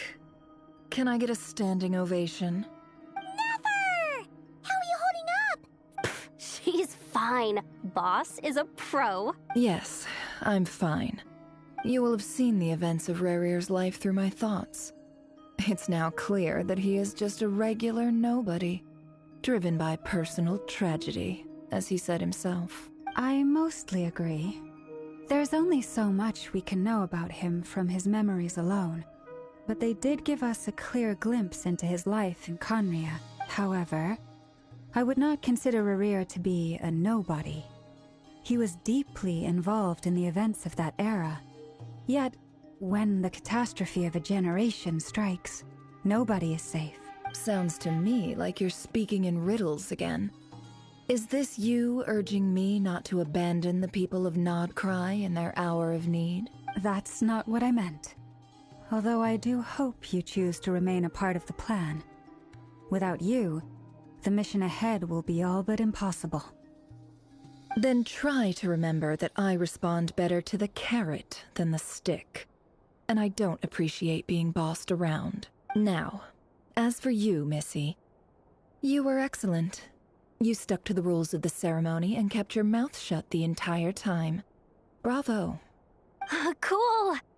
So, can you fill me in on the deets now? Most of what I saw went right over my head. Patience. You'll hear the whole story, don't you worry. But let's meet up with the others first. It will save me narrating it twice. Yehoda? Yes, boss. Let me get that door for ya. That's more like it. For a moment there, I was worried you'd forgotten about the first clause of your employment contract. Forgive my curiosity, but what does the first clause say? It says I gotta do the annoying stuff that boss is too lazy to do for herself. Like opening the door, pouring the tea, yada yada. Is that right? If something is in the contract, it's because she willingly agreed to it. Rest assured that the Curatorium abides by the very strictest of labor policies. You don't seriously think I'm cruel enough to treat her like my slave? In any case, I've hardly shied away from my share of the work today. Hope I don't catch Flintz and Varka lounging about in their chairs. enjoying a leisurely cup of tea. There's nothing I dislike more than other people enjoying themselves while I'm hard at work.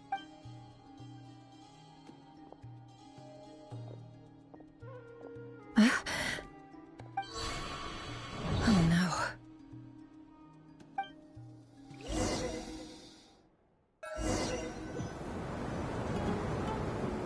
Sorry to disturb you, but we seem to have run into some trouble. Evidently so. Don't worry, I'm not about to leave you to fend for yourselves. I'm not that kind of boss. And it would go against the Curatorium's labor policy. I'm sorry. What did you hear me say? I wasn't talking about labor policy. Wait. How long have I been standing here? Not long. You just appeared by the door a moment ago. Boss, what's wrong? You look like you've seen a ghost. We've been tricked. We never left at all. Somehow I hallucinated that whole scene back inside the office. Hallucinated? But how? How indeed. This place should heed my will alone. All thoughts and actions that occur in here are just a result of pawns moving across the chessboard in a carefully calculated manner. And nobody has access to this chess set but me. So you control everything in here? More or less. But yes. Has anything like this ever happened before? Only once. It was the first time I used the chess set.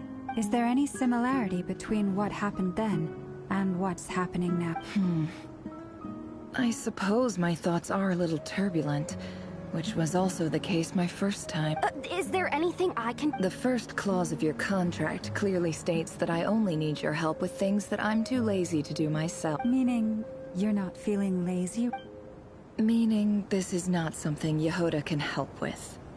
The chess set is a personal treasure that I alone understand. I must be the one to find our way out of here. Boss, it's fine. Really. Oh, listen to you. Whatever would I do without you, Yehoda? What? Really? Yes, really. Where would I ever find another employee as obedient and servile as you? God forbid anything ever happens to you. Oh, okay. Well, anyway, I was thinking of fetching some water. There's gotta be a source around here I suggest everyone finds someplace comfortable to take a rest. Even though all this chess malarkey doesn't exist in a physical sense, mentally speaking, it's all real.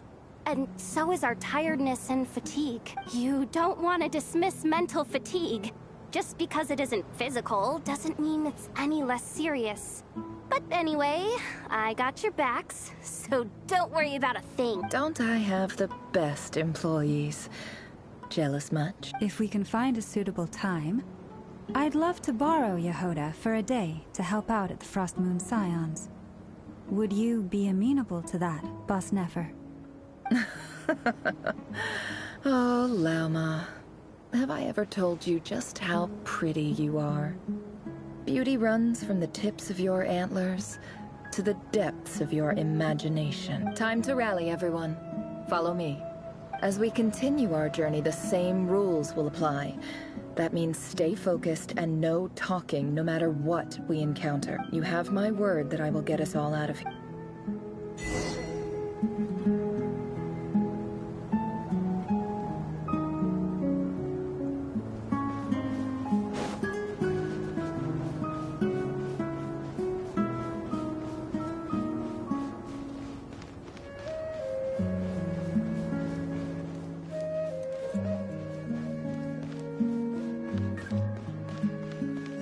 Looks familiar. That's not a good sign. There's someone up ahead. Time for a little... I wasn't expecting visitors at this hour. Wait, is that? Oh, it's him. There you are. Sinue's been looking for you all day. I think he has some news for you. Oh yeah? What were you doing just now, Uncle Retinue? Hiding away some more loose change? I know I saw some Mora. What do you mean, loose change? Oh, come on, I'm too old for this. Just pretend you saw nothing.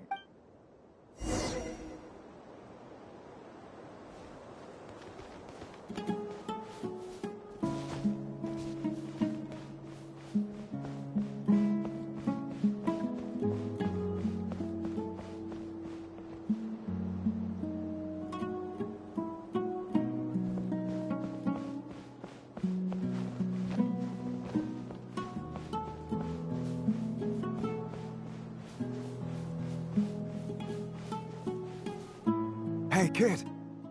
Mind telling me what Sinohe's been up to recently? I'm trying to get in his good books and I need a way in. Get in his good books? Why? What do you want with my dad, Uncle Apepi? I've written a new song. I was hoping to showcase it at the next festival, but I'll need his approval. A new song, huh? I'd love to stay and listen, but unfortunately, Uncle Retinue says my dad's looking for me.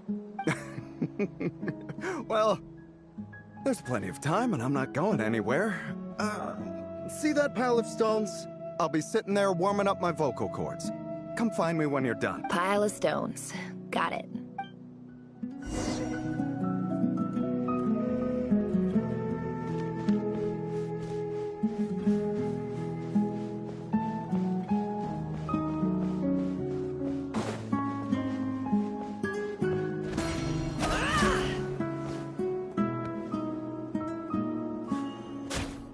Can't hide the truth.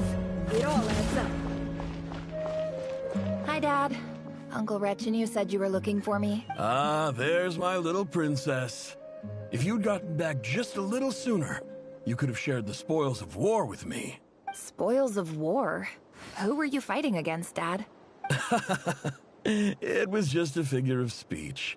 The aftermath of a sandstorm is no time to be waging war. I was talking about our war against thirst. I went out to fix our water supply problem, and now I'm back. Which means... We have a well again! That's right. I found a new one and brought back as much water as I could carry.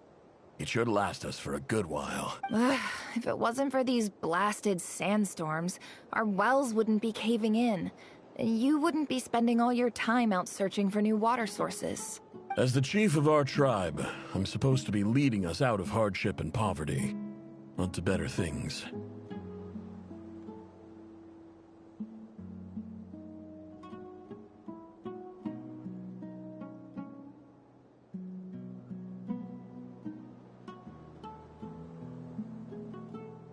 You know how prosperous our ancestors were. I've told you all the stories. And look at us now. Squeezed into these hovels. No one would choose this, if it wasn't for the endless wars over the years. But things are looking up. I started working with some folks from the academia a few months back. They gave me some contacts in return for my assistance in the desert. So you're the academia's helper now? Special ambassador, they call it. Think of it as a partnership. It's nothing bad, okay? We've been isolated here in the desert for too long. Seeking opportunities elsewhere is the best thing for us, and the fastest way to progress. So, do you get anything good out of being a special ambassador? Of course. My luck's improving all the time. One day, I swear I'm gonna lead us out of this place. We'll find somewhere new. Somewhere better.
That's our well, and you know it.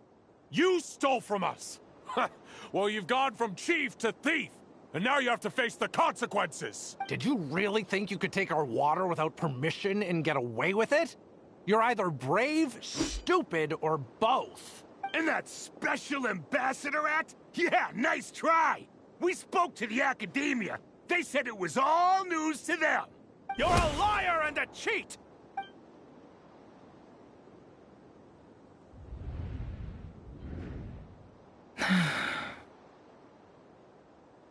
I heard Yehuda gasp, but I don't blame her.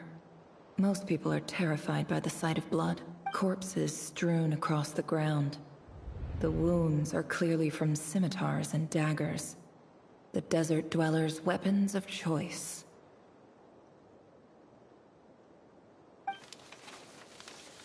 There's a handwritten note on the ground. Let's see what it says. Halil, this is Sinuhe, chief of the Shimti tribe. Surely you remember me. I was the one who helped you and your colleagues avoid the quicksand in the desert. This is my second time writing to you. I assume my last letter must have gotten lost in the mail, as I didn't receive a reply. I hope this one makes it to you safely. I'm writing to you because I need some help. That sandstorm the other day completely blocked up our well, forcing me to look for another water source in Iab and Unut territory. Praise the gods. The well of the Iab tribe was intact. It was my last resort. I drew what water I could and left, but not without being spotted. You told me to write to you if I ever needed help. You said you'd be my ally in the academia. I urgently need you to formally recognize my title of Special Ambassador and send some of your people to assist me for a few days. It's the only way I can convince them that this was the academia's decision and prevent them from retaliating. This is an emergency. Looks like this letter never got sent. The writer died a grisly death, and the letter was trampled into the ground. It's badly defaced. Some parts are barely legible. What a ridiculous lie the surviving Shimti tell.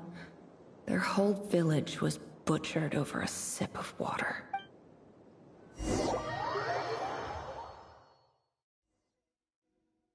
Ah, officer. Welcome. Welcome to our humble village. I thought you would at least have the courtesy to provide some respectable libation. This is the finest wine Aru village has to offer. I promise.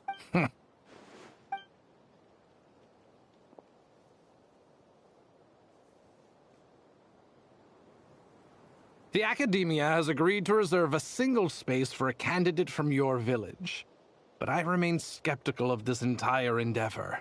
I highly doubt anyone in this desert possesses serious academic potential. Please, have faith. If not in us, then in our god. The child we found shows great promise. I beg you, take her away from this place. Give her a chance. Don't let her talent go to waste. I don't recognize her. New arrival? She showed up here a few days ago and we took her in. She's a really bright kid.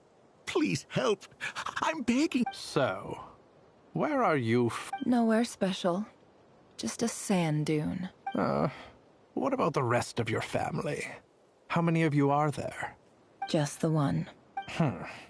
It's only you? Correct. So, no brothers, no sisters? Any who have slept on a bed of sand, I call my brothers and my sisters.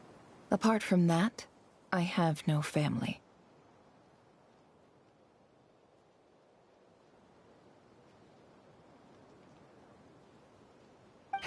All right.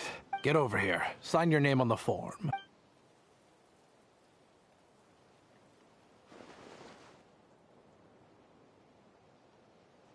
Never? You're rather fair-skinned for a desert dweller.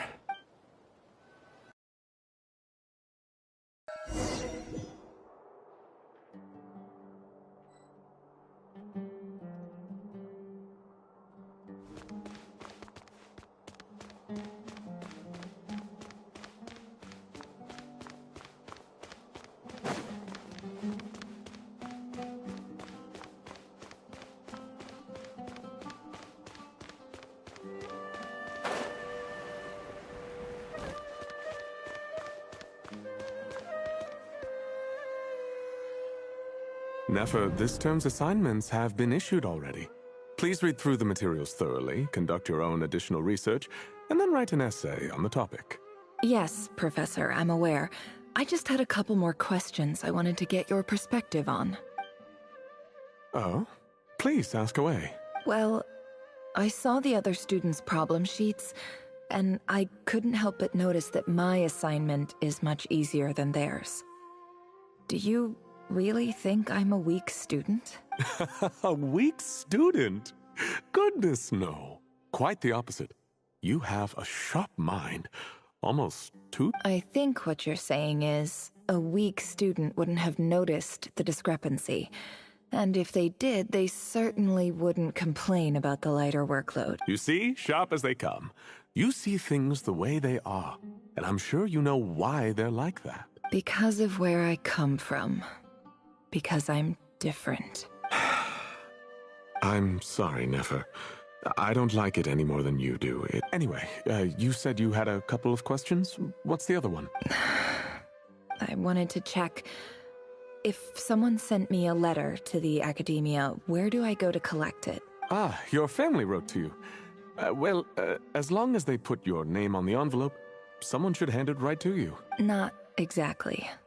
It's not even a recent letter. I was just curious where the mail would end up if no one collects it. The House of Dana, I expect. I know there's a box for unclaimed mail somewhere in there, probably sitting on a shelf. Whatever you're looking for, that'd be the place to start. Okay, got it. Thank you, Professor. Oh, don't mention it. Honestly, I feel like I failed you. I'm supposed to be your teacher, but I haven't taught you anything. Hey, don't say that. You're a great teacher, and you do your best for all your students. But the rules are the rules. You're not allowed to teach students like me. It's not just the academia either. The whole world bends over backwards for the successful, and leaves the losers to suffer and die. Oh, my dear child. Don't tell me you've given up on life already. I haven't. I just think that if you want to make it in this world, you have to find a way to become successful.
Why does Ash...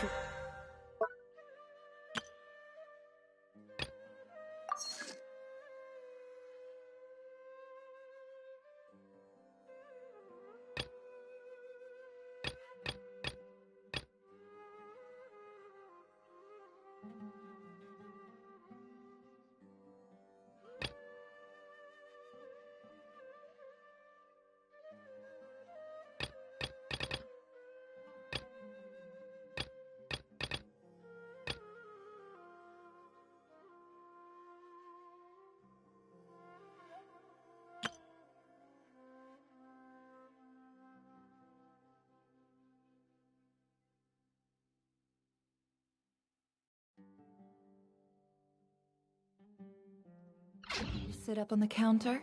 To welcome our clients, of course. A kitty's gotta earn his kibble somehow.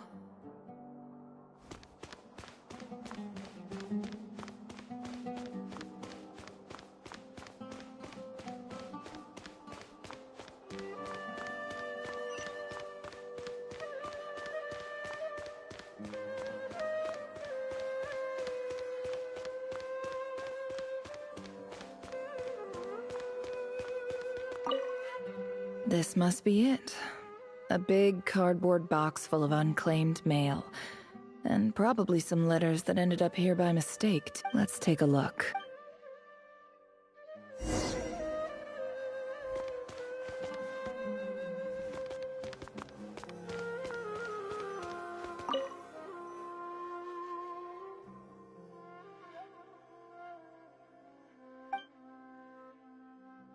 A dilapidation survey from Port Ormos.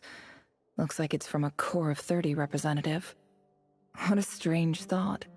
A bunch of mercs losing sleep over rundown buildings. This one was never even opened. I guess the recipient didn't care what the Corps of 30 had to say about anything. Who was it addressed to? I don't recognize the name, but it must have been a Kasharawar professor.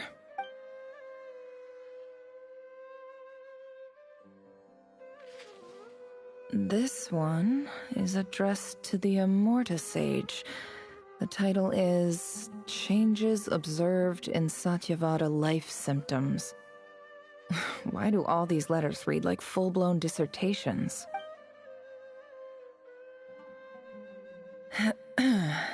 Guided by the incense, we became lost somewhere in the forest.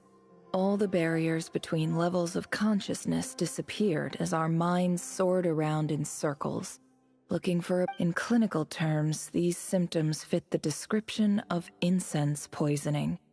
The Immorta Darshan strictly prohibits the use of hallucinogenic substances, but I believe there are still people getting away with it. For example, my neighbor who always breaks out into song and dance after using incense. This seems like something the academia would want to know about. Why wasn't it collected? Wait, what's this written on the back? It's so small. The note says, "The sender authored this letter while under the influence of mushrooms. I would send it back, but no return address was provided. Stamped by the Grand Conservator of the House of Dana."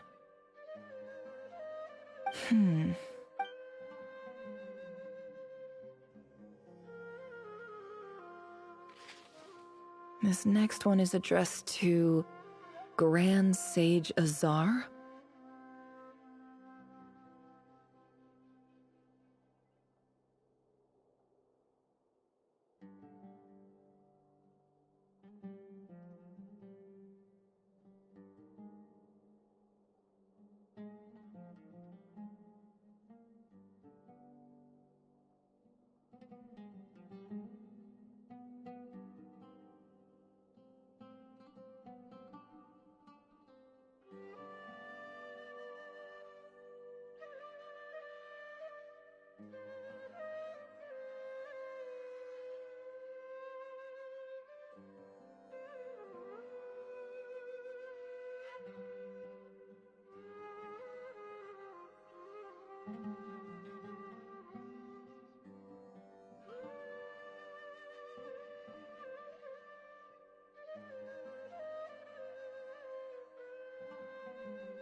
A few words of protest regarding recent changes in Sumeru's educational policy. In recent years, the academia has taken on a small number of students from the desert region, as per the policy to this effect.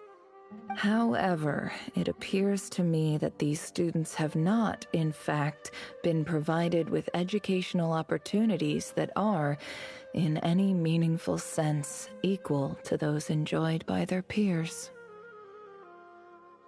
As well as receiving dumbed-down assignments and perfunctory tutoring, they do not even have full access to the Akasha system.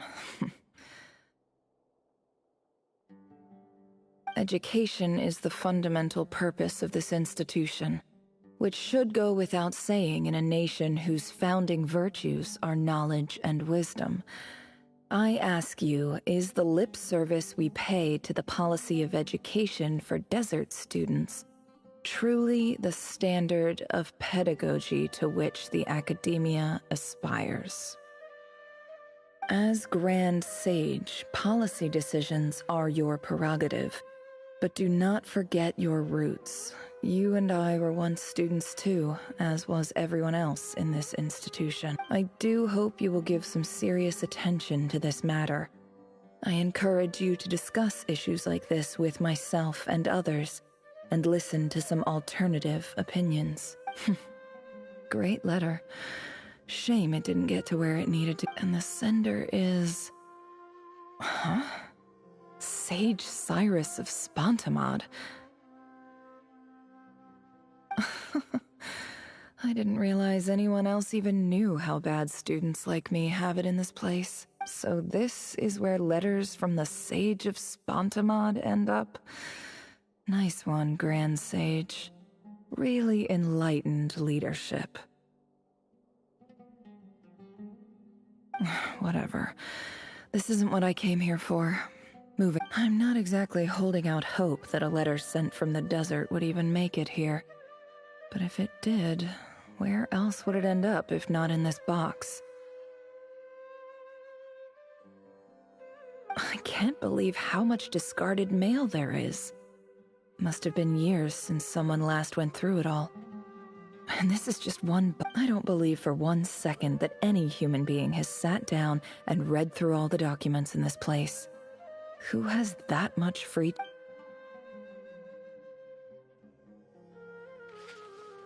Wait, could this be it?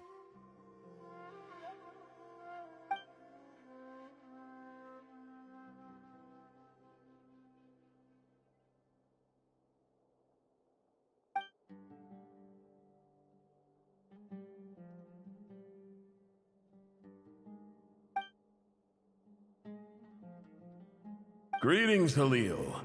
My name is Sinue, chief of the Shimti tribe. I was the one who came to you and your colleague's aid when you ran into trouble in the Great Red Sand. I don't know how well you remember it now, but I brought you to safety and gave you some water and other supplies. You seemed very pleased and told me your name.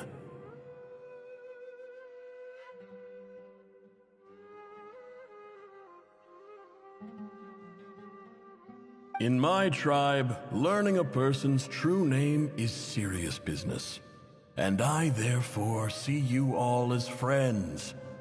You were kind enough to leave your contact details, so we could stay in touch. The Shimti tribe lives a harsh, nomadic existence in the desert. You were sympathetic towards my plight, promising to make me a special ambassador of the academia and help us find a way to make a better living. This brings me to my reason for writing. Our tribe has fallen on particularly hard times, and I would like to ask for your... There was a terrible sandstorm a few days ago, which blocked up the well in our land. To ensure my people's survival, I had no choice but to venture into Iyab and Unut territory in search of an alternate water source. The Iyab and Unut are descended from the Thamudians, while we trace our ancestry to Tulatala. We worship the Lord of Flowers and have had relatively good relations with our fellow tribes up until now. I found a well belonging to the Eob tribe. They declined to help us, but I really had no other option. So I took some water to keep me and my tribe alive. When we met, you assured me that you would be my ally in the academia. I would like to take you up on that offer, because That aside, the last time you were here, you mentioned that the academia had started accepting students from the desert, and I told you a little about my daughter, Nefer. We have next to no resources here in the desert, and my power and influence are limited. Would you consider enrolling my daughter at the academia? She is a smart girl. I know she won't disappoint you.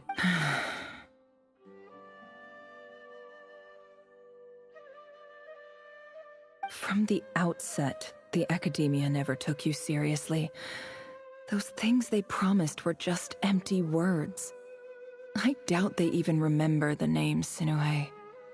And you were so emphatic that your luck had finally changed for the better. You swore you'd lead us to a better place one day. You spoke with such conviction, like you were the most powerful chief in the whole desert. You liar. You lied about everything. You promised the world and delivered on none of it. And who fell for it? Just me, by the looks of it. Despite your best efforts. Which makes you a pathetic liar. You weren't even any good at it.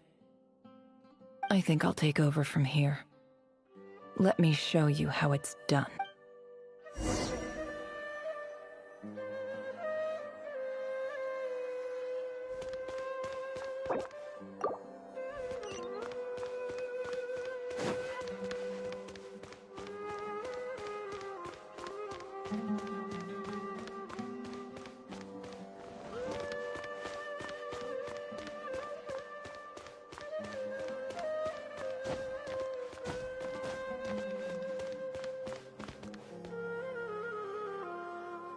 I just came to say goodbye. Thanks for everything you've done for me in my time here. Nefer? You packed your bags. Where are you going? I'm quitting. Something's come up in my hometown. Gonna head back and deal with it. Huh? But this was a hard-won opportunity for you. You know that better than I do. It was, but it doesn't matter. I have more important things to deal with, and they can't wait. Oh, and I didn't want to overfill my bags, so I left some incense on your desk. What's wrong? I thought you liked incense. Although, I did read somewhere in the House of Dana that it has hallucinogenic effects. Don't use it all at once, alright? Isn't this the stuff you brought from your hometown? You're just letting me have it? But you said it's a rare and valuable commodity. Yeah, about that. I lied. It's not rare at all. There's this bunch of ruins near my hometown that are practically overgrown with this plant. It's not worth much. Keep it, it's fine. But Nefer... Alright, that's all from me. You take care.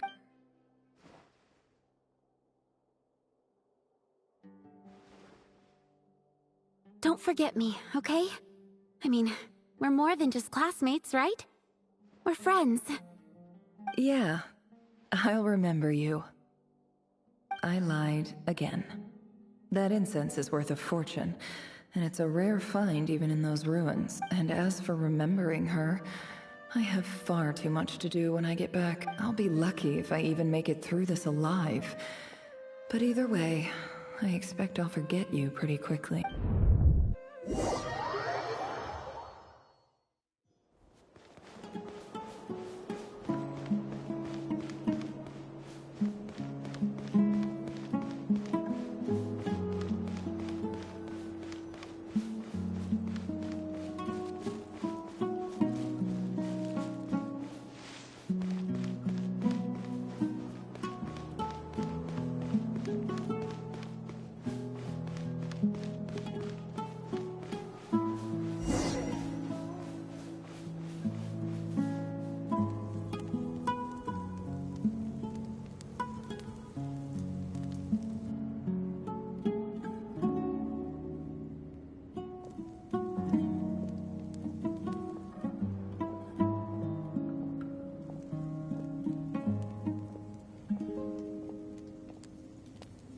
It's a pleasure to meet you, Mr. Arif.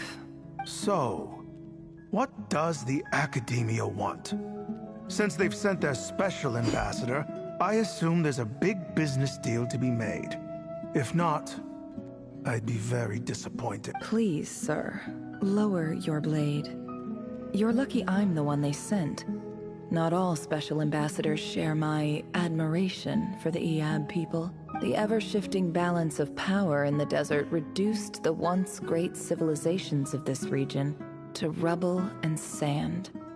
But the story of the Eab has a very different trajectory. Others grew weak, but you grew strong, beginning in obscurity and moving to prosperity. You're the only ones who defied the trend. Huh. So, you do know who you're dealing with? This well is the perfect symbol of your strength, is it not? It used to belong to the Unut, but it looks like you have control over it now. You're not wrong. But I'm sure you didn't come all this way just to flatter us. Of course not. I came to bring you some very good news. Some information that recently came to light, which might just be your ticket to freedom. Records uncovered by the Vahumana Darshan show that a certain well currently under Eab control is built on top of some ancient ruins. These ruins are of great archaeological interest to the Academia. I checked the map carefully on my way over here, and I'm confident that this is the well in question. The Academia is offering 50 million mora in return for excavation rights. 50 million? No, wait. If these ruins are as important as you say, 50 million's a little low. Don't get greedy, Eab. We know far more than you think. We know that you seized this well by force. Wasn't that the first step in your rise to power? To drive away the Unut and steal their water supply? So what if it was?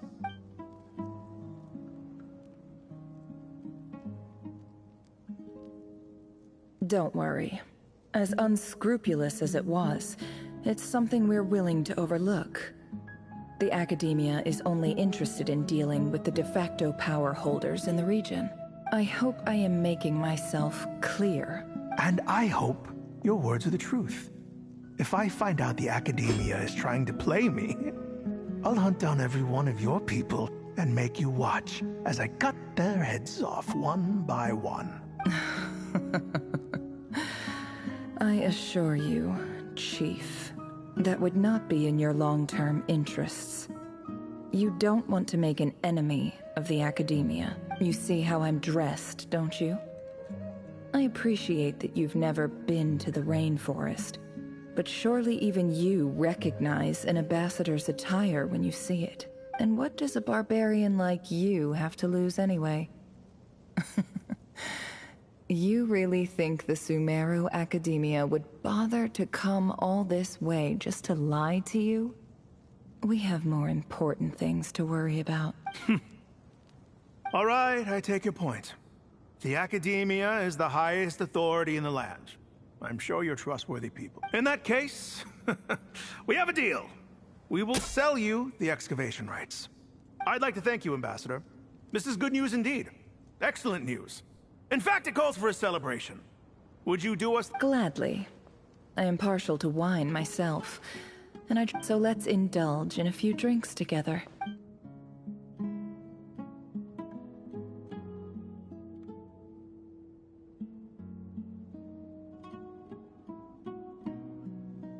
Chief! Chief, it's an emergency! It's the Unut. They've taken the well. What? Well, don't just stand there. Take it back. Yes, Chief. I have every confidence in the Eab's military superiority. Well, what is it? The Unut's response was alarmingly fast. The day after we reach a deal, they seize the well. This can't be a coincidence. I don't think so. I am obliged to remind you, Chief, that the Academia will only deal with the de facto power holders. If you cannot regain control over the well, I'm afraid you won't see a single mora of that 50 million. No! Please, Ambassador, just give me some time. I swear the Unut will not get away with that. Well is ours. Glad to hear it. I will wait here. If there is a traitor, I will find them. In the meantime, make yourself at home.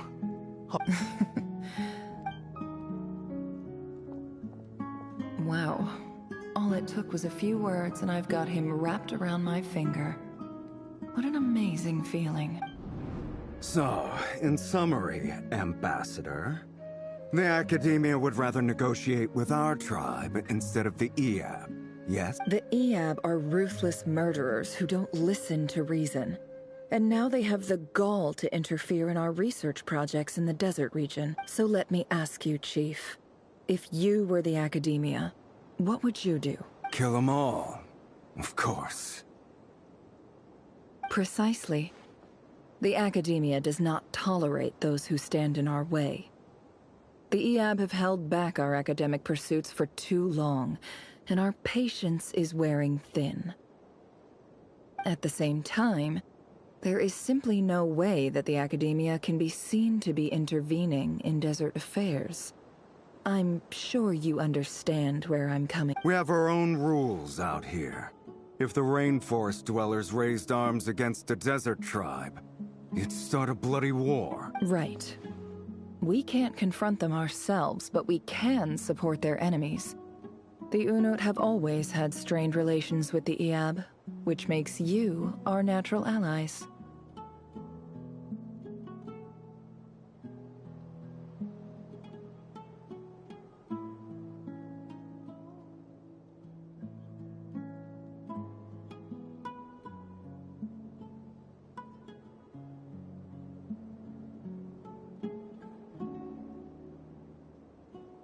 Natural allies.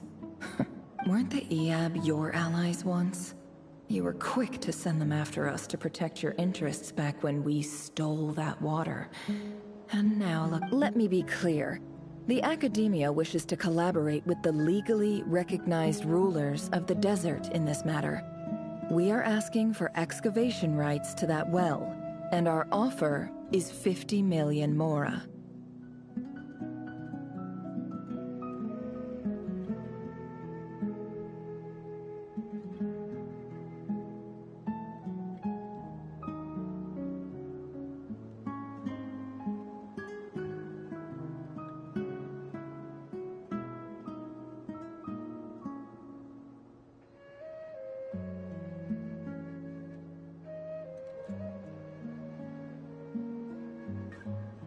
Say no more. I believe we have an understanding. Good. Then I suggest you get to work. Get us access to that well, and the mora's yours. You see, Dad? Lying is easy when you know how. People will believe anything.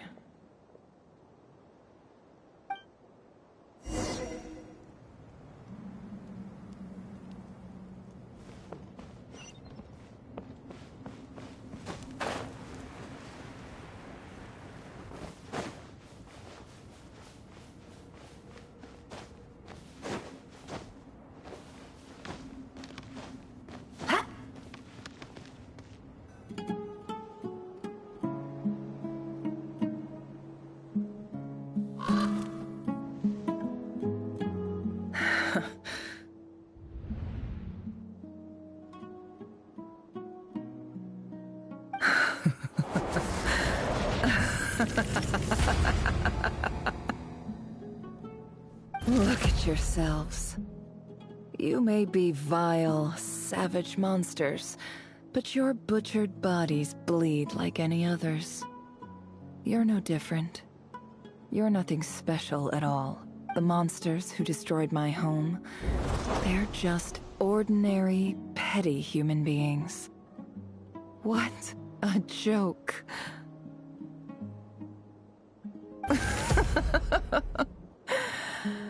I think we're even now.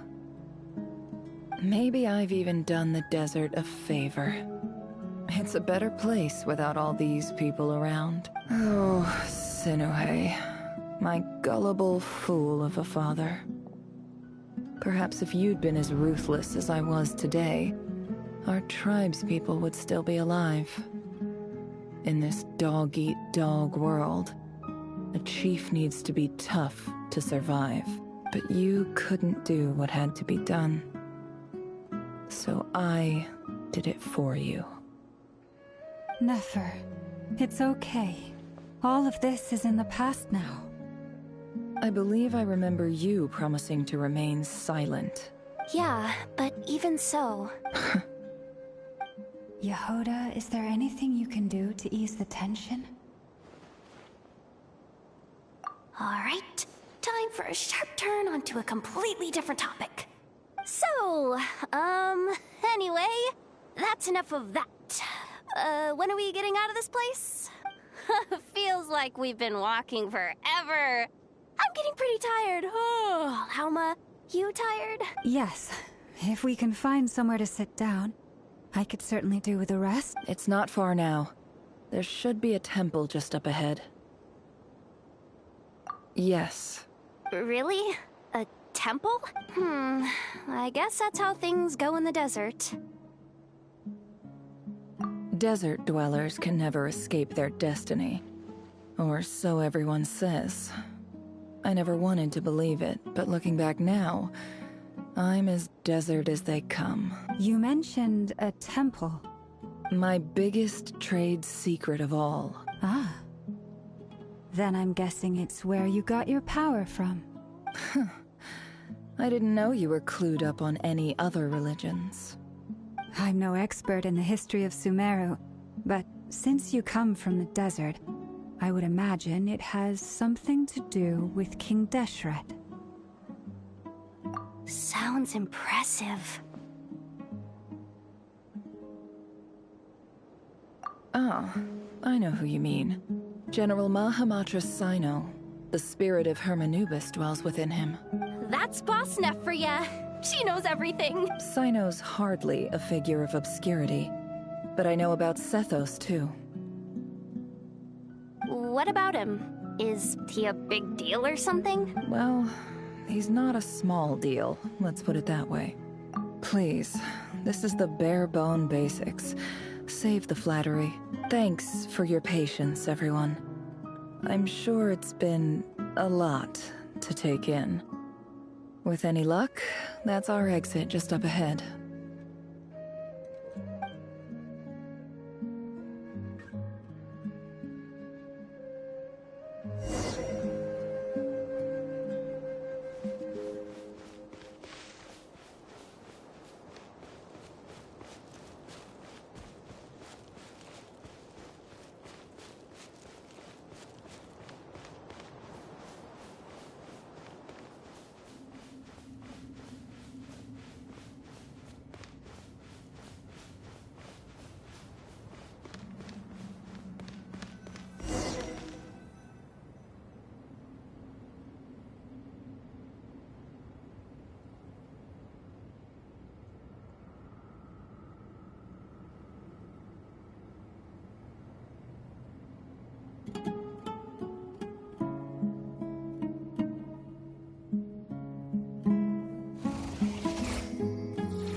I'm totally out of my depth here.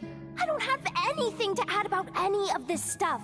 Like, look at that statue, for instance. I want to do the whole name-dropping, this girl knows her stuff thing too, but I've never seen anything like it before. A statue with the head of a bird. That's Thoth, the Ibis King, one of the 7 pillars of King Deshret. The legends say that he, the Crocodile King, and the Goat King were the 3 retainers of King Deshret. Let's take a look.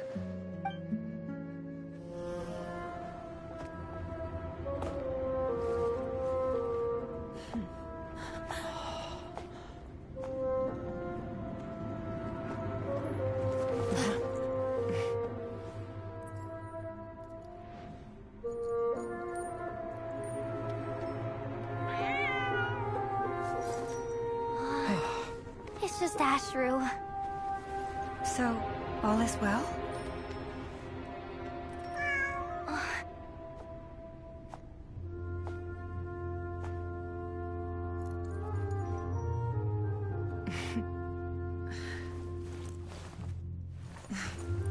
Typically speaking, at this point, the world disintegrates. Then we find ourselves back in the outside world. Besides, these are my memories. There's nothing to fear.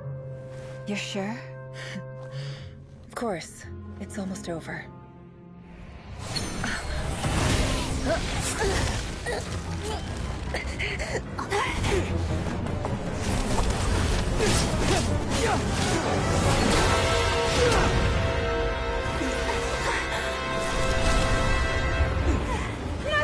Hold on!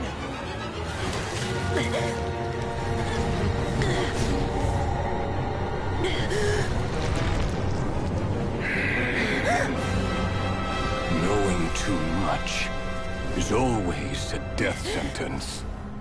Speak for yourself.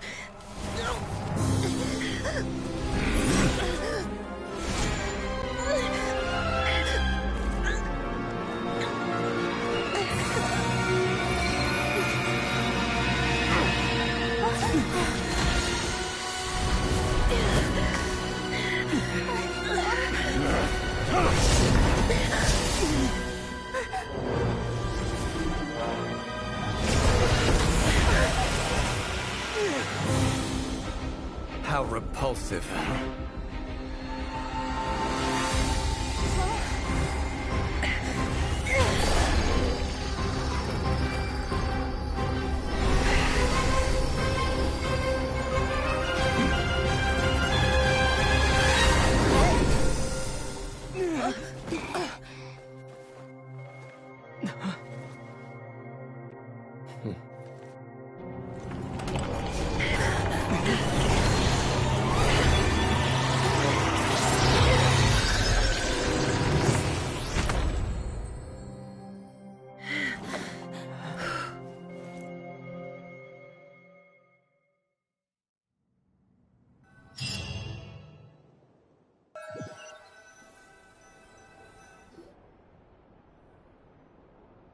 Timed that pretty well, didn't I?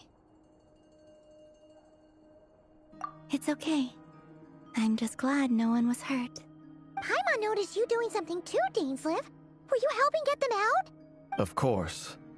When I asked Nefer to conduct this investigation, I was not naive to the dangers involved. I had a duty to ensure your safety. Good to know your sense of justice is still intact after all these years. I take that to mean that you saw the truth. That comes as a great relief. I certainly did. And thanks to your help, I also managed to trap Rerir inside the chess set. Whoa, really? How'd you manage that? Well, to be honest, I sensed that something was wrong long before we made it to the temple. By using this fragment to probe into Rerir's past, well, the monster formerly known as Rerir. It seems I alerted him. I was tracking him, then he caught on and started tracking me too. Can't say I'm surprised. But how did he track you through your thoughts alone? That shouldn't be possible. Rerir was a secret agent who reported directly to the Vinster King. He is an expert at finding a trail and hunting down his pursuers. No wonder. He infiltrated the chess set, read my thoughts, and built a new virtual chess set inside of it. That's why we weren't able to leave at first. Speaking of your chess set, it's quite a remarkable item. Would I be right in thinking you have some connection to King Deshret? You overestimate me. I only have a connection with one of his underlings, the Ibis King. You all saw how this came to be. A long time ago, the Iab massacred my tribe, the Shimti, in our home village. A few years later, I enrolled in the academia, where some new information came to light. The Unut and the Iab fought a bitter battle over the rights to a well, all for the sake of a non-existent 50 million mora. The Iab ultimately won that confrontation, but their victory came at the cost of almost every warrior in the tribe. The final blow to the Iab came at the victory feast, when an Unut assassin beheaded their chief right before my eyes. The remaining Iab fled and have been scattered to the winds ever since. Having gotten my revenge, I returned to my hometown, where to my surprise, the nearby temple was still standing. There it was, seemingly immune to the relentless hostility of the desert, while my tribal home lay in ruins. As I stood there gazing at the temple, I noticed a cat just outside. This cat, as it turned out, was home to the spirit of the Ibis King. He led me to a gate deep inside the temple, and there he made a deal with me. This chess set is my gift from the Ibis King. The chessboard within is made to the same specifications as the one in the mausoleum of King Deshret, and represents his power of piercing analysis. With this chessboard in its container, I gained a certain ability to perceive hidden secrets. Now, you could conclude that the Ibis King simply wanted to give the people of this world the power to seek the truth, but I don't believe that's the full story.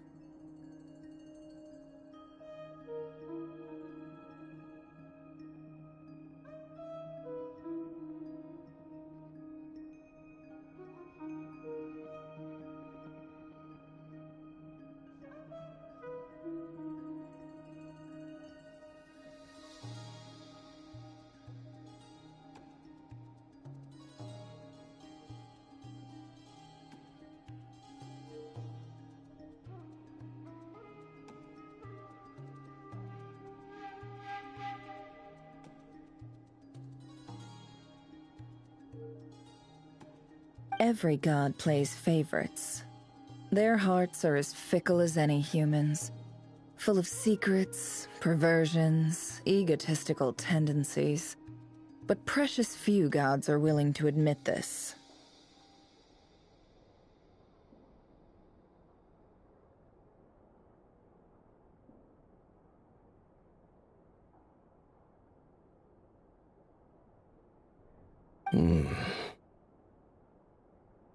It is the same with all powerful forces, including fate itself.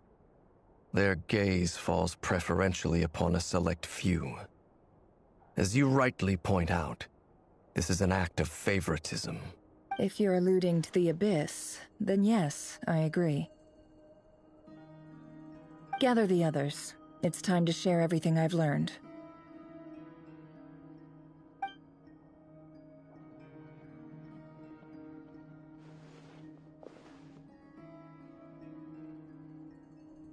Thank you all for being here. As promised, I did some further investigating into the Raker of Solnari's background. I am pleased to report that the investigation has been most fruitful indeed.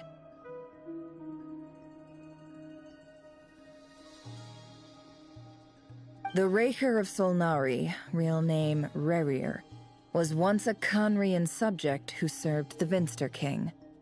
I will now share the important details of his story. Please save any questions or comments for the end.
So that's why he's so obsessed with the moon.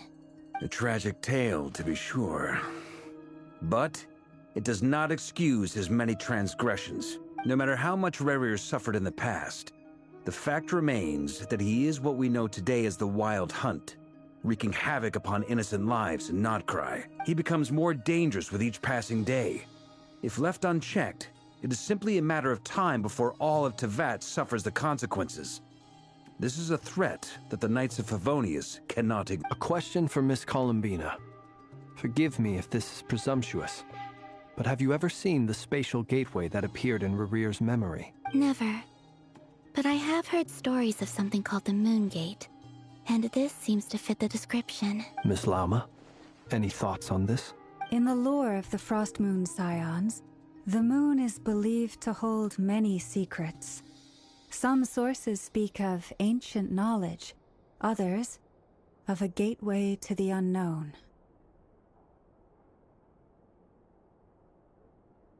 The term Moongate is one I have heard before, but as is the case with all of our legends, there are no records of any first-hand witnesses.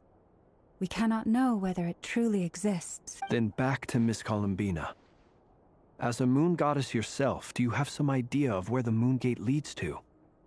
Not at this stage, sorry. I do hold the power of the Frost Moon, and my strength is recovering well. I can sense that the gate would open at my command, but... But there's more to the power of the Frost Moon than that? Yes. A moon goddess has the right to open the Moon Gate, since it is a path to the moon. But as never meant, and right now, I need to conserve my energy to fight the Rahir of Solnari. I'm afraid this is one I agree. Better to save your strength. But if you'll humor me for a moment, I have a bold conjecture of my own regarding the world beyond the gateway. I highly suspect that neither Tholindis nor Rerir made it through unscathed. The evidence pointing to this is the fact that the Rahir of Solnari exists in the form of countless fragments. With the abyssal power he wields, no ordinary foe can touch him, let alone tear him to shreds. And yet, the Wild Hunt proliferates wherever his scattered fragments lie, drawing hordes of monsters to many different locations across the land. So your theory is that Rerir was physically torn to shreds by some powerful force? Hence, why the Wild Hunt is a distributed phenomenon, rather than a unified one? Makes sense to me. Explains why the Wild Hunt is so pervasive, and why he's been trying to piece himself back together. He was whole to begin with, and he wants to be whole again. Without the power of the Abyss on his side, he almost certainly would have perished the moment he was torn apart. But the Abyss, much like a curse, has kept him alive. I could not agree more. The power of the Abyss is most surely a curse. It is a compelling explanation, and one that accords with my present understanding of Abyss creatures. Whether the life form in question is primitive or advanced, if a curse has extended its lifespan unnaturally, it will continue to survive in spite of everything. This raises some interesting questions. I will run some experiments and see if there is... That being said, regardless of whether my research bears fruit, I would like to thank Miss Nefer for conducting such a thorough investigation. Already, it has greatly enriched my understanding of the entity we face. My pleasure, Mr. Albedo. I too hope that the information I have shared today proves useful as we look to formulate the next stage of our plan. Hey! What is it, Dainsleif? You look really upset! It's just... when I think of the man I once knew as Rerir, I struggle to understand why things had to turn out like this. The two of you used to be friends, didn't you? I don't know if these words will bring any comfort. Mine too. We can never know all the hows and whys of the way things are. The moon and stars are full of untold secrets and lies, and the skies are host to many more mysteries than these alone. Yet, none of that can begin to compare with the complexity of human life.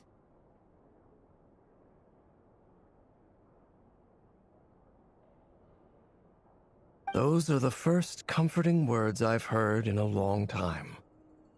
Thank you, both. Well, I think this is a good place to end today's meeting. I'm sure Nefer needs some time to recover. She's been through an awful lot today. That's very thoughtful of you, Lum. Of course. Sounds good to me. Take some time to rest and digest before we recon...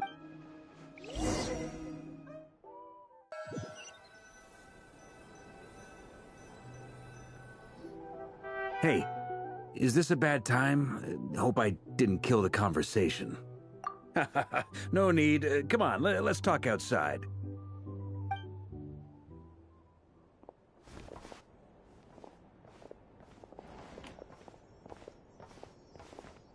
Anyway, Nefer went back to the curatorium to get some rest. But before she left, she shared some things with me that I thought you should be aware. Firstly, although she managed to trap the Raker of Solnari inside her chess set, there's no guarantee that the power of the Ibis King is any match for one of the 5 sinners.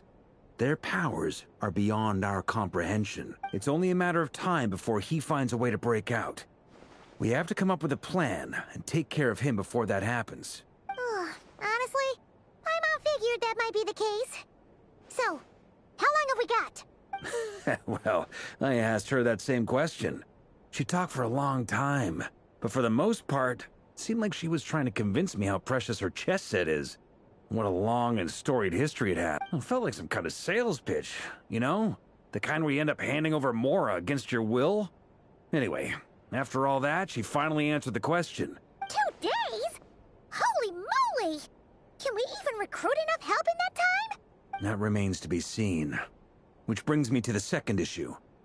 Dainsleif is obviously conflicted about this whole thing. But given how little time we have, you have some history with him, right? Do you think maybe you could talk? Great. I appreciate. All right, on to item 3. So, Albedo, Durin, and I put our heads together and came up with a plan. Can't promise it's gonna work yet, but at least it's a start. We figured we'd bounce the idea off you first.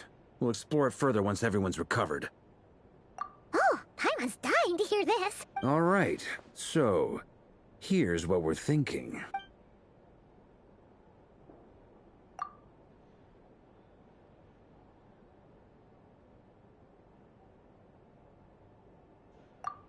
We felt a little uneasy about roping you into this. I mean, firstly, you're not locals, and secondly, none of us are your boss.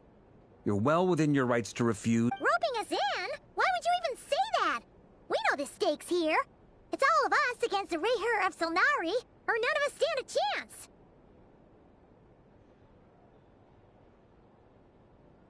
I choose my words very intentionally, I'll have you know.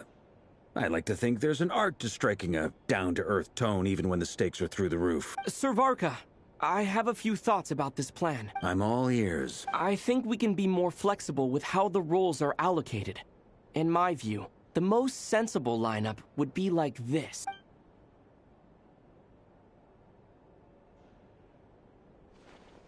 I see your point, yeah.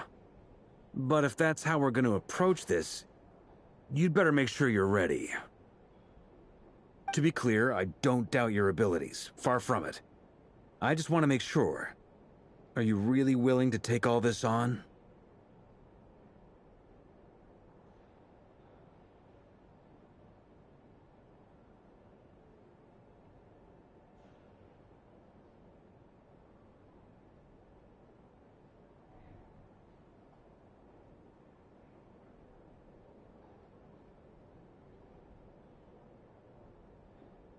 I want to do everything within my power. The Raher of Solnari is a truly fearsome opponent, and if I do my part, it'll greatly reduce the risk for everyone else involved.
Well, that tracks with what I've heard. Jean's mentioned in her letters that you're so diligent it's almost abnormal. As in, most people weigh up the risks and rewards in situations like this. But you seem to just march towards danger without a moment's hesitation. Of course, everyone appreciates a fearless pioneer. But all that aside, I'm the Grand Master of the Knights of Favonius, and you're our honorary knight. I want to make sure your courage doesn't come at the expense of your safety. Thank you, Sir Varka. I should be the one thanking you. It means a lot to have you on board. I'll give some serious thought to your suggestions.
This is a thorough plan, but I do have one last question before we take action. How can we be sure that our enemy won't leave the designated area? Great question. Albedo's been hard at work analyzing Rerir and the Wild Hunt's behavioral patterns. His conclusions are as follows. Firstly, from the earliest known confrontation until now, Rerir has never displayed any ability to manipulate the dimension of space. So it's unlikely he has any power in that domain. Secondly, he seems to have a particularly strong vendetta against our group. If we put him in a fight-or-flight situation, he'll choose to fight every time. Thirdly, finally, and most importantly, he is consumed by hatred, both for the moon and for his enemies. Turns out, we tick both of those boxes. We have a reincarnated moon in our ranks, and a spy who accessed his private memories without permission. He'll be baying for blood, not looking to escape. As someone who's had their fair share of interactions with the Wild Hunt, those all seem like valid observations to me. Understood. Then I will defer to the verdict of the group. Well, everyone, that's the plan in full detail. Albedo and Durin are carrying out their part as we speak. Plan approved. Scheduling. Okay, any firepower you need, I got you covered. Let's light this baby up. The Frost Moon Scions are behind you as well. And the rest of you? No objections? All right, then it's settled. This is the plan we're going with. Next up, an old tradition of mine. Anyone who wants to back out, now's your chance. Wait, we can still back out of this? Everyone says things they regret, right? I don't want anyone feeling trapped because their mouth said yes before their brain had time to think things through. A very people-first approach. I hear that's common practice in the Knights of Favonius. Who'd you hear it from? D-Luke? Shh. We don't use people's real names at work. This contact will be known only as Owl, please and thank you. This plan can only work if everyone does their part. Flint's and I will absolutely support it. We shall indeed. You'll be glad you accepted our help. Also, you are the last person I expected to see here, Miss Dory. It's not often I get called Dory in a work context. My peers usually call me Lord Sangama Bay. So, the longer your name, the higher your net worth. Is that the idea here? In that case, Mr. Flint's here must be worth a fortune. That's right, I know your full name. It's... The walls are thin here. I'd appreciate you keeping that a secret. Okay, fine. I'm actually only here as a favor for someone else. Do you have any idea how much it would cost to hire me otherwise? Oh, does this mean someone out there actually has the power to boss Dory around? It most certainly does not. We have a long-standing and mutually beneficial business partnership. She's actually the mom of a friend of yours. Said mom supplied me with a great little trinket, but now that lady's ruined everything. If I don't start building a little goodwill now, my whole business in Nodcry is gonna go down the drain! Okay. So what exactly is so special about this pendant? It's a lucky charm that a great mage made for me.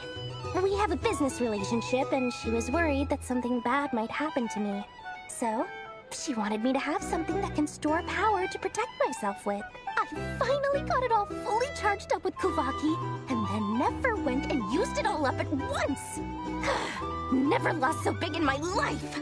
You're right. It was all my fault. I didn't mean to drain all the Kuvaki in the pendant, but I'll make it up to you. You will?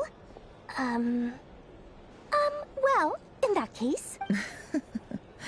I knew you'd say that. Well, it's yours if you want it. In fact, take it now, and I'll even throw in a free Raker of Solnari. Deal? You're putting me in a difficult position here. It's a very useful thing to have around, but I have a funny feeling it won't be around much longer. I guess we'll see in a couple of days. Looks like bankruptcy for me. Hey, don't be so pessimistic. See this through and you never know. You might find a new business opportunity on the other side.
feeling ready?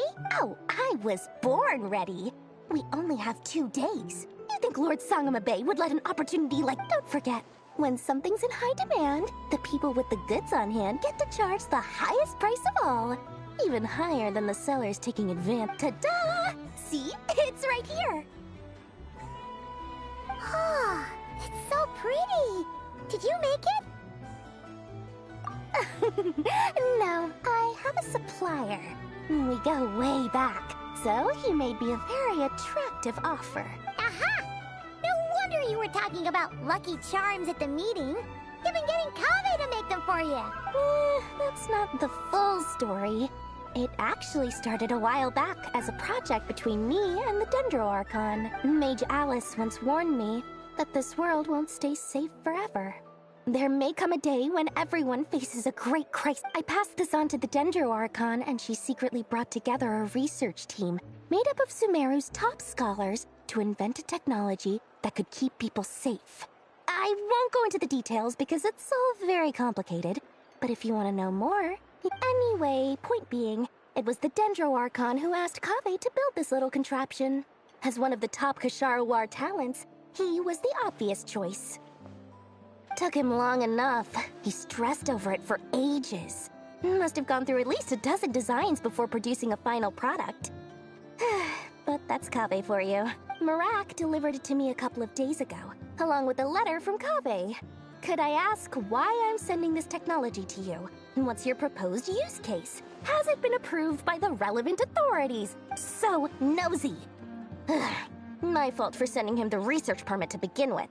Surely Nahida must have told him you were involved in this project. He was probably just nervous because you're always so secretive about your business. Could be, could be. Anyway, I just replied, let's hope there never has to be a use case, because it would involve grave danger. Fair enough. But it sounds like he was just being cautious. He probably felt Or maybe he was asking as a favor for his housemate. He's done that before. Not sure why, though. His housemate doesn't seem to really care that much about this kind of stuff. Either way, all's well that ends well. I'm just glad to finally have my hands on the product. Huh? What does that look mean? Paimon's just super surprised. This must be the first time we've ever seen you actually get sick.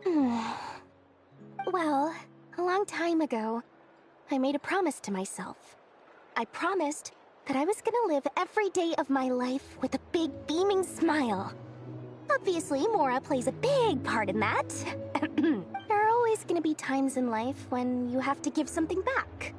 That could mean paying back a debt, returning a favor, or showing some kindness.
Alice has been a huge help to me over the years.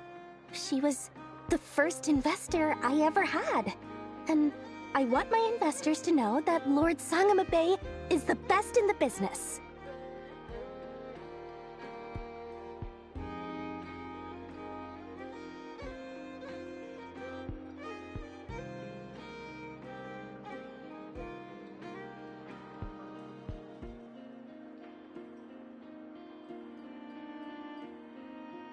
And more than that, no one knows what the future will bring. Whatever happens, I want to make sure the Dendro Archon and all of Sumeru is prepared to face whatever comes. Oh, that? I was just making sure Nefer and I are square. Don't be thinking it was some sort of benevolent act. I'm no saint, so don't treat me like something I'm not. My priority is doing the business that I want to do. So long as my conscience lets me, but it usually does. That's the Lord Sangama Bay business model. All right, if you say so. I do say so, and that's the whole point. I'm a businesswoman. Don't go trying to figure out what kind of person I am. You'll exhaust yourself. Much easier for everyone involved if you just take my word for it. Oh, and could you two help me get this stuff where it needs to be? Thanks so much. You're my favorite assistants.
this land.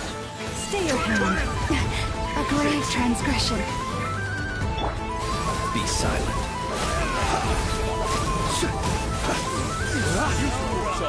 Observe to dust.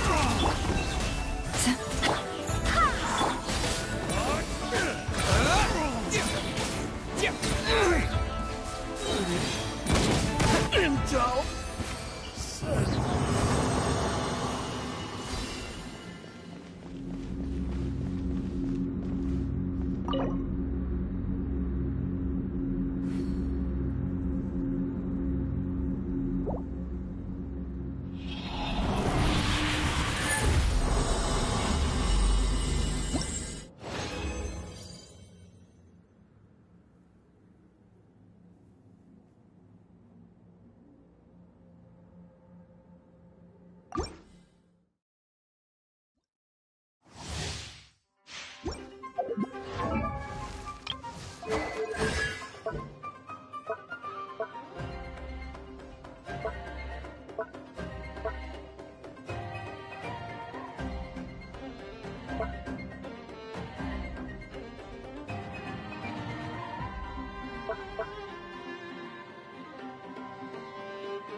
Leave this place for the everlasting. Couldn't be silent. Observe. Time for the big one.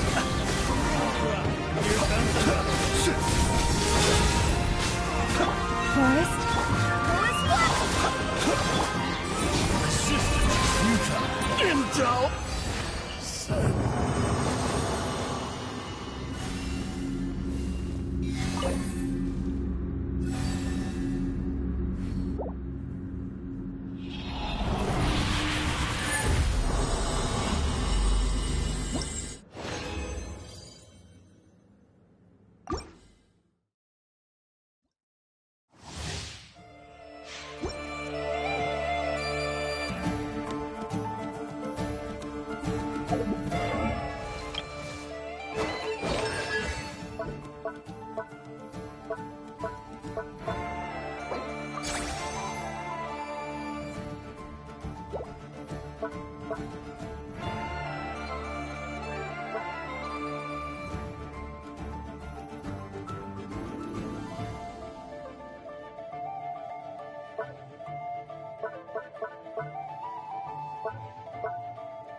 Close your eyes.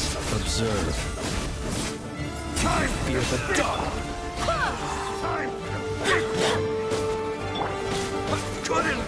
Fire rate. Use your force.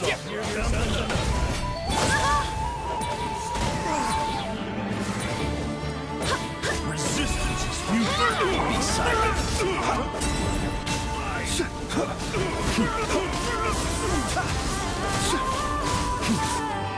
Night falls.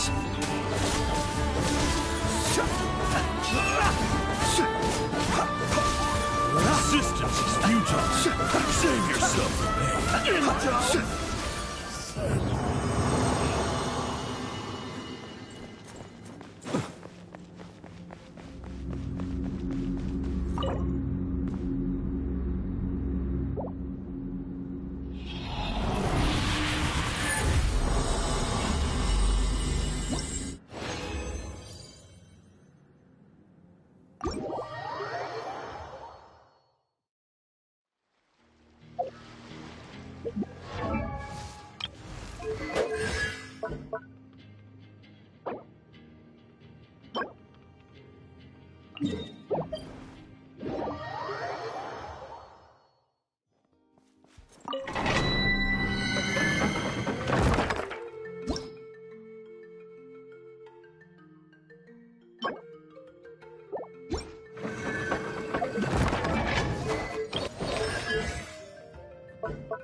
With one heart, Observe.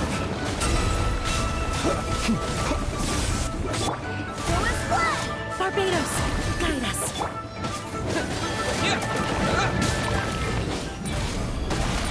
You poor lost lamb. Close your eyes. Observe. Fear the dark.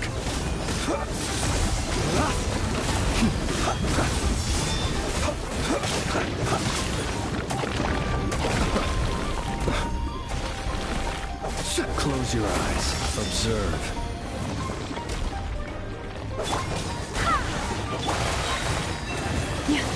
By the frost moon of old.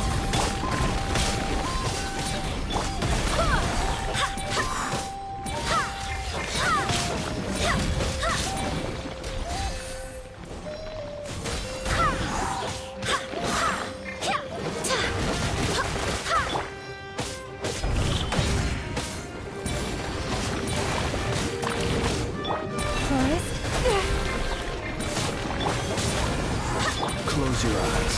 Observe.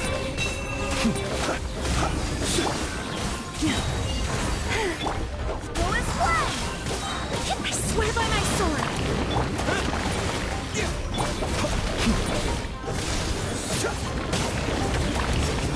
Leave this. With one heart, we pray. I'm rather out of sorts.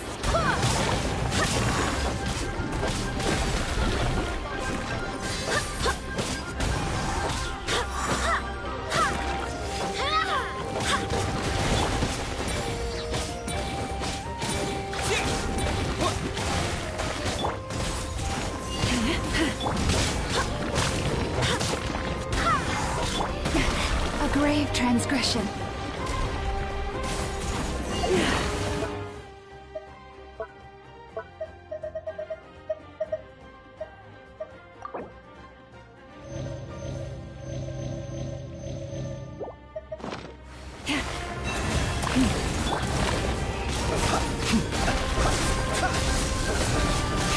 Night falls to dust.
right, let's finish this fast.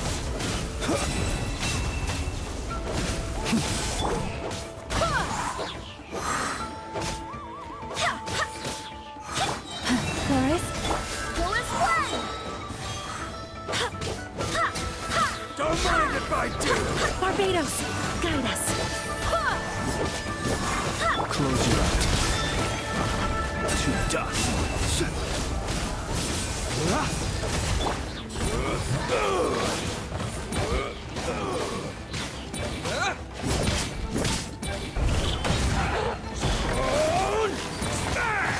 Yeah, I'm good.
One, two... should need to make a few more. Some topical injury ointments. One of our tribesmen, the idiot, put way too much weight on the barbell for his squats. He lost control and threw out his back. He's just lucky others reacted so fast.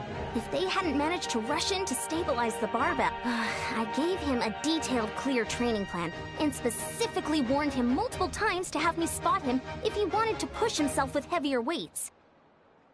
But no, the fool got all full of himself, had to try on his own, and refused to listen to everyone else. Now he's stuck with a busted back. Even my special ointments can't cure him overnight. What a pain. Now I'll have to go and give them another safety lecture in a few days.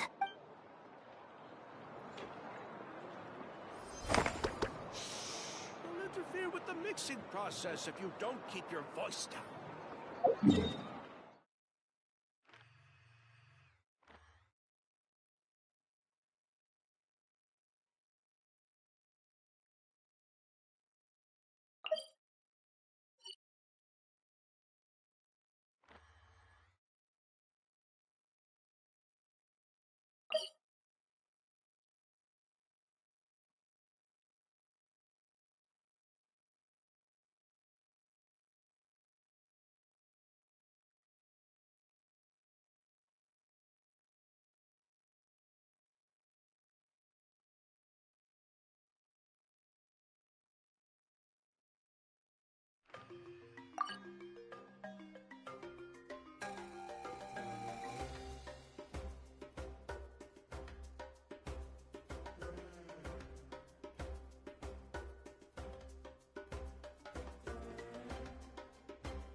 Traveler, Paimon. It's good to see. Everything going smoothly over here? Sort of. As you're probably aware, Varka, Durin, and I captured some abyssal creatures from the Wild Hunt. Per the plan, we dissected and analyzed some samples of these creatures. The process went very smoothly. The findings, however, come with some troubling implications. What? You can actually dissect the Wild Hunt? That depends on your definition of Wild Hunt and dissection. Harmless, lifeless. These words are accurate descriptions. The Wild Hunt is an interesting phenomenon. In and of itself, it doesn't seem to possess anything akin to a human personality. But taken as a collective, the medium through which the Wild Hunt is summoned does appear to have a soul. Master griped a lot about the wise Horoptotire, and seemed somewhat fascinated with the foul Certology. But she barely mentioned Rerir at all.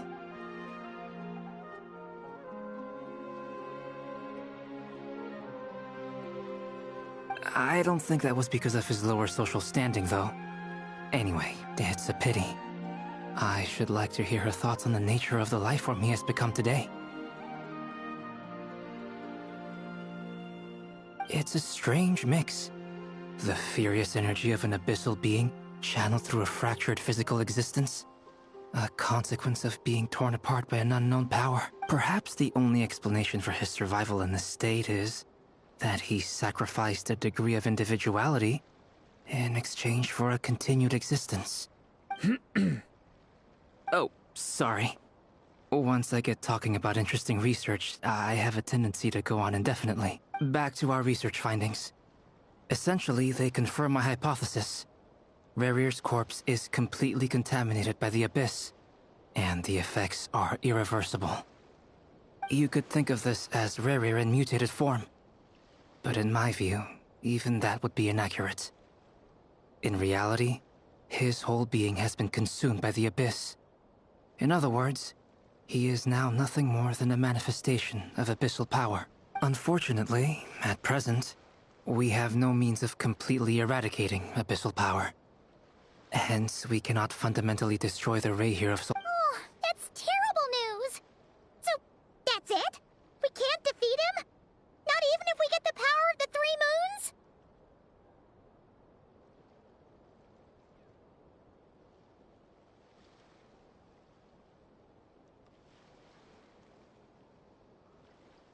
Miss Columbina's situation is a difficult one. She can never achieve wholeness when the world does not accept her presence. It's as if her creator banished her to a place she can never be accepted. It means she spends most of her energy just on her own survival. Given the circumstances, it's only natural to despair. But we must see this plan through to the end.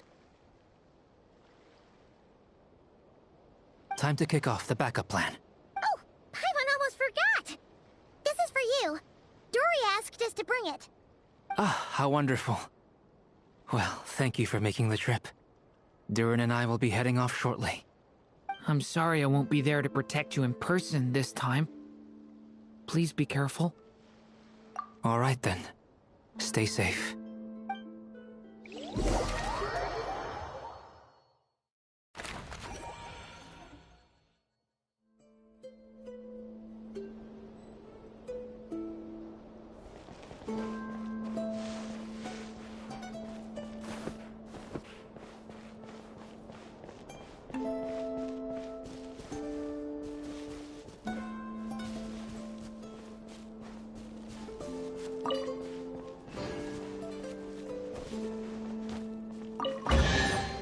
I'll keep this close.